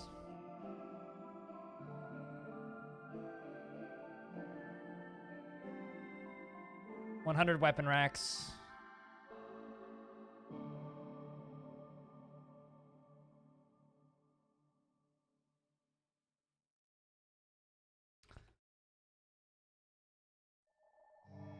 And 200 doors. I'm gonna do all of this to power through a bunch of the boulders that we have. Give my masons some exercise. And then I'll trade away most of the tables and stuff.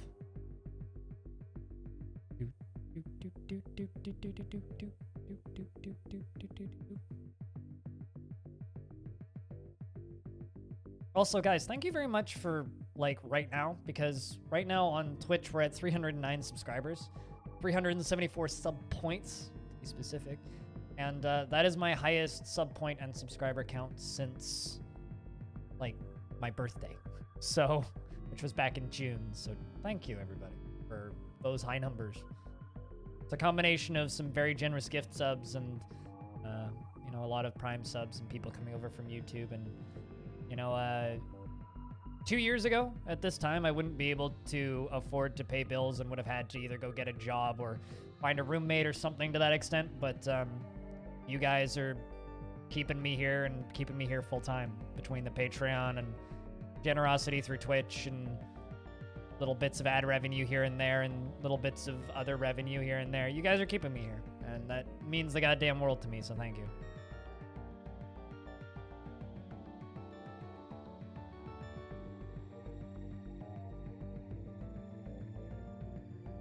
Also, Fog, I don't know if you're still lurking, but I got a thing to send you.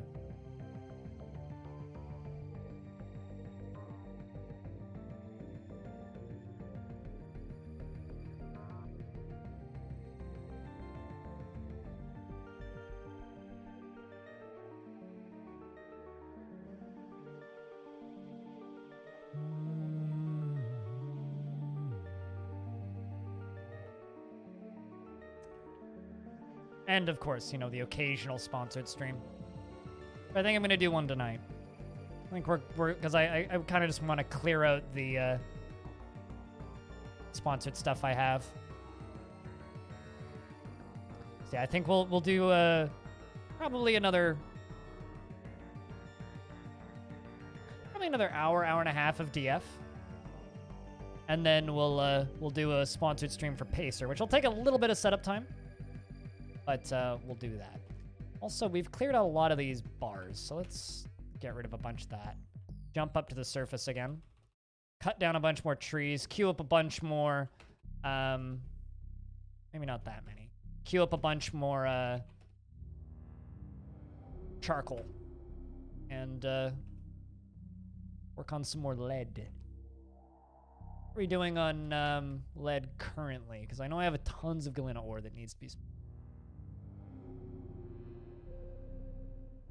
I haven't done a ton of building today, but we did do...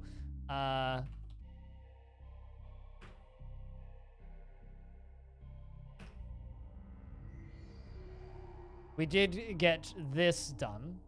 Well, up to there. We need to kind of come around, but we did get this lower side done on the walkways, which are purely aesthetic and have no practical use. Maybe one day they'll have a practical use.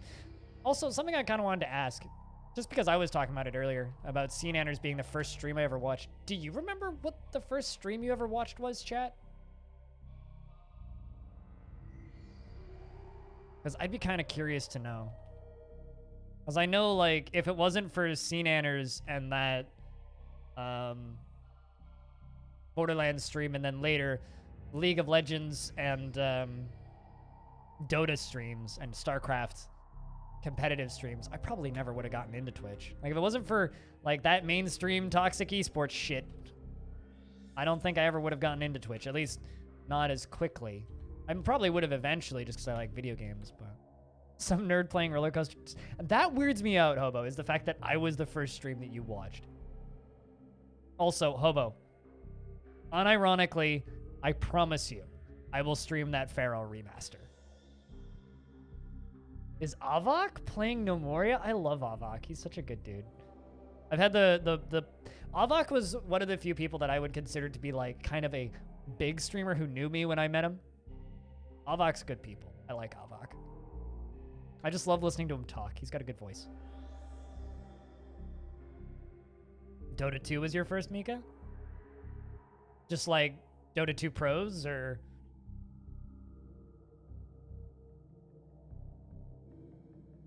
Was EJ playing KSP? Really? Man. Honest to God, I think that if I didn't run into and meet EJ at TwitchCon in 2016, I don't think my stream would be here, frankly. Like, EJ and Das kind of... They were the people that gave me a boost. EJ, Das, and Matt, and Matoro. Matoro Ignika! Those three, I probably have to thank for my career, frankly. Even though, like, my stream is vastly different than them now, if it wasn't for them, if it wasn't for them and Limes, I don't think I'd be here.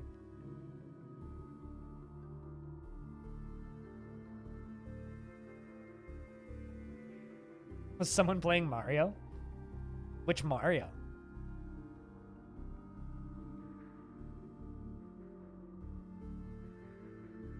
Or the Blood Bowl League with TB and Bunch? God, those are fun. I probably watched those same streams with you, Cappy.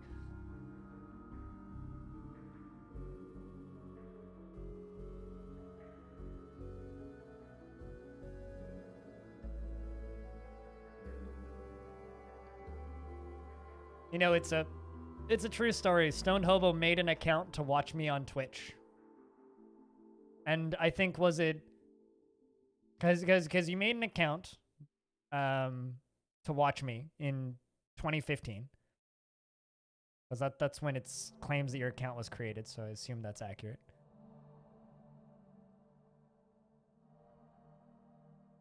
Interesting. What's it mean? A world event? News, gossip, somebody died. I don't know who Burr Praise Blockade is. I'm also not entirely certain who the Tomb of Planks are.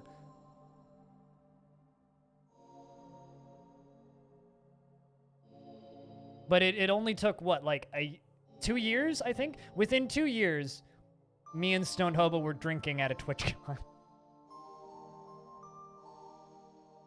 But Burr Praised Blockade has been appointed to the position of Captain of the Guard of the Tomb of Planks. Who are the Tomb of Planks? It's got to be one of my mountain homes. Okay. The mountain home of the Fortress of Trumpet Stroke, yes, is the mountain home of my faction. And the site government is the Tomb of Planks. So the Mr. Burr, that dwarf, or Mrs., I'm not sure, is now the captain of the guard of them. Also, we should check the news. We're still at war, but there's also more news. Aiton, shot-ended, has become mayor of the Saber of Prophecy. The Saber of Prophecy. Stuff is happening. People are dying.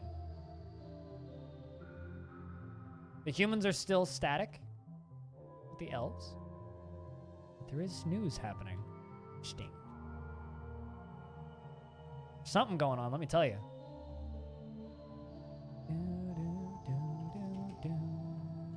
Max, why are you depressed? Lack of decent meals, unable to pray. Was interested remembering watching your performance. Self-pity after being away from friends. If I made you into a performer, would that make you happy?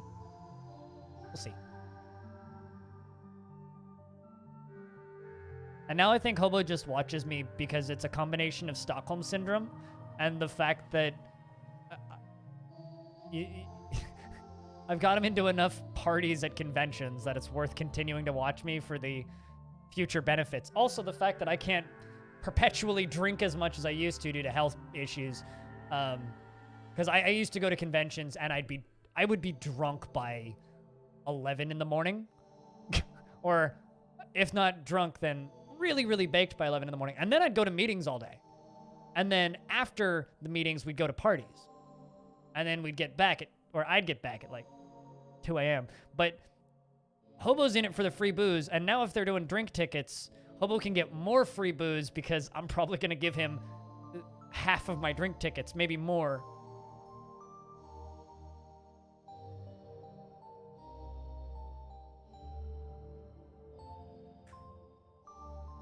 People are dying. What's going on at the mountain home? Ubal Grass Bridges has been appointed to the position of bookkeeper of the Tomb of Planks. Something is happening.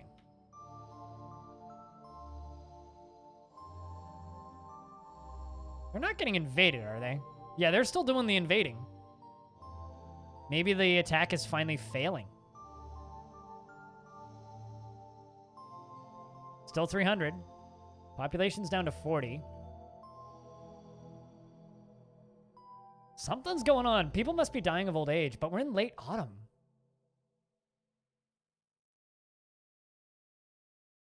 Also, I just realized I have an unnamed dwarven baby. Does anybody want into this fort? I for some reason thought I named this child. Apparently I didn't. Just raise your hand if you want into this fort. I'm going to pick somebody who hasn't been in.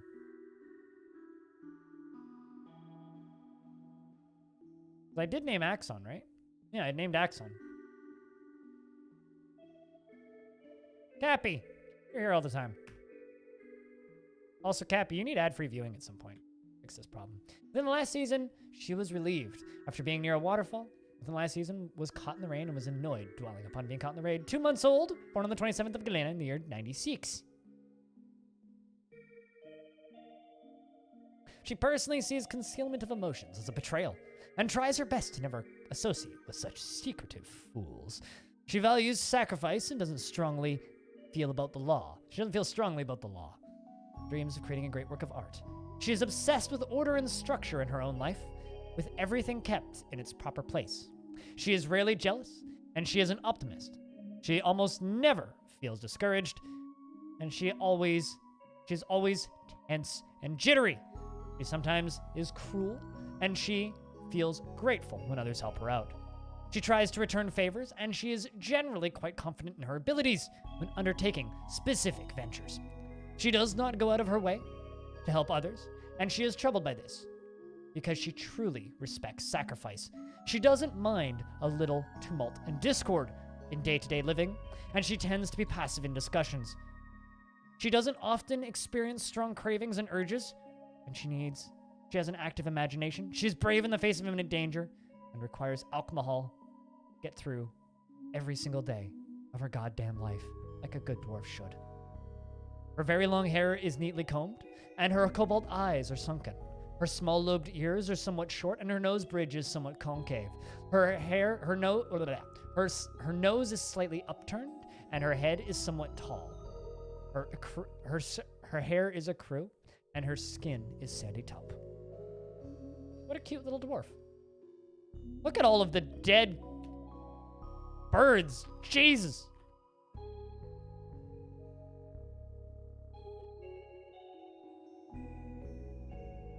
Her hair is a crow, yes. A crow! Her hair caws loudly.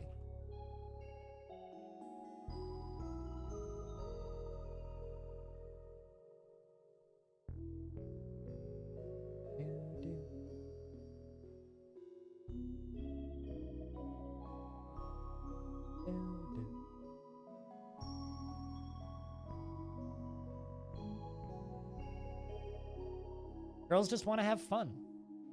Isn't that how the lyrics go? I've heard this song before. Zapdos, you doing okay?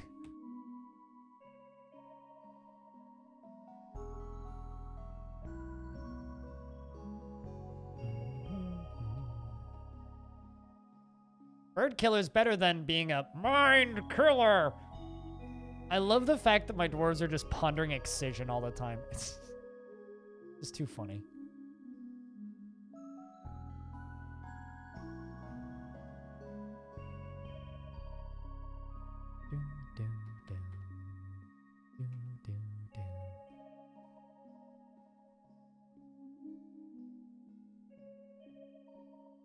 Been a while since you saw one?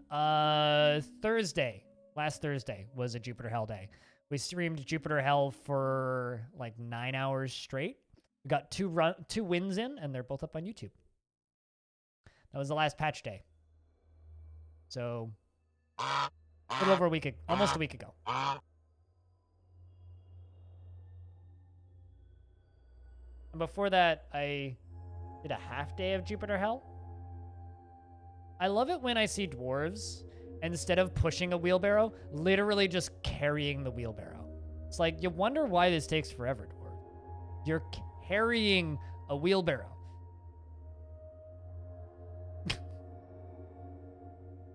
Yeah, so if you want to watch those runs, they're still up there. Also, Epion owes me an achievement. Because somebody was asking earlier if I would ever want to be in a video game. Well, Epion owes me an achievement in that video game. Because he made a bet with me relatively recently. It was, I got down to 1 HP. Yay! Interested after learning about law dodging. Please sort out your brain, Zapdos. Blind luck, yeah! So he still owes me an achievement. Also, if you don't know about Jupiter Hell, dude, you should go fucking play Jupiter Hell. Because Jupiter Hell is a really good game.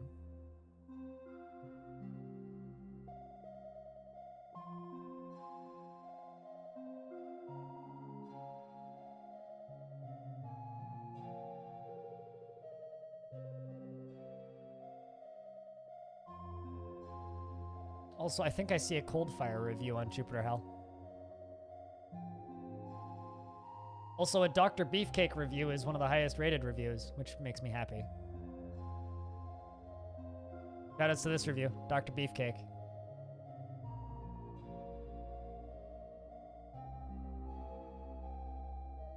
I mean, is your name Coldfire with 2 Ds on Steam?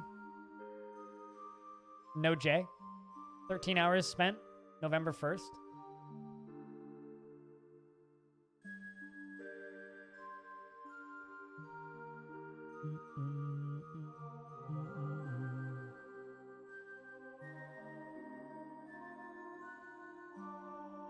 What's kind of annoying is one of the highest rated, most helpful reviews is a review from the day 1 patch that was reviewed on the 2nd day. The game has improved so much since then, and it's still a negative review. That user needs to go update their damn review. There is only one Coldfire? So is that you? Oh yeah, but the achievement is if you get to 1 HP at some point in a run and then go and finish the run and beat the final boss, you get the blind luck achievement. Which I can think of a way to min-max and cheese pretty easily, but...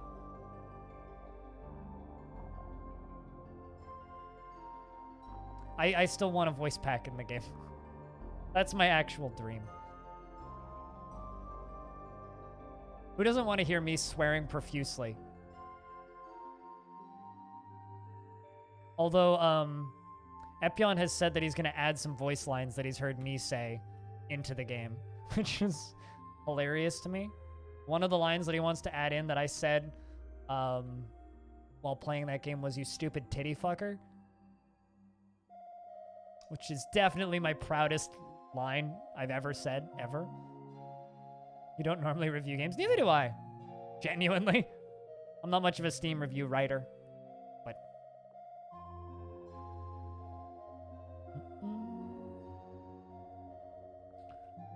Once we get this area cleared out of boulders, it'll eventually become our proper... You know, actually... Totally just make a coin stockpile in here.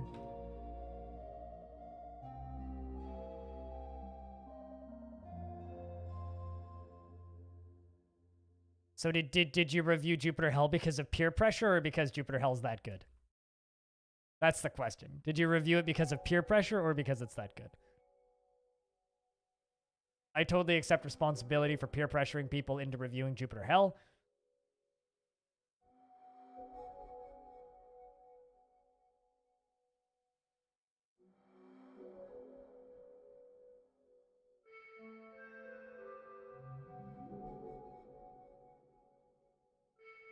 Humans have expanded quite a bit. Way down to here now.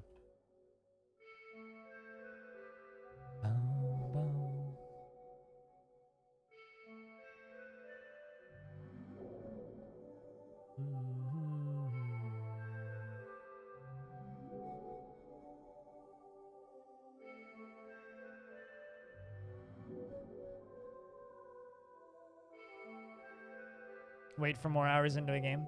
I respect that. I always get annoyed when I see reviews that are like, negative review, not enough content, 0.5 hours. It's like, how do you know how much content a game has when you haven't played it for more than 0.5 hours?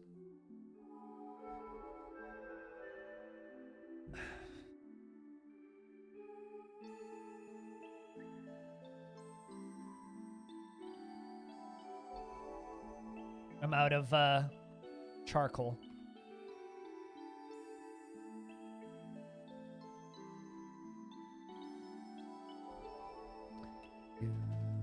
Do.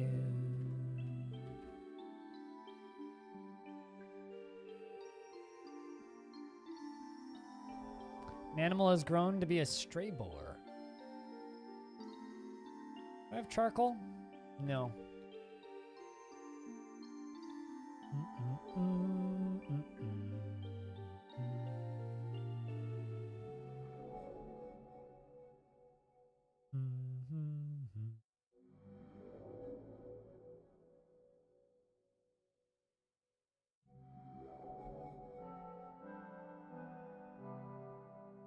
Yeah, no, I really, really like Jupiter Hell. I think it's one of the more criminally underrated games on Steam. According to Epion, they've sold 6,700 something copies. And I wonder how many of those copies were because of my stream. Like, I genuinely wonder.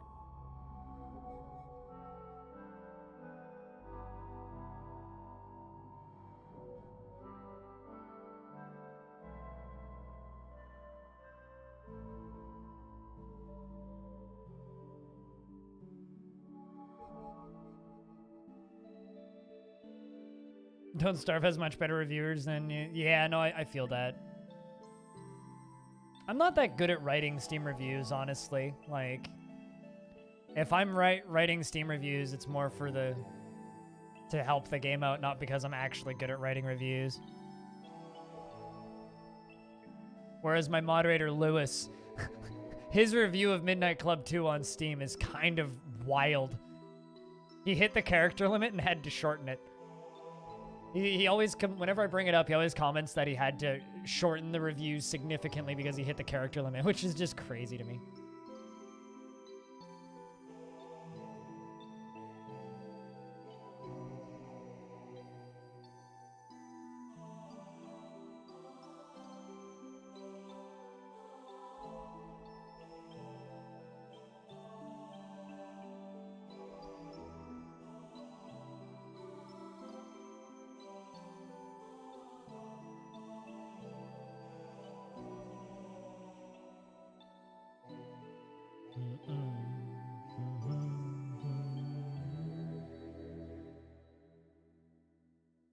And then just canceling, because what the fuck, yeah.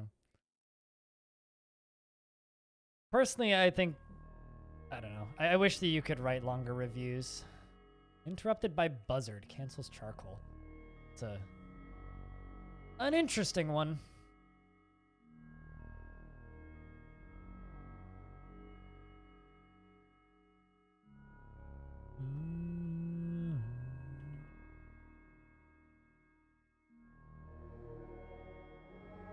Captain of the Guard is fighting with a buzzard. Captain of the Guard stabs the buzzard in the upper body with Iram Okeg, and the injured part is cloven asunder. Literally cut it in half. Good job, Dwarf. And the frame rate speeds up.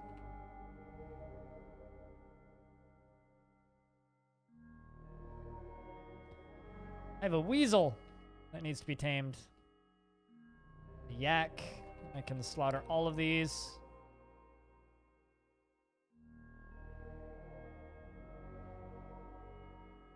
Time to eat a lot of wild boars, or not boars, but just boars that we have.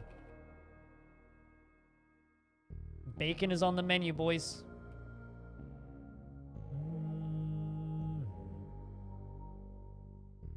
Lots of bacon's on the menu.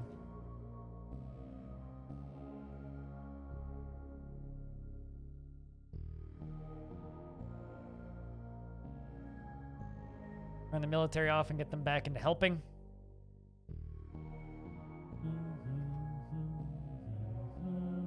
I don't think Kevin Bacon is on the menu, no. But Bacon is indeed on the menu.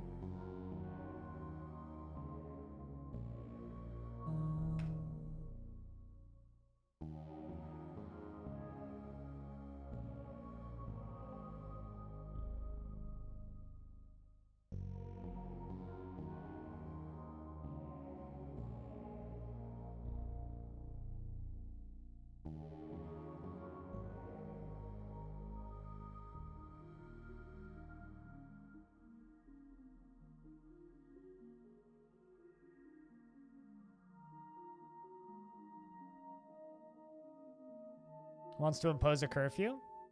Probably not a bad idea. They probably are doing that with legitimate reason, I would say. What's the curfew? I mean, frankly, my province should have a curfew. Not gonna happen because people will be like, because they're a bunch of big babies.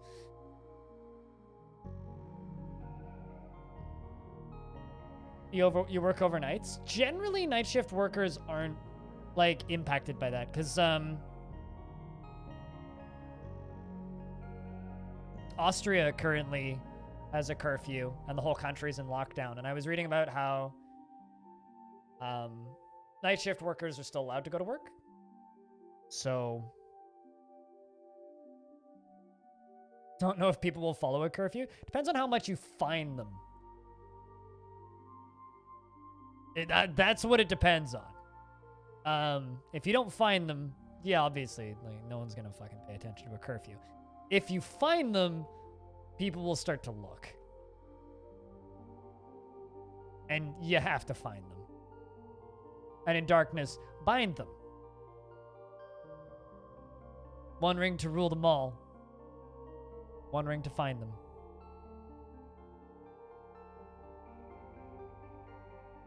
If only it was that easy. Turn the military back on. So we just got attacked by a buzzard.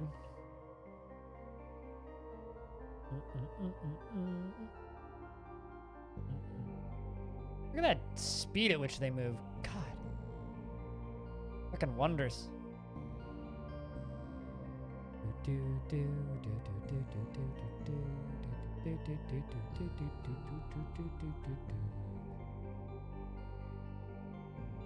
A dwarven child is fighting with it. Okay, so Ara,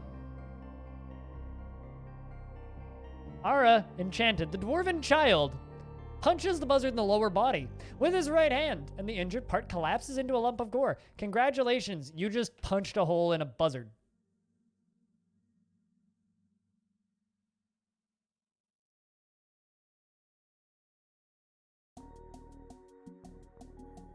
Child. How did you do that? You're a child and a toughen. You are 3 years old, and you're currently irritated upon wearing old clothing, but you feel vengeful when joining in an existing conflict, and he feels vengeful when joining in an existing conflict.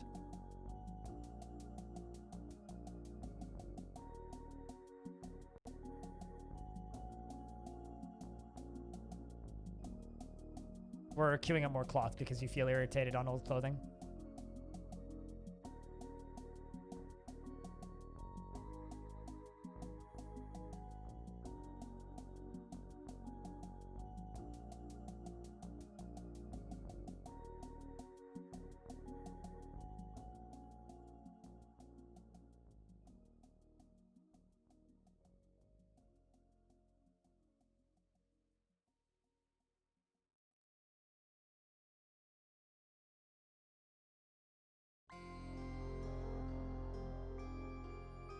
Whoa!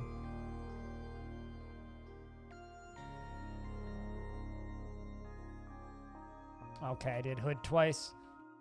After hood. Sock. Shoe.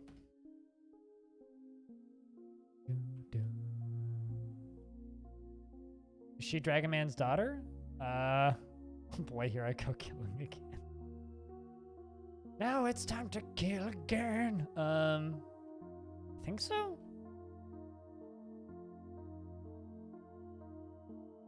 But no, not she. No, this is Cryo's son. Cryo and Spitalier's son.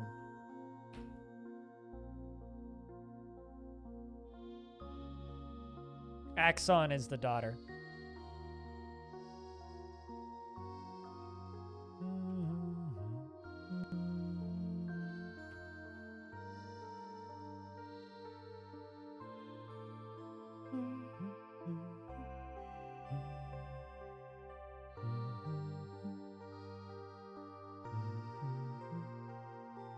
The lesser mortal shall suffer.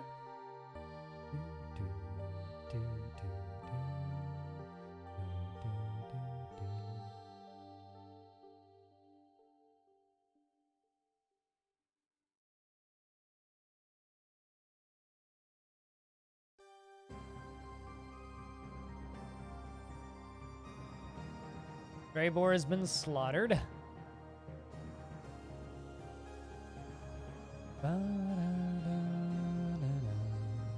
I love how I actually have too much shit to do, so we haven't had a chance to dump anything yet.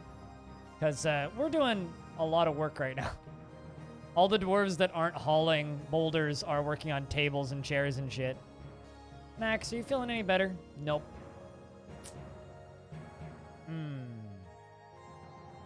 Didn't feel anything working, didn't feel any, just felt self-pity after being away from family. You have family here, right? Yeah, Squug was your father. Rhinestone was your mother. Oh. And Quatch is dead. So your whole family is dead. Well, that's upsetting. That's why you're sad about being away from families, because your whole family is dead. Literally the whole family. No family left. Lurk with audio off.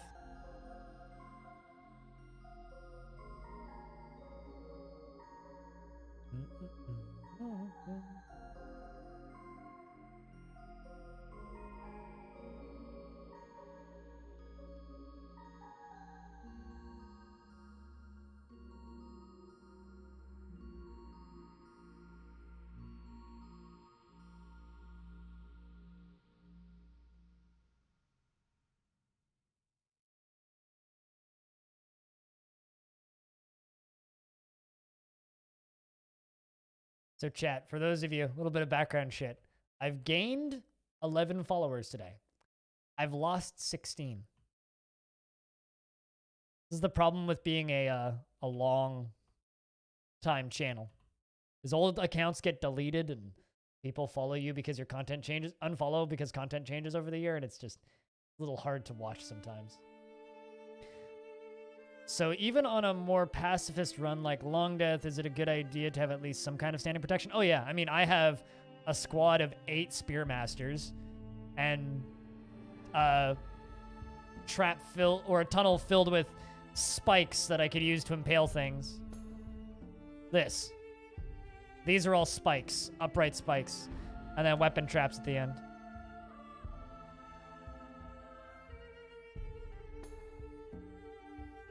That won't have, if it's on the same PC, Twitch is smarter than you, and that don't count as an extra viewer. No, I mean followers. It's so good, isn't it? Wait until you get to that last episode. That last episode is, mwah. I'm assuming you've seen the episode in the blanking. Brain is shutting off. I'm assuming that you've seen the episode that takes place in the funeral home. That's the word I was looking for. Because, god damn, that thing is amazing. Just, it's so well shot. Like,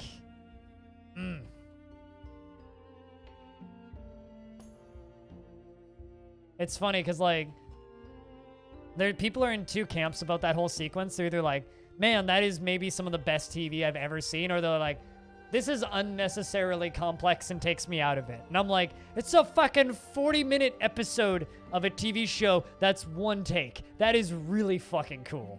Like, I don't care who you are or what your opinion is. That is really fucking cool. That is fucking awesome. That whole thing was one take. That whole episode is one take. It's incredible.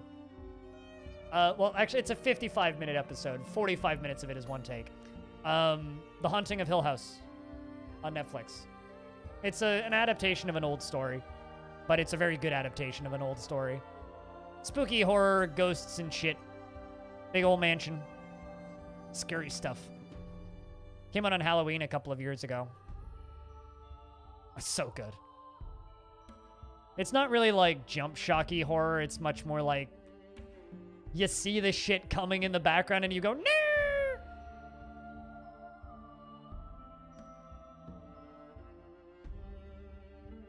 Good evening, Psychon. Well, afternoon, I guess. Probably evening for most people, so I'll just assume evening. Hello, Psychon. How are you?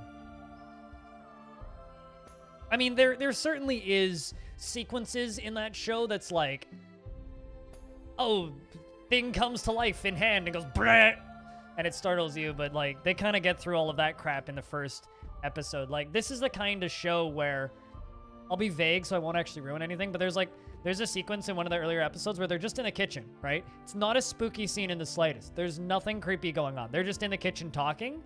If you look in the mirror in the far corner of one of the scenes, you can actually see one of the ghosts that shows up later, like later in the show, like episode 8 or so, like just hanging in the background with a broken neck, just going, like in a mirror, like in the sides. And like, it's maybe like that big on your screen. You have to like pause and look at it because it's like when the camera's panning around. There's shit like that everywhere in that show. It's so fucking well.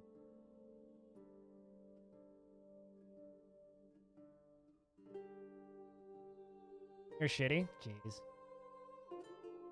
Hopefully I can make your day a little nicer. Just a tiny little. There's miasma in my kitchen. That's how my day's going.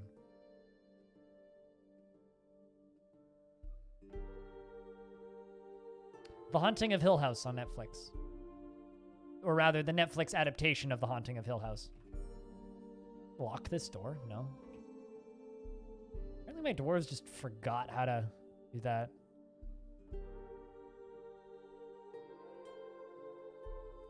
Just foreshadowing? Yeah, no, I agree with that.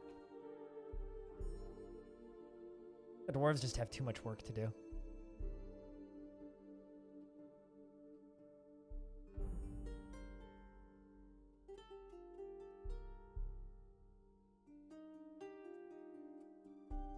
Oh, really? When I played through Amnesia: The Dark Descent years ago, back when that game first came out, I played through it at a friend's house with my friend named Daniel. And we played through and finished that game together with the entire time. The main character's name is Daniel, and almost every voice in the game referencing Daniel, Daniel, Daniel, Daniel, Daniel. And it was way too funny. To the point where the next morning his mom was just like, Daniel! And he's just like, shut up, Mom. I heard mixed things about it. I haven't sat down to watch it, though. Raptress. I haven't sat down to watch it. I haven't been in that kind of a horror-y mood. I've been much more in like a classic slasher. I was in much more of a classic slasher binge. Like, I watched Friday the 13th, the second Friday the 13th, and the third Friday the 13th. I watched Halloween, and I watched Alien and Tremors. Tremors isn't really a slash. I hardly even consider Tremors a horror film. I watched Tremors. I watched... Yeah, that's basically it. Wasn't really needed? No, I've never seen the Ash vs. Evil Dead TV show. I've never been a huge fan of Evil Dead. I was always a Shaun of the Dead kid.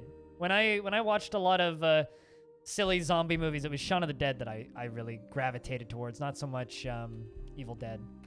Not that Evil Dead's bad or anything. It's certainly not. Evil Dead is fine. I quite enjoy Evil Dead. But I'm a big fan of Shaun of the Dead. Shaun of the Dead might actually be one of my favorite comedy horror films ever made, just period. The movie's just brilliant. Absolutely brilliant.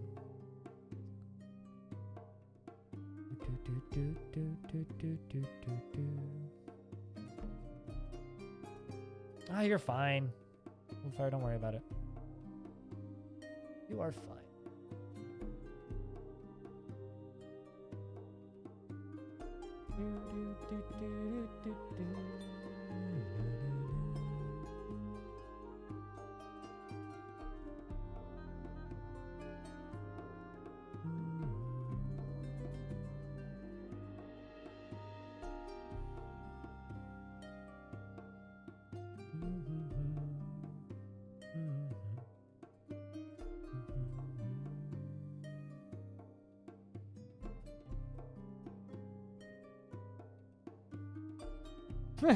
Shut up, Wesley. Yeah, no, I agree with that. I like hearing Captain Picard saying shut up, Wesley, as well, because I find Wesley to be rather annoying. I never liked Wesley. This poor dwarf. This is a perfect example of a dwarf that's just screwed. Like, I don't know what to do to help this dwarf. Like, they're literally upset about everything, and everything they do doesn't make it better. It's just like me. In real life. Upset about everything and nothing makes it better. But Petra has created a masterpiece dress. Send him to war. We're not at war with anybody, Patolis. We are traders, merchants, artists. Why would we go to war? Seems like such a pointless waste of life.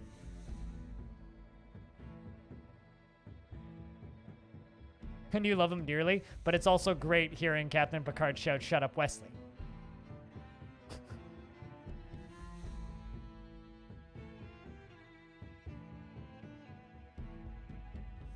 You clearly have missed most of this fortress. We're not at war with anything.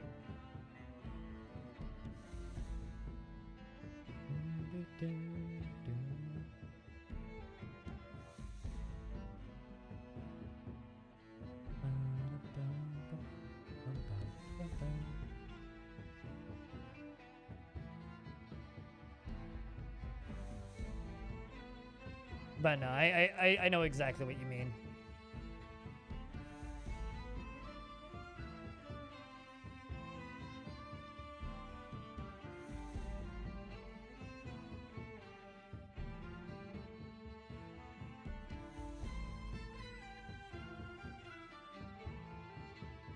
Yeah, this is probably like the least dark fortress I've ever done. It's called Longdeath, but it's like mostly just internal politics. Like the saddest thing that I had was a dwarf was knocked off of the wall yesterday.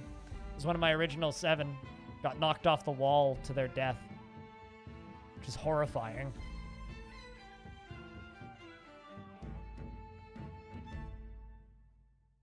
Aside from that, it's like mostly non-issues.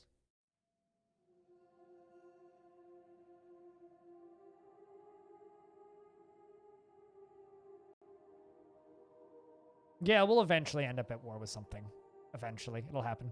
Spring's arrived, which means we're about to get more donations.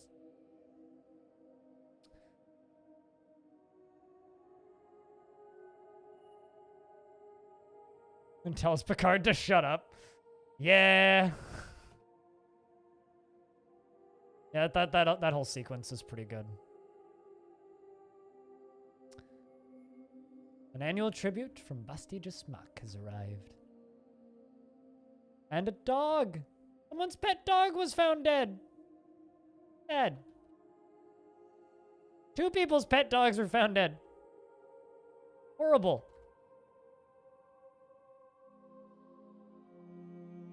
Gogu Nathalba Cairo.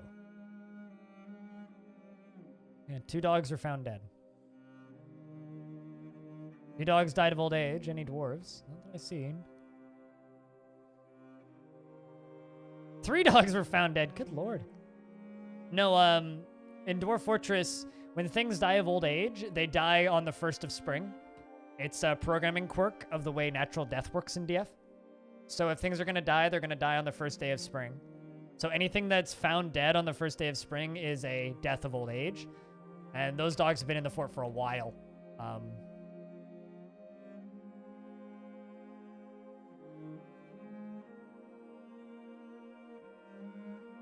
We had a peacock die last season. And 2 dogs died this season. Must be a heavy inventory worth of stuff. Not that bad. The weak human. Silly weak human.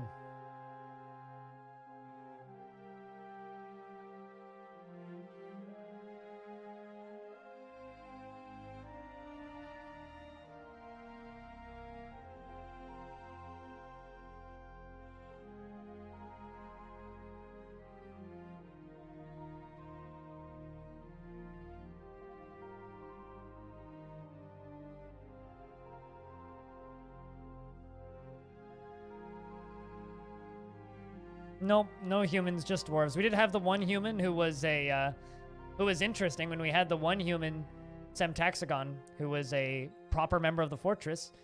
We would have 2 different humans who would come by once a year. One which was Semtaxagon's lover, and the other one which was just their friend, would come by once a year and visit. We also had a visiting goblin for a couple of years, but nobody for the last like 30. It's been a very solitary time in Longdeath. Not bad. Actually, not bad from the group of alchemy. I wouldn't say that I'm totally offended by that one this year.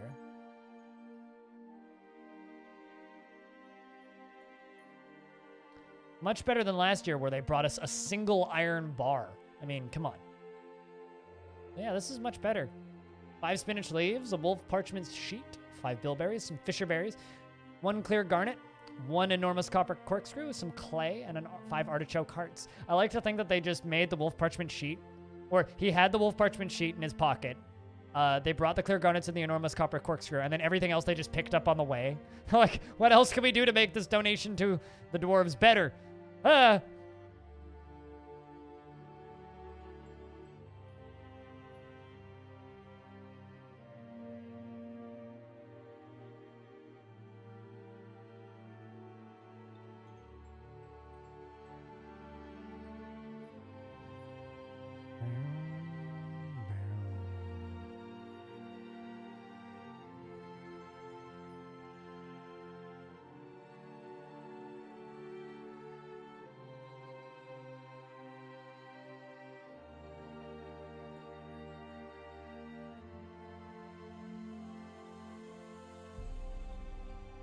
So they're literally picking roses for your date in your mother's garden? Yeah, pretty much. Also, is that a thing people do? I don't think I've ever dated a girl who's had a mother with roses in a garden. Yeah, I've never had that opportunity.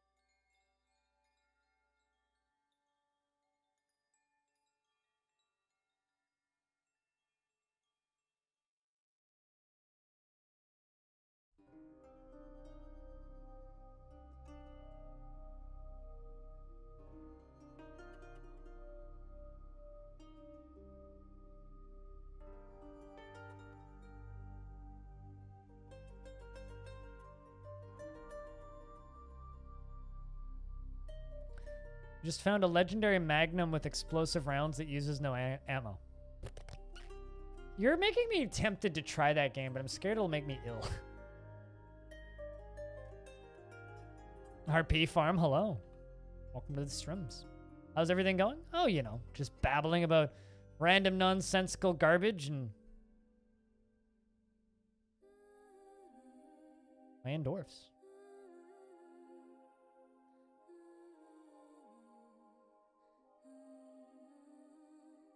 No, it's not Jupiter Hell.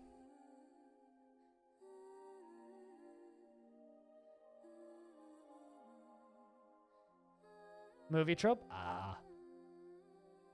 I feel like that's more of like a sitcom trope, you know? Like, guys going in to meet up with date and like is stumbling over and is drunk because work went late and hasn't showered and looks like shit and picks a bunch of roses from mother's garden.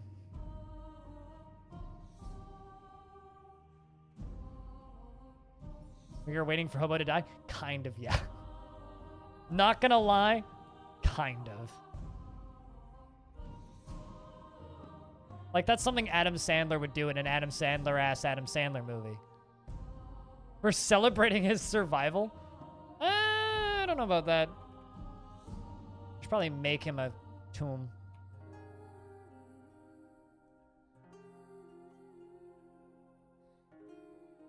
I wonder if Sui's doing all right.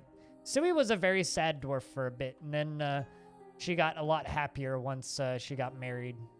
Which is funny, because like the main thing that made this dwarf upset was the fact that she hadn't been around a lover for so long. But she's doing pretty good now. Even though her spine is bruised. 20 kills, bunch of buzzards, one great horn owl, a gray langur. I haven't seen gray langurs in a long time. For a couple of years there, we were getting attacked by gray langurs every year, and they would just dive over a wall, climb down the side of the wall, and then run into the library and steal my books. I haven't done that in a while, though.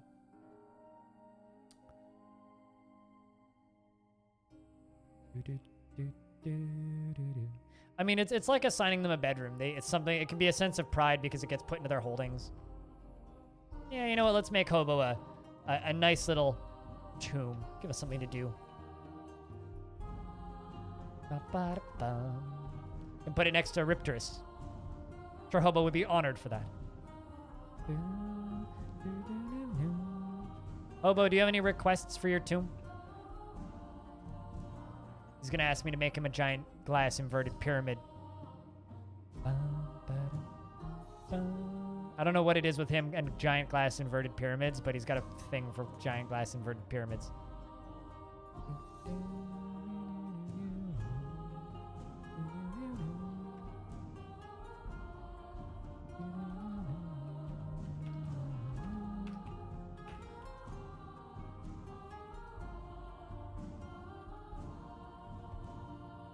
Yeah, that'll happen.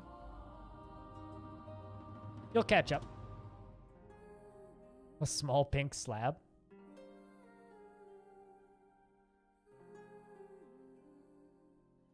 That just says pleb on it.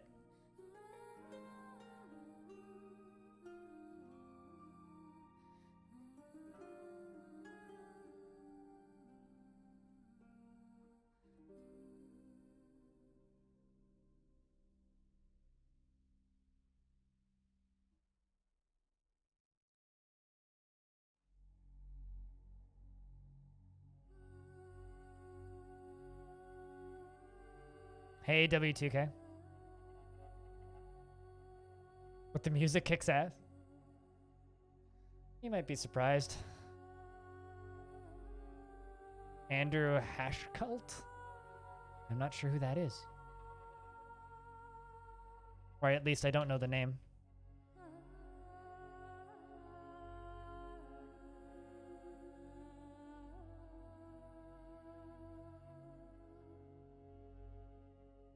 Or a slab made of salt. I don't have any rock salt. Same guy who did Dusk. Ah.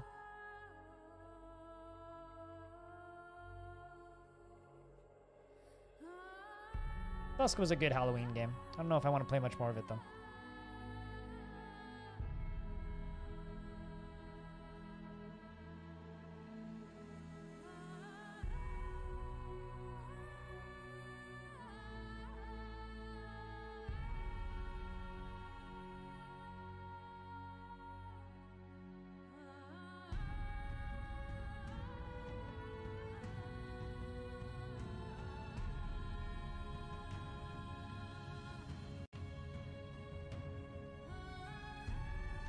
Ever try those games? I played Dungeon Keeper 2 a billion years ago. I went back to it briefly when I got it for $1 on Good Old Games. Never played Dungeon Keeper. I never played the mobile shit, but I played OG Dungeon Keeper 2. And of course, a little bit of Keeper RL. Give Hobo a masterwork coffin.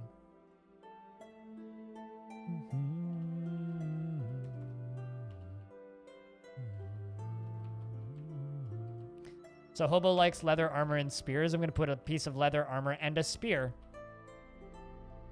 on a pedestal next to his coffin. Man, Nax.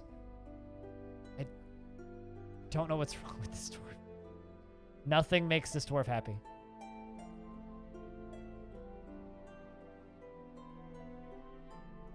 Love to see just become a natural option in DF.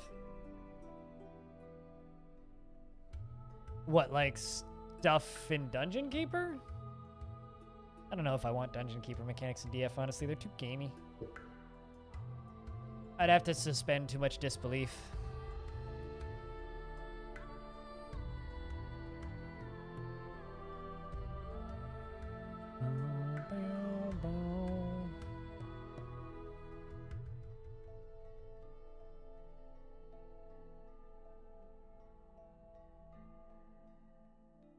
Handwear, footwear, figurines.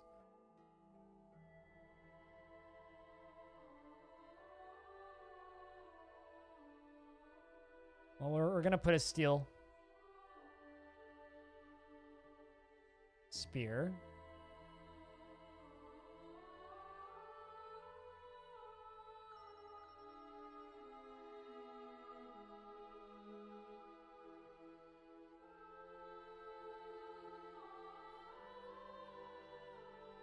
Pig leather leggings.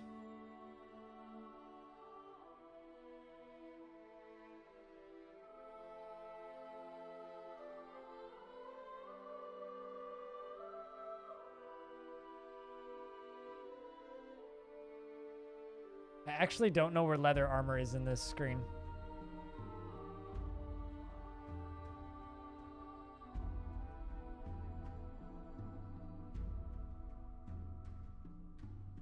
Oh, I streamed Crown Trick once. You enjoyed it? It's okay. That's my opinion of it. I don't think I'll go back to it. I got sponsored to play Crown Trick, and I could see why people would like it. It's not for me. Oh, that's what I'm looking for.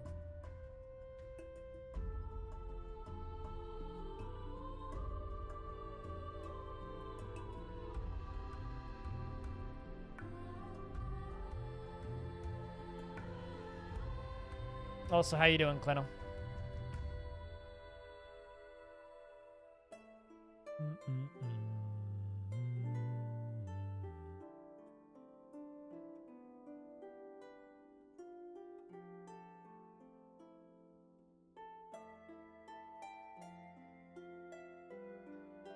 Basically, you want what you want, I think, Coldfire, but don't realize you want it, is you want the other half of the villains update.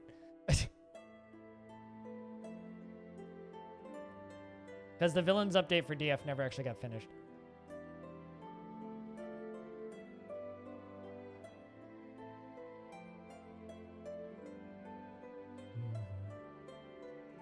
That's why you trail off? Yeah. I think that's what you want. Based on what you've said, I think that's actually what you want. How you doing this evening, Clino?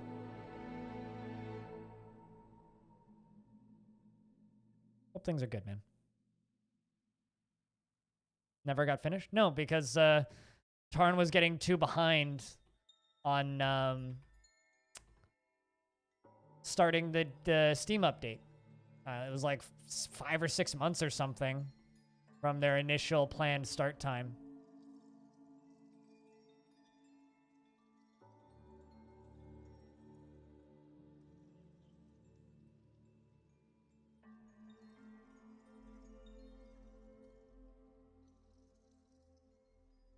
There you go. Hobo gets that. Let's see how Hobo thinks of what Hobo thinks of his New place. Well, he doesn't feel anything after lack of decent meals. Bored after being unable to practice martial art. And interested near a fine furnace. So great.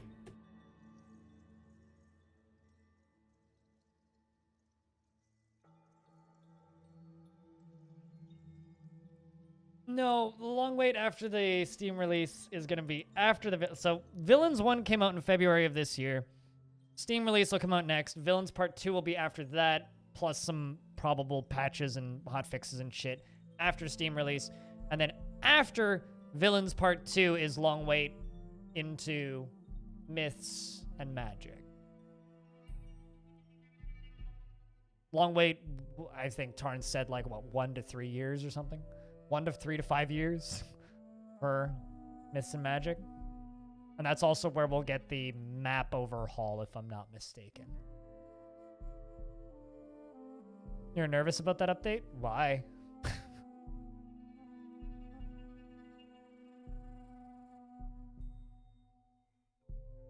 Then listen to...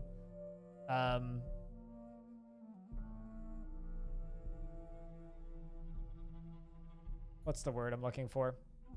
You need to listen to the recent DF talks. Done this before, though. To be fair, you'd like the other half of the Taverns and Temples update, too. Yeah. Spends 2 years on World Gen, 6 months on Adventure. Were you going to say 6 months on Fort? What's S months on Fort mean?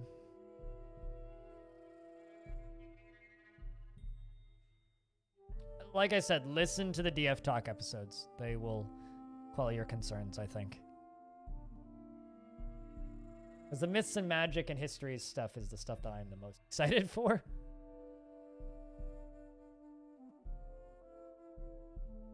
Oh, 3 months, there you go. I mean, World Gen is the most interesting shit that DF does. It's why DF is in an art museum, you know? So... I'm really curious to see what Steam does to his priorities, though.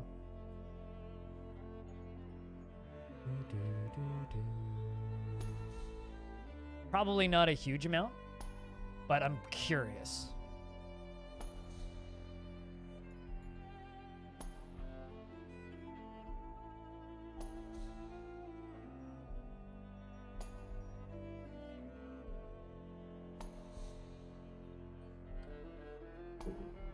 Man, DF requires that a soundbite of Indiana Jones screaming, "That belongs in a museum!"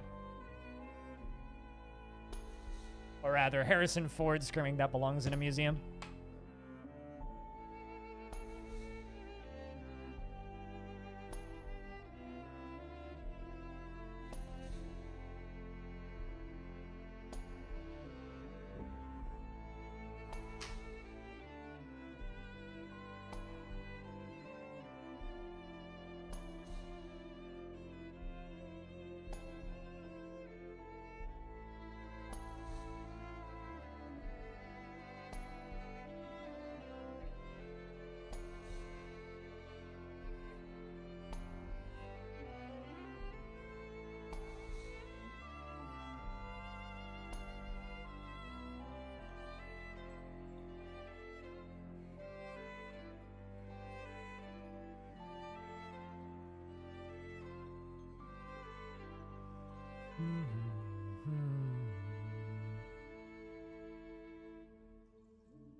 I think what you need to do, Coldfire, is listen to Tarn talk about it.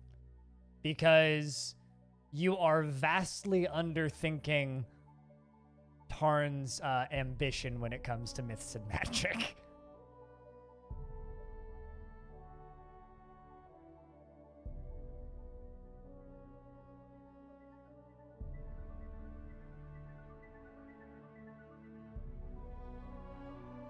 Because the Myths and Magic is going to completely change how World Gen works.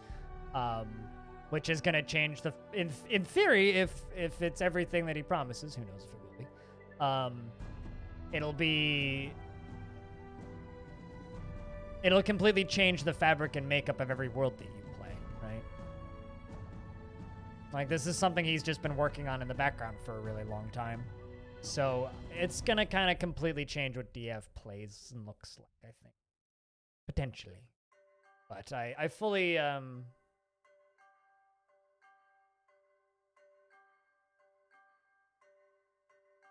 The thing isn't exactly new.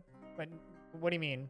It is what it is. I worry about the Steam stuff, but I also feel obliged to point out when the thing isn't actually new, it's just Tarn. I mean, isn't that all of DF? It's just we work on Tarn time and Tarn does what he wants to do.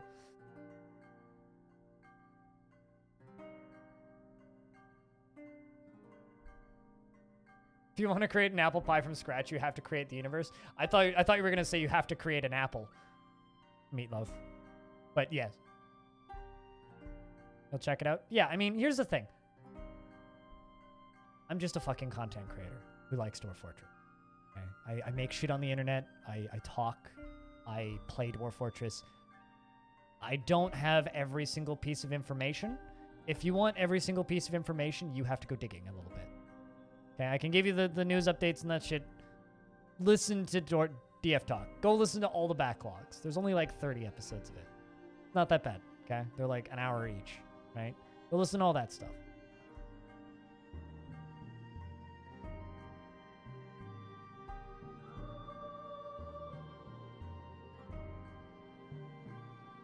And I especially don't want to spread false or incorrect information. So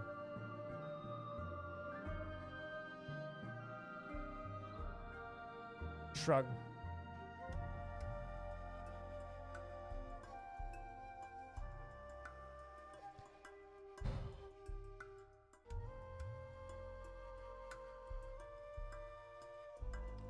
But if I just go to Bay 12 Games, I'll give you an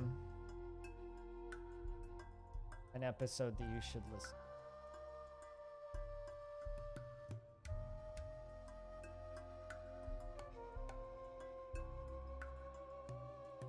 Yeah, listen to DF Talk number 23.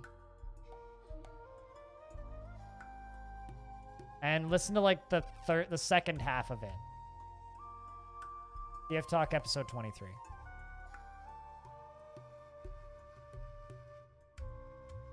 From June 2020. The latter half of it is all just about World Gen shit. And what they're targeting. Who knows if they'll actually hit it. I'm curious, Clino, what are you worried about with the Steam version? Because I have my own concerns and worries, but what are your worries?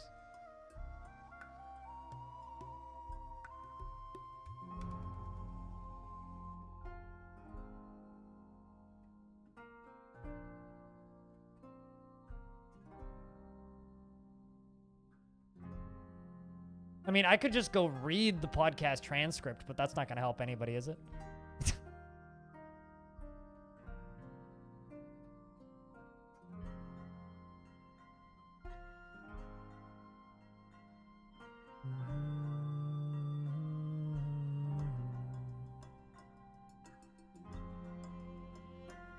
Dobby has made a masterpiece pigtail sock. I mean, here's one thing that he's talked about on many occasions, which I feel pretty comfortable talking about. In World Gen, the target is to have a magic slider, right? Magic cranked all the way up to the max. You're going to generate a world filled with grim, dark magic creatures that are just little spudlets with tentacles coming out of them that have the most wildest magics and the biggest, scariest, ultra dark, massive gods and the weirdest possible stories. At minimum, it's just an empty world full of humans that are super superstitious, like on Earth, and think that there's magic creatures out there. That's the kind of shit that he's targeting. Will he actually hit it? I don't fucking know. I'd like him to, though. That's the stuff he talks about in that DF Talk episode. And he's talked about it in previous ones, too. But those are, like, back in 2013.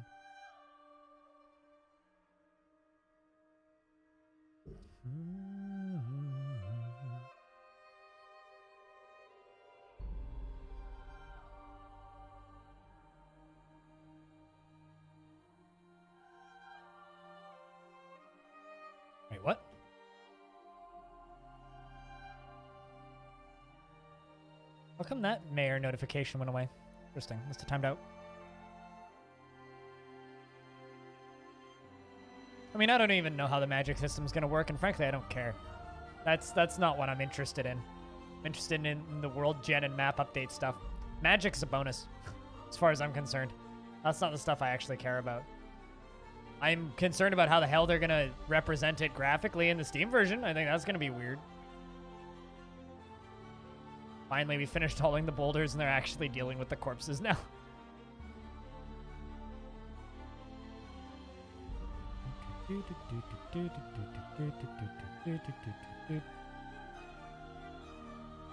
You care about Dinner World?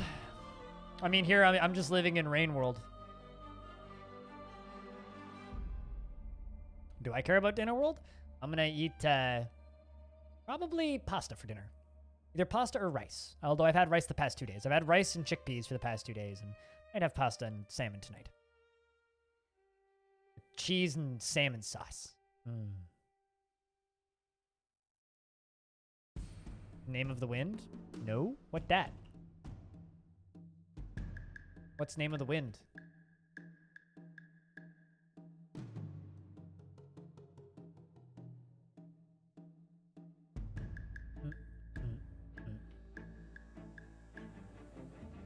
Man, late spring year 97.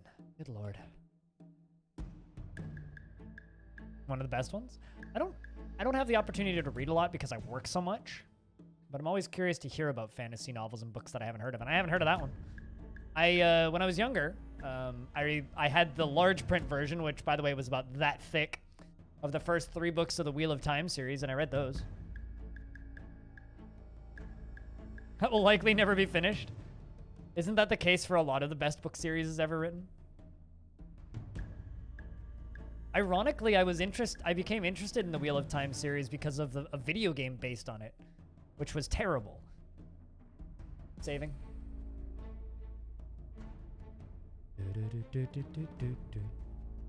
Yeah, it was, but not by the original author.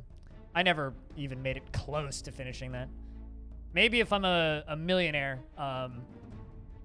or rich and have the ability to actually take extended days off or multiple days off a week, I would get back into reading, but it's just not a plausibility for me. Did anybody here play the Wheel of Time video game? It was kind of a weird third-person shooter.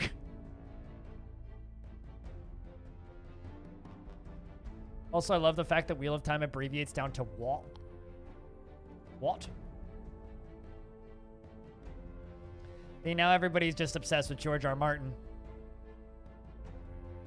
I'm just still in on Wheel of Time. You watched a speedrun of it once? I think I've also seen that speedrun.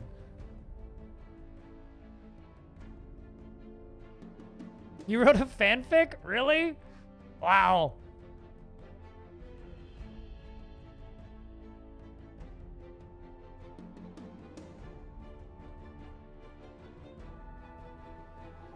A lot of rocket jumping. Of course it did.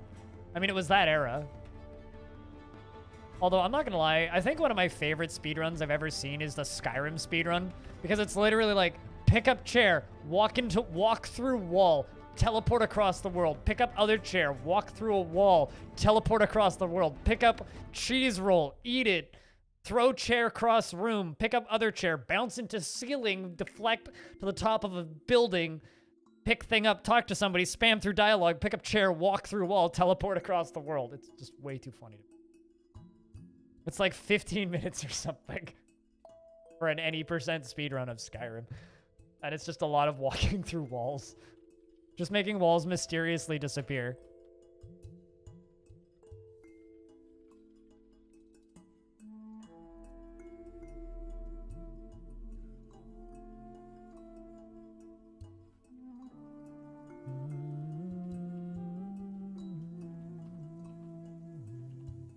Alright. I'm going to queue up more plant stuff, but we have more than enough socks. Go into jobs and unsuspend all this shit.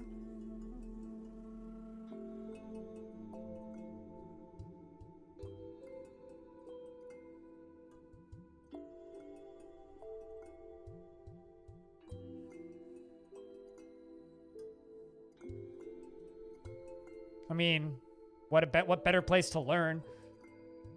Old fire.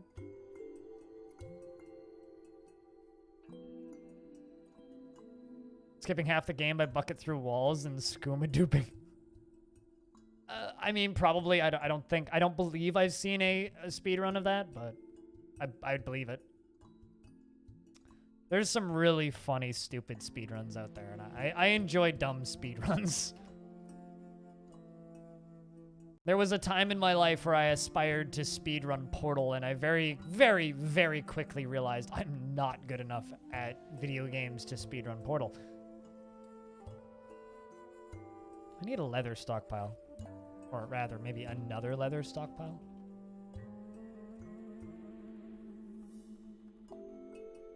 I don't know. Maybe. Probably. In regards to Morrowind speedrun. Early summer. Only one human faction is trading with us again. There was 2 for a bit. Also, that's a pathetically small caravan. Really? Only 2 wagons?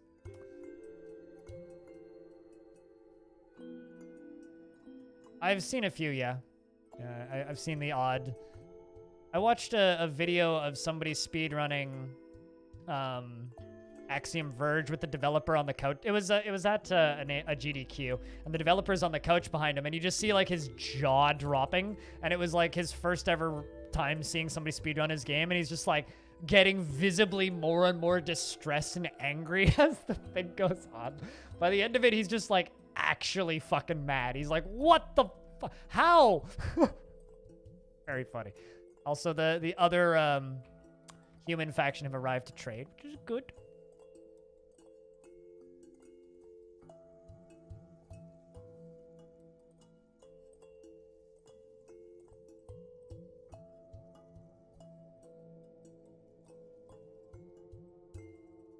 All right. Furniture incoming. Also, I think I told you, Clino, last time you were here, but I managed to replicate the insane dwarf living in custody for all eternity bug.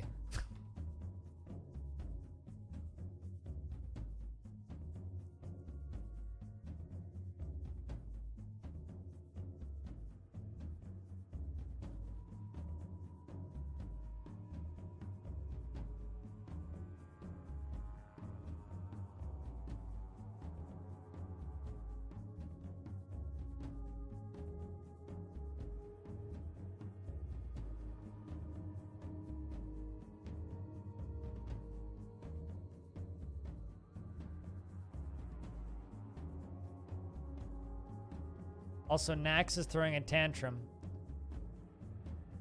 That dwarf. I don't know what to do with them. Is beating up Aegis, I think? No, polking. Please don't kill him. Oi. Oi, don't kill him. Stop. I hope there was plenty of witnesses.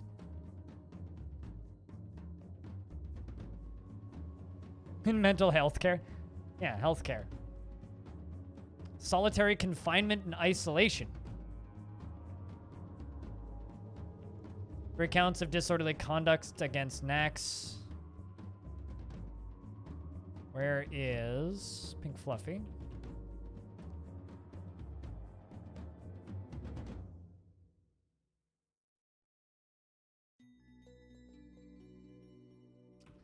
I'm gonna bring Hobo down to help trade.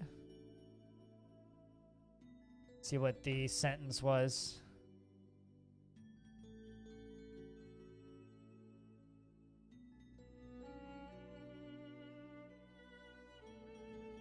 Ooh, a beating. That might be a death sentence.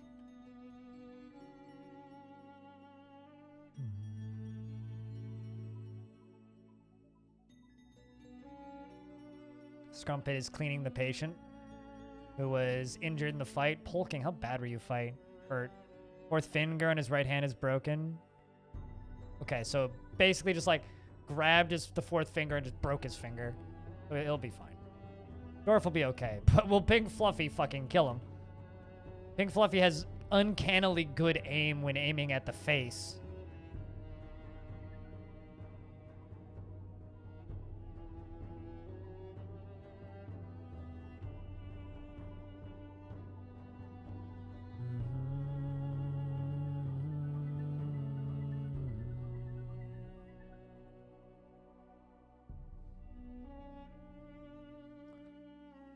Let's trade all of that. That is heavy, but fortunately they can carry it. I will trade all of that for some yak cheese. They seem ecstatic with the training. They're going to have much furniture created by the best dwarven designers.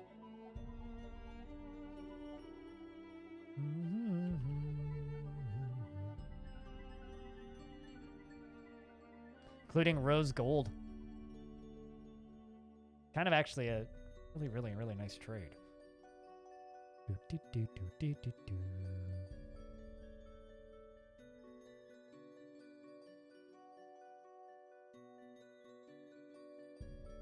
All for sterling silver. They seem ecstatic with the trading. We're going to follow you. Because you're going to put Dwarf in prison pretty soon. I need a spear. Steel spear.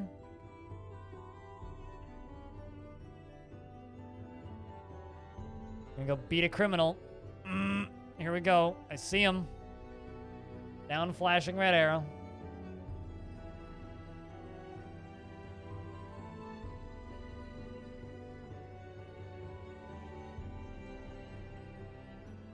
Ooh, he goes berserk. That was tough.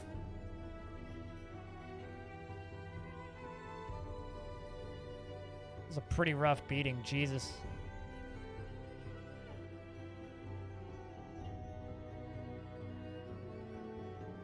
Anybody coming to rescue the wounded?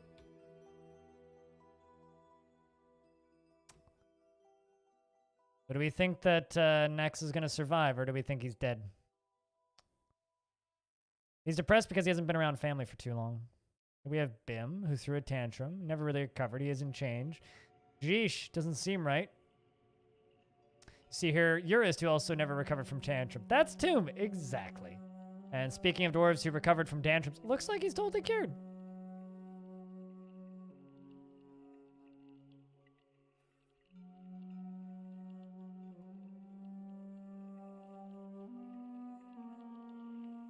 I hope the humans don't mind the fact that, well, we just murdered one of our own right in front of them.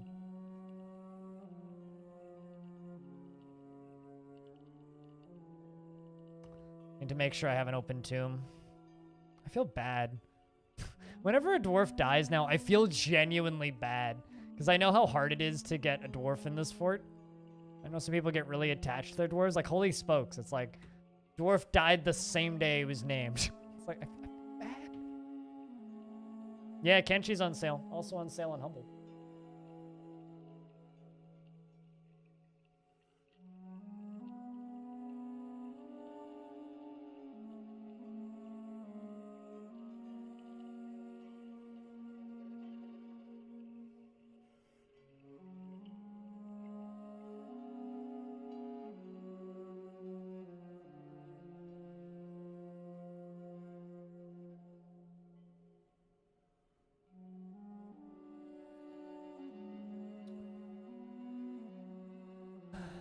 But you're 97, midsummer. 92 years old. Bloody long time. Bloody long time.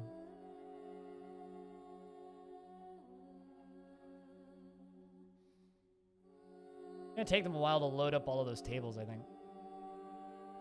Imagine just like trading at the biggest trade hub, and then someone just gets beaten to death by the cops in front of the place where you're trading. And then they're like, yeah, tally ho, keep on trading. Everything is fine. Don't mind us here.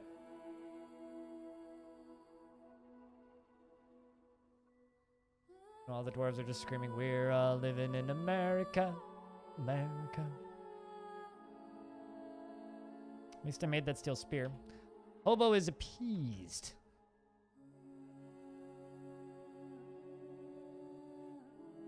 Oh, that's a lot of buzzards. Christ.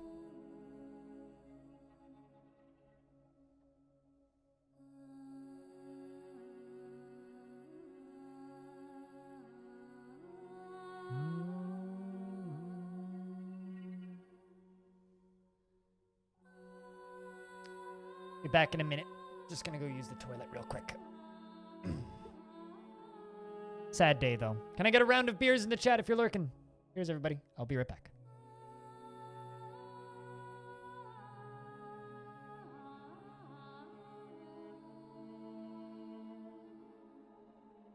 Cheese for everyone!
Was in toilet, so technically muted, yes.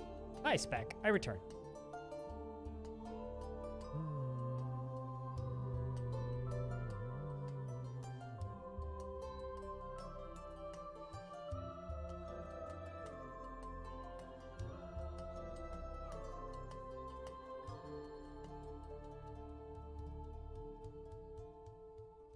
All right. Or it's a little laggy. Got better now that the humans have left.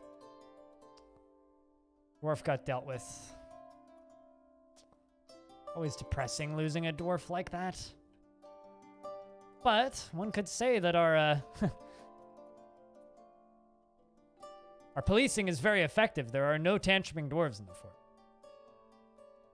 Also, I just got welcomed to my chat room. I think Twitch just logged me out.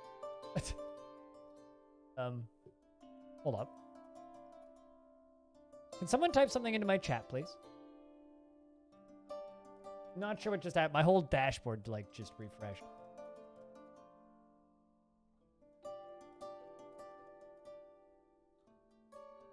Yep. This is madness! Keep working. Madness. This is stoned hobo. This is hobo. This is hobo. Yeet. Good to have you still here, Hobo. Yeah, I don't know what that was.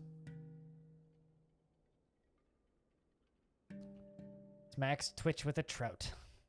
You know, that should just be exclamation point old, Aqua. Exclamation point old just makes you get smacked with a trout. Make that work.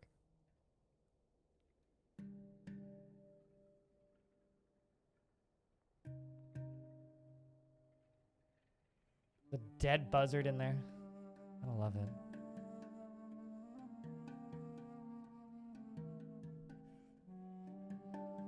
I don't know. Whenever I think about something getting smacked with a trout, I just remember wielding fish in RuneScape. It's a fishy situation, one could say.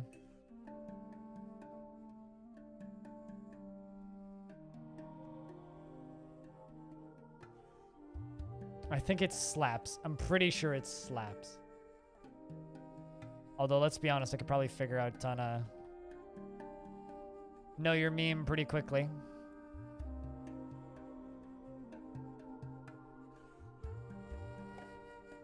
I'm pretty sure it worked in Twitch for a while.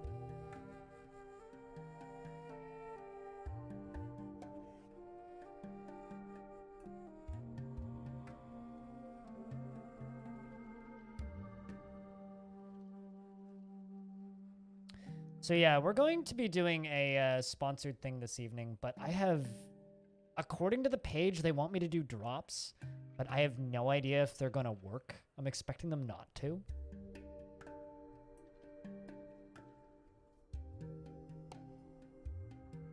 And Twitch has logged me out again.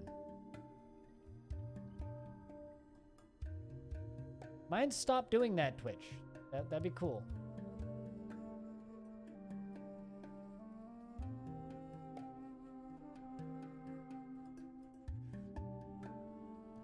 Oh, exclamation point pacer.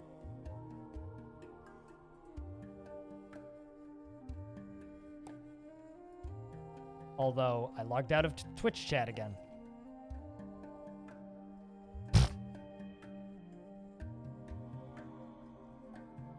I'm just gonna restart my browser, hold up.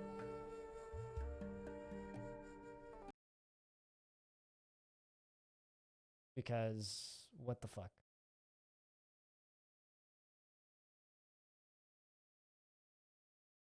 That.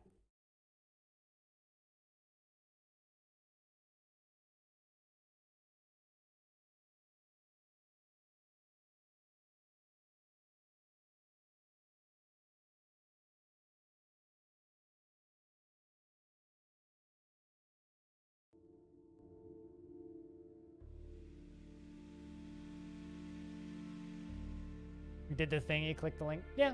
I mean, it's a racing game, so it'll be weird. Still fucking logging me out. I don't know what the hell's going on, but I don't know. My bot's still signed in, so that's what matters.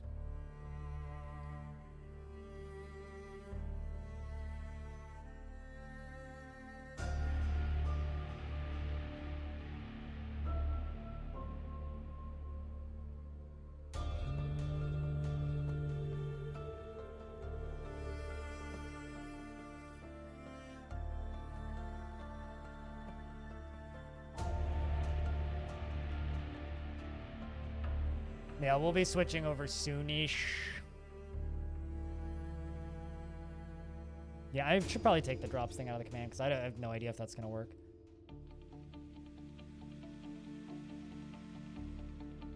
Although the game is 15% off, which is...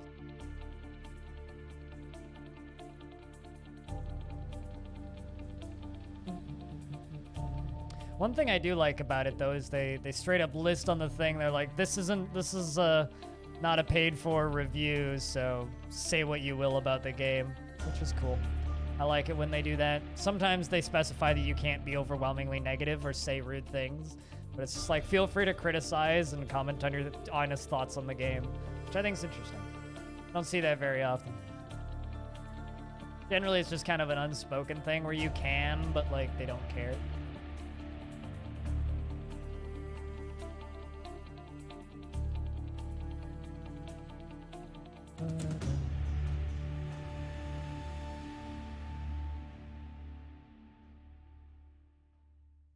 Making so many thrones, which is going to be our main thing that we're trading for a little bit. Going to be thrones. Although I think I just probably, yep. Remove dump from all of that, please. Why are you feeling old, Cooler? I feel old every time I wake up and my knees crack.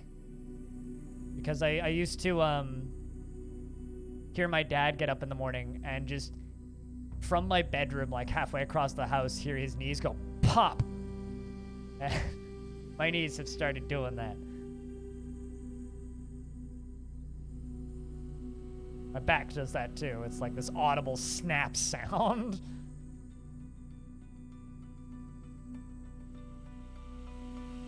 Trade is the lifeblood of a thriving society.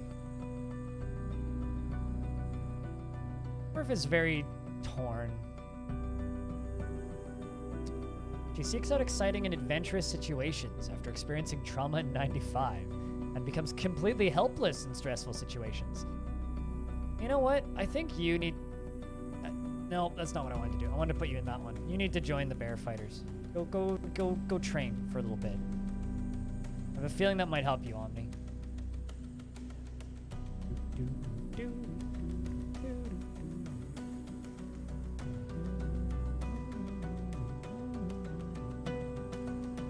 Let's see if this actually assists you. Because I put Zapdos into the army for about a year and no longer depressed. Also cured Hobo.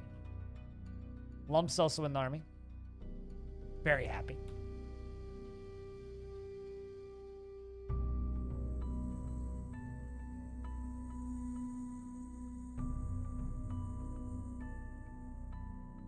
No, mine crack during regular use. Standing up will make my knees crack.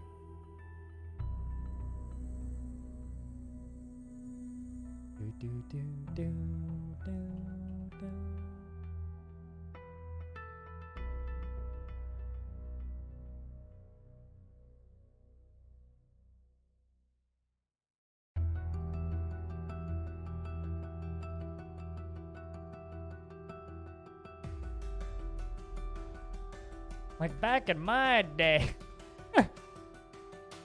That's fun. I feel that way about some games that I used to play. Was in awe. Remembering a completely sublime table. I don't think I've ever seen a dwarf be in awe before. It's always interested. I don't believe... awe must be pretty rare.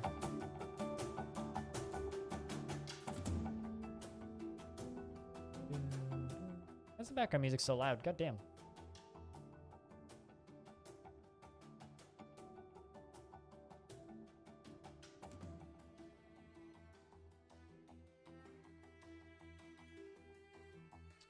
Must be, yeah. Let's find out. First, he finds art offensive and would have it destroyed whenever possible, and hates those who wield power over others, values a harmonious existence. Polar opposite, actually. Hates art. Doesn't enjoy participating in physical confrontations. Time to slaughter a puppy dog. Afflicted by this, she values parties America make in the abstract. Tries to return favors. Quick to view negative opinions. She is moved by art and natural beauty, though she is conflicted by this for more than one reason. So she's moved by art, but personally finds art offensive. No wonder you're depressed. Moved by art, but also finds art offensive.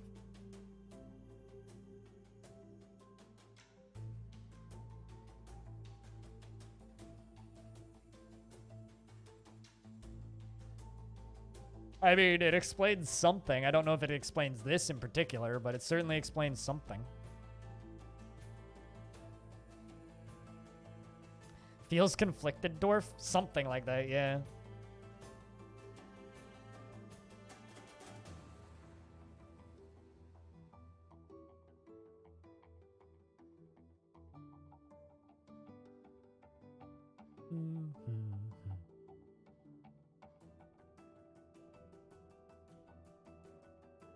Very complicated, probably a German word for it, maybe.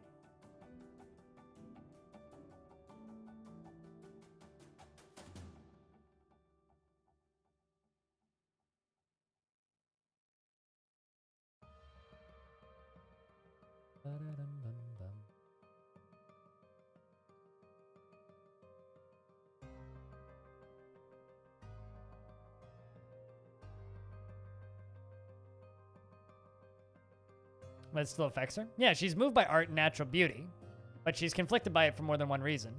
But finds art offensive, so is moved by it, but finds it offensive. I'm moved by many things I find offensive. So, 2 annual tributes have arrived, because it's that time of year. Early autumn, 1st of Limestone, year 97.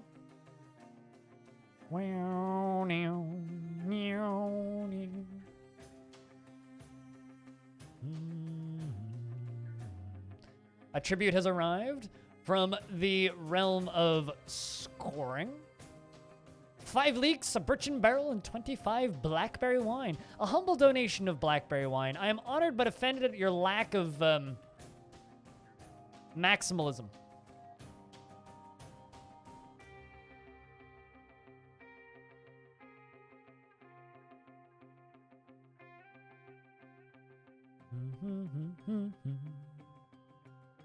Let's hope these guys brought more, because they have a... This one town always brings, like, a horse or something.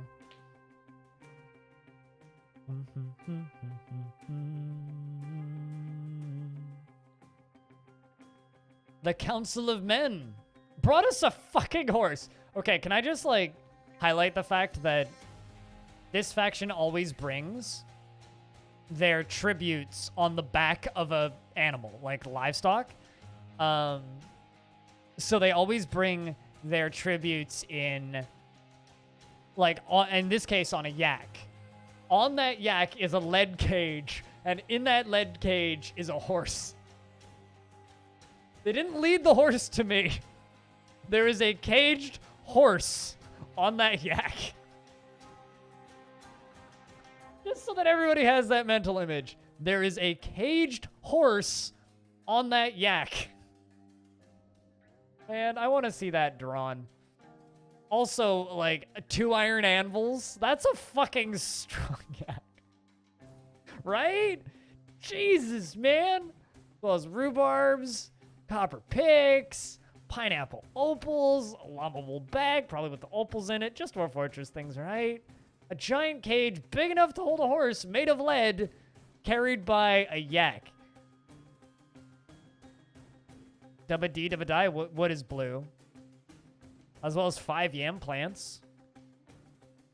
And 10 spinach leaves. Red yam spinach leaves. Are you asking if the horse is blue? Wait, what would be blue? Is what blue? It's funny. The yak? I'm pretty sure it's a normal color yak. Put the horsey up here, though.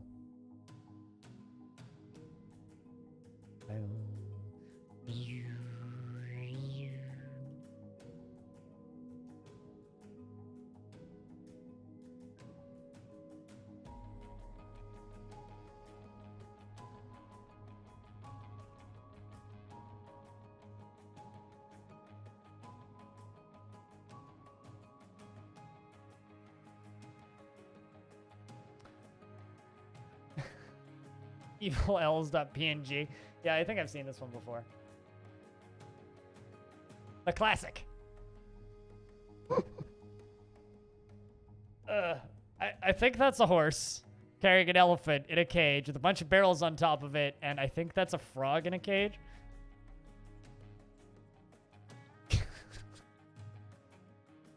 Ugh.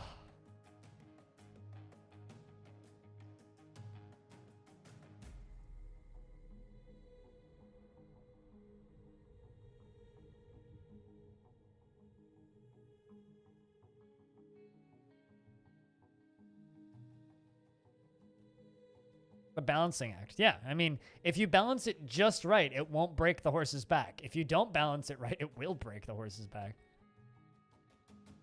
If you go to your notifications, top right of the screen, black hole, it should say. If it was anonymous, then I know who it was, I think. But, cheers. Enjoy the ad-free viewing and the emotes for the next 30 days. Black hole in space.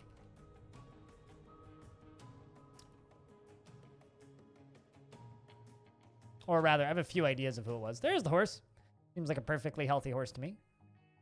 And, the dwarves have arrived, and so is the annual visit from the Outpost Liaison. We haven't had a single artifact today, now that you mention it. Actually, kind of weird. An iron left gauntlet. Glorious. I wonder if it's a gauntlet that will lead your fortress to infinity and beyond. Was it anonymous? Gotcha. Yeah, then it was last night. I am your liaison from the mountain homes. Let's discuss your situation. There is much to share. Information has been added to the world info and maps. What requests do you have of our merchants? It was 14 hours ago. Yeah, I did a late night stream. And then slept. Yesterday, I streamed for 9 hours. 8.5. Ended stream, made dinner. Took a 3-hour nap. Woke up, streamed for 2 hours. 2.5. Went back to bed. Slept for 4 hours. Woke up again. And I've been streaming since. I feel like I haven't stopped streaming. I might do this most of the month. I'm not going to lie. Let's discuss what we are willing to offer you for your Grand Craftsdwarf ship. It is legend in our parts. At least they're not asking for pearl rings this time. Hobo, I look forward to our meeting next year. Grand Lord, our fortunes rise and fall together.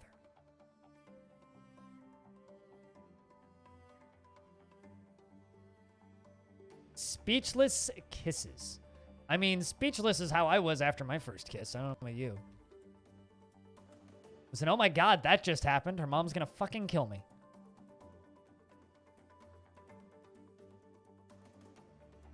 She was Korean. Her mom was scary.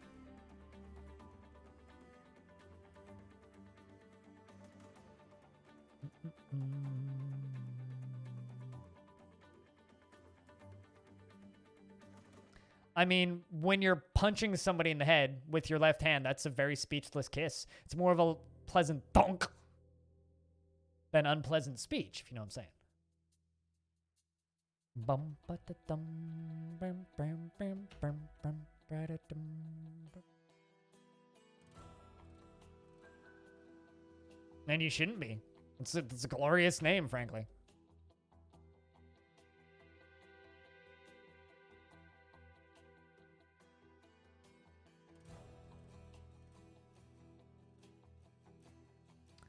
Welcome back, Brander, buddy.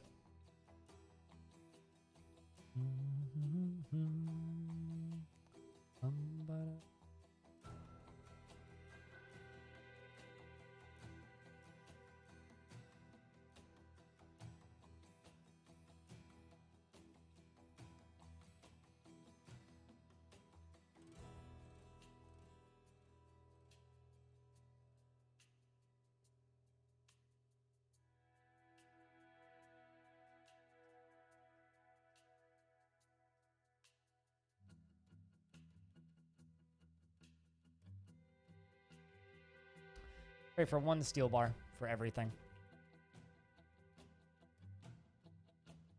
I don't really need anything else. How are we doing on lead? Probably lots. 569. Nice. All right. Lead stat you. 200. Existing image. Dwarf and a spear.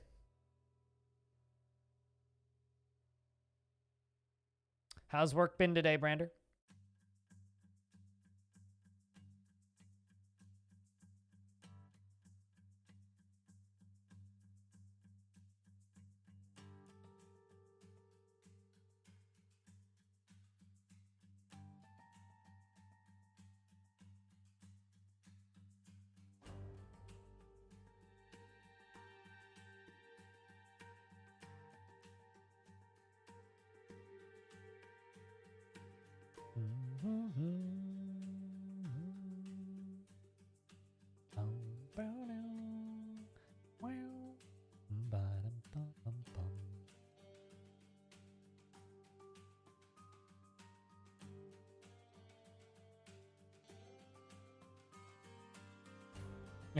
Had me on in the background for much of it. Good shit.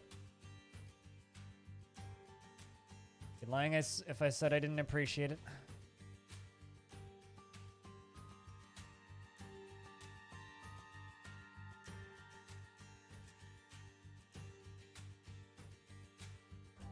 I got a hungry dwarf over there who is now going to go eat.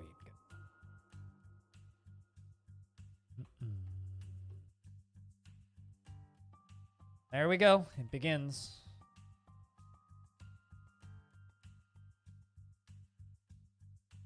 We start sending off the dwarfs need food. That dwarf needs food, that's for sure. The fortress? Nah, fortress is fine.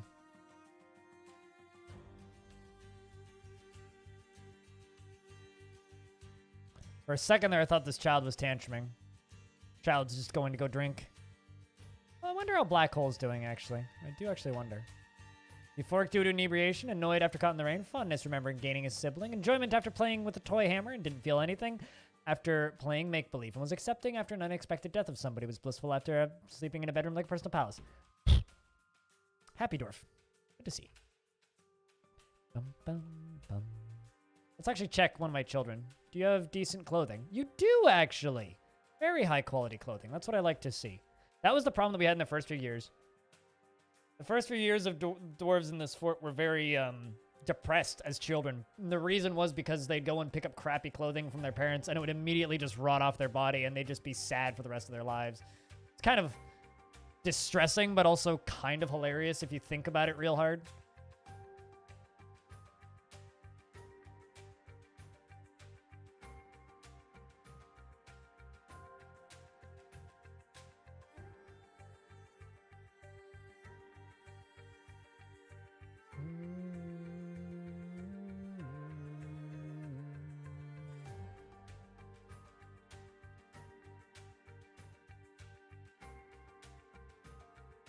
Yeah, the other children are doing. Vinsati the second, very happy child. Doesn't like the rain too much, which is fine. Picture point, also doing pretty good. Feels good. Feels happy. Disgusted after being nauseated by the sun. Aside from that, pretty much just happy thoughts. Black Hole, that we already looked at, quite happy. Ara, very disgusted on retching miasma, irritated at being out in the sunshine again, grouchy caught in the rain. Aside from that, good thoughts. Generally pretty happy. 4 years old. I would be very perplexed if a Forgotten Beast showed up at this fort because we have no access to the basement. But, Land Titan could do it.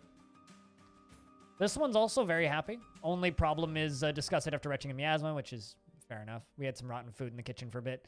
Feels love remembering gaining a sibling. That's a mood that I don't think I've ever seen outside of this fortress is love, which is interesting. Oh, that's a dress. That's not Axon's thoughts. Axon is also happy. And, Cappy was the most recent addition to the fort. There's no room for mercy in this world. What a thought for a 1-year-old. Jesus.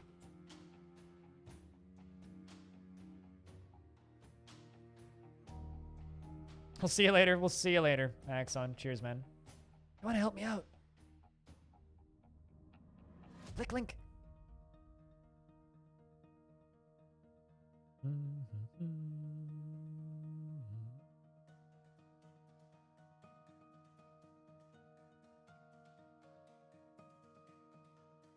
It's a grizzled ass baby.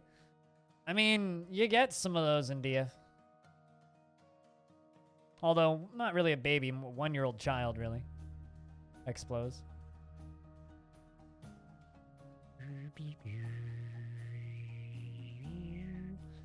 But overall, today has been good. It's been a lot of just kind of letting time pass, you know? We rehabilitated several dwarves, including Zapdos and Omnivore, who were both very depressed and are both fine now. The way we've done that is by just putting them in the military and letting them train for, like, the entirety of the day. We are still working on statues. We had some big news happen in the overworld. 2 new mayors, as well as a new captain of the guard, and a new bookkeeper appointed at the mountain home, which is interesting, meaning people are dying of old age. I want to know what's going to happen when our king goes and passes away, because I know for a fact I got some dwarves in the fort that are related to the king.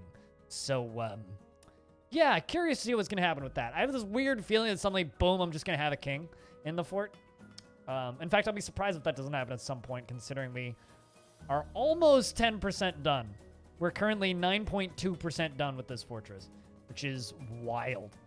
Be funny if I get a king. We had a baron before, but the baron went and did the and die. So got murdered by a child. Hobo, who is our lord currently, mayor, self-appointed lord of almighty amazingness or whatever he said, is you know, upset about lack of decent meals, has a bruised spine, and could drop dead of old age anytime the calendar strikes spring. So we'll see. I know what I'm going to do for 100 years. We're going to release all of our pigs, or a bunch of pigs, into this area and shoot catapults at them. That's going to be our 100-year celebration, and it will be glorious. So I'm letting the pigs breed until we have way too many. Yeah, and it'll be great. We'll just throw them all in there and horribly brutalize them, and I'm sure I'll scar some of my dwarves for life, but it'll be fine. Yeah. So, you know, that's what we're working on. War pigs? I mean, more like pig destroyer. That's going to be our 100-year celebration in the fortress. We are still working on clearing the boulders out from the basement. Once we get these lower layers cleared, we can make this into our actual glorious coin storage unit, which is what this is going to be. This is going to be for gems, artifacts, and coins. We're going to fill it up with guard dogs. I'm going to build a tower in here, which is going to potentially penetrate through the maze and come all the way up to here, which I think would be badass if I actually had like a tower like coming up and out of the whole fortress itself, which is kind of the longer term plan, is to build a tower up out of here, punch through the maze and up through here, up and up into the sky, which will have artifacts in it. So that's kind of what we're working on, and where the fort's at. We're at almost 7.5 hours into the stream, which means I've done about 6 hours and 15 minutes-ish at Dwarfs today, a little bit longer. His Royal Highness, Supreme Eternal Light of the World, Commander of all he surveys, Lord of the Dwarven races and other sentient beings, His Glorious All-Powerful God King, Hobo. I'm trying to think of a self-absorbed Lord, His Royal Highness, Urist. Hobo. The grandest dwarven leader of the last 3 years or so he's been in power. And he recently saw Brander Buddy fondled wound. Brander Buddy, your last name is Fondled Wound. Brander Buddy Fondled Wound tell the story of the formation of this sainty hall at Longdeath in the early autumn of 27 at the simple dinner. It is interesting. He's getting history lessons from his own dwarves. Which is interesting, because they're telling a story that happened in year 27, whereas Hobo arrived at Rumkarash and the 4th of Sandstone in year 50.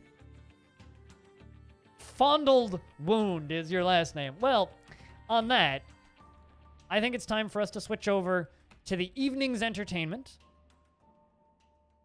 For those of you who are here for Dwarf Fortress specifically, I will take the moment to note that there are plenty of fantastic Dwarf Fortress streams going on right now that you can go watch. But we're going to be doing some sponsored content. We're going to be playing a racing game for 90 minutes. I'll probably do closer to 2 hours, frankly, just to be safe. But that's it for Dwarfs for today. I do have to say a big thank you to those of you who spent time in the channel during Dwarfs, because it was a lot of fun, frankly. But like I said, we're gonna be doing some sponsored stuff for the evening. So I'm gonna set that stuff up now, and I do hope that you'll stick around, even if it's something you're not super interested in. Please do me a huge favor and check the game out. The game's called Pacer. If you click that first link, that'll take you there. Supposedly there's drops for this, but I haven't managed to make it work on my end. I've been fiddling with it in the background during today. Probably why my account kept logging out. But, I don't know. Log in. Maybe drops will work. Maybe they won't. They're supposed to give you coupons every 30 minutes, if that'll work.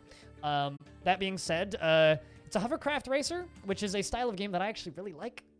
So, my favorite type of racing game? Like that and Trackmania.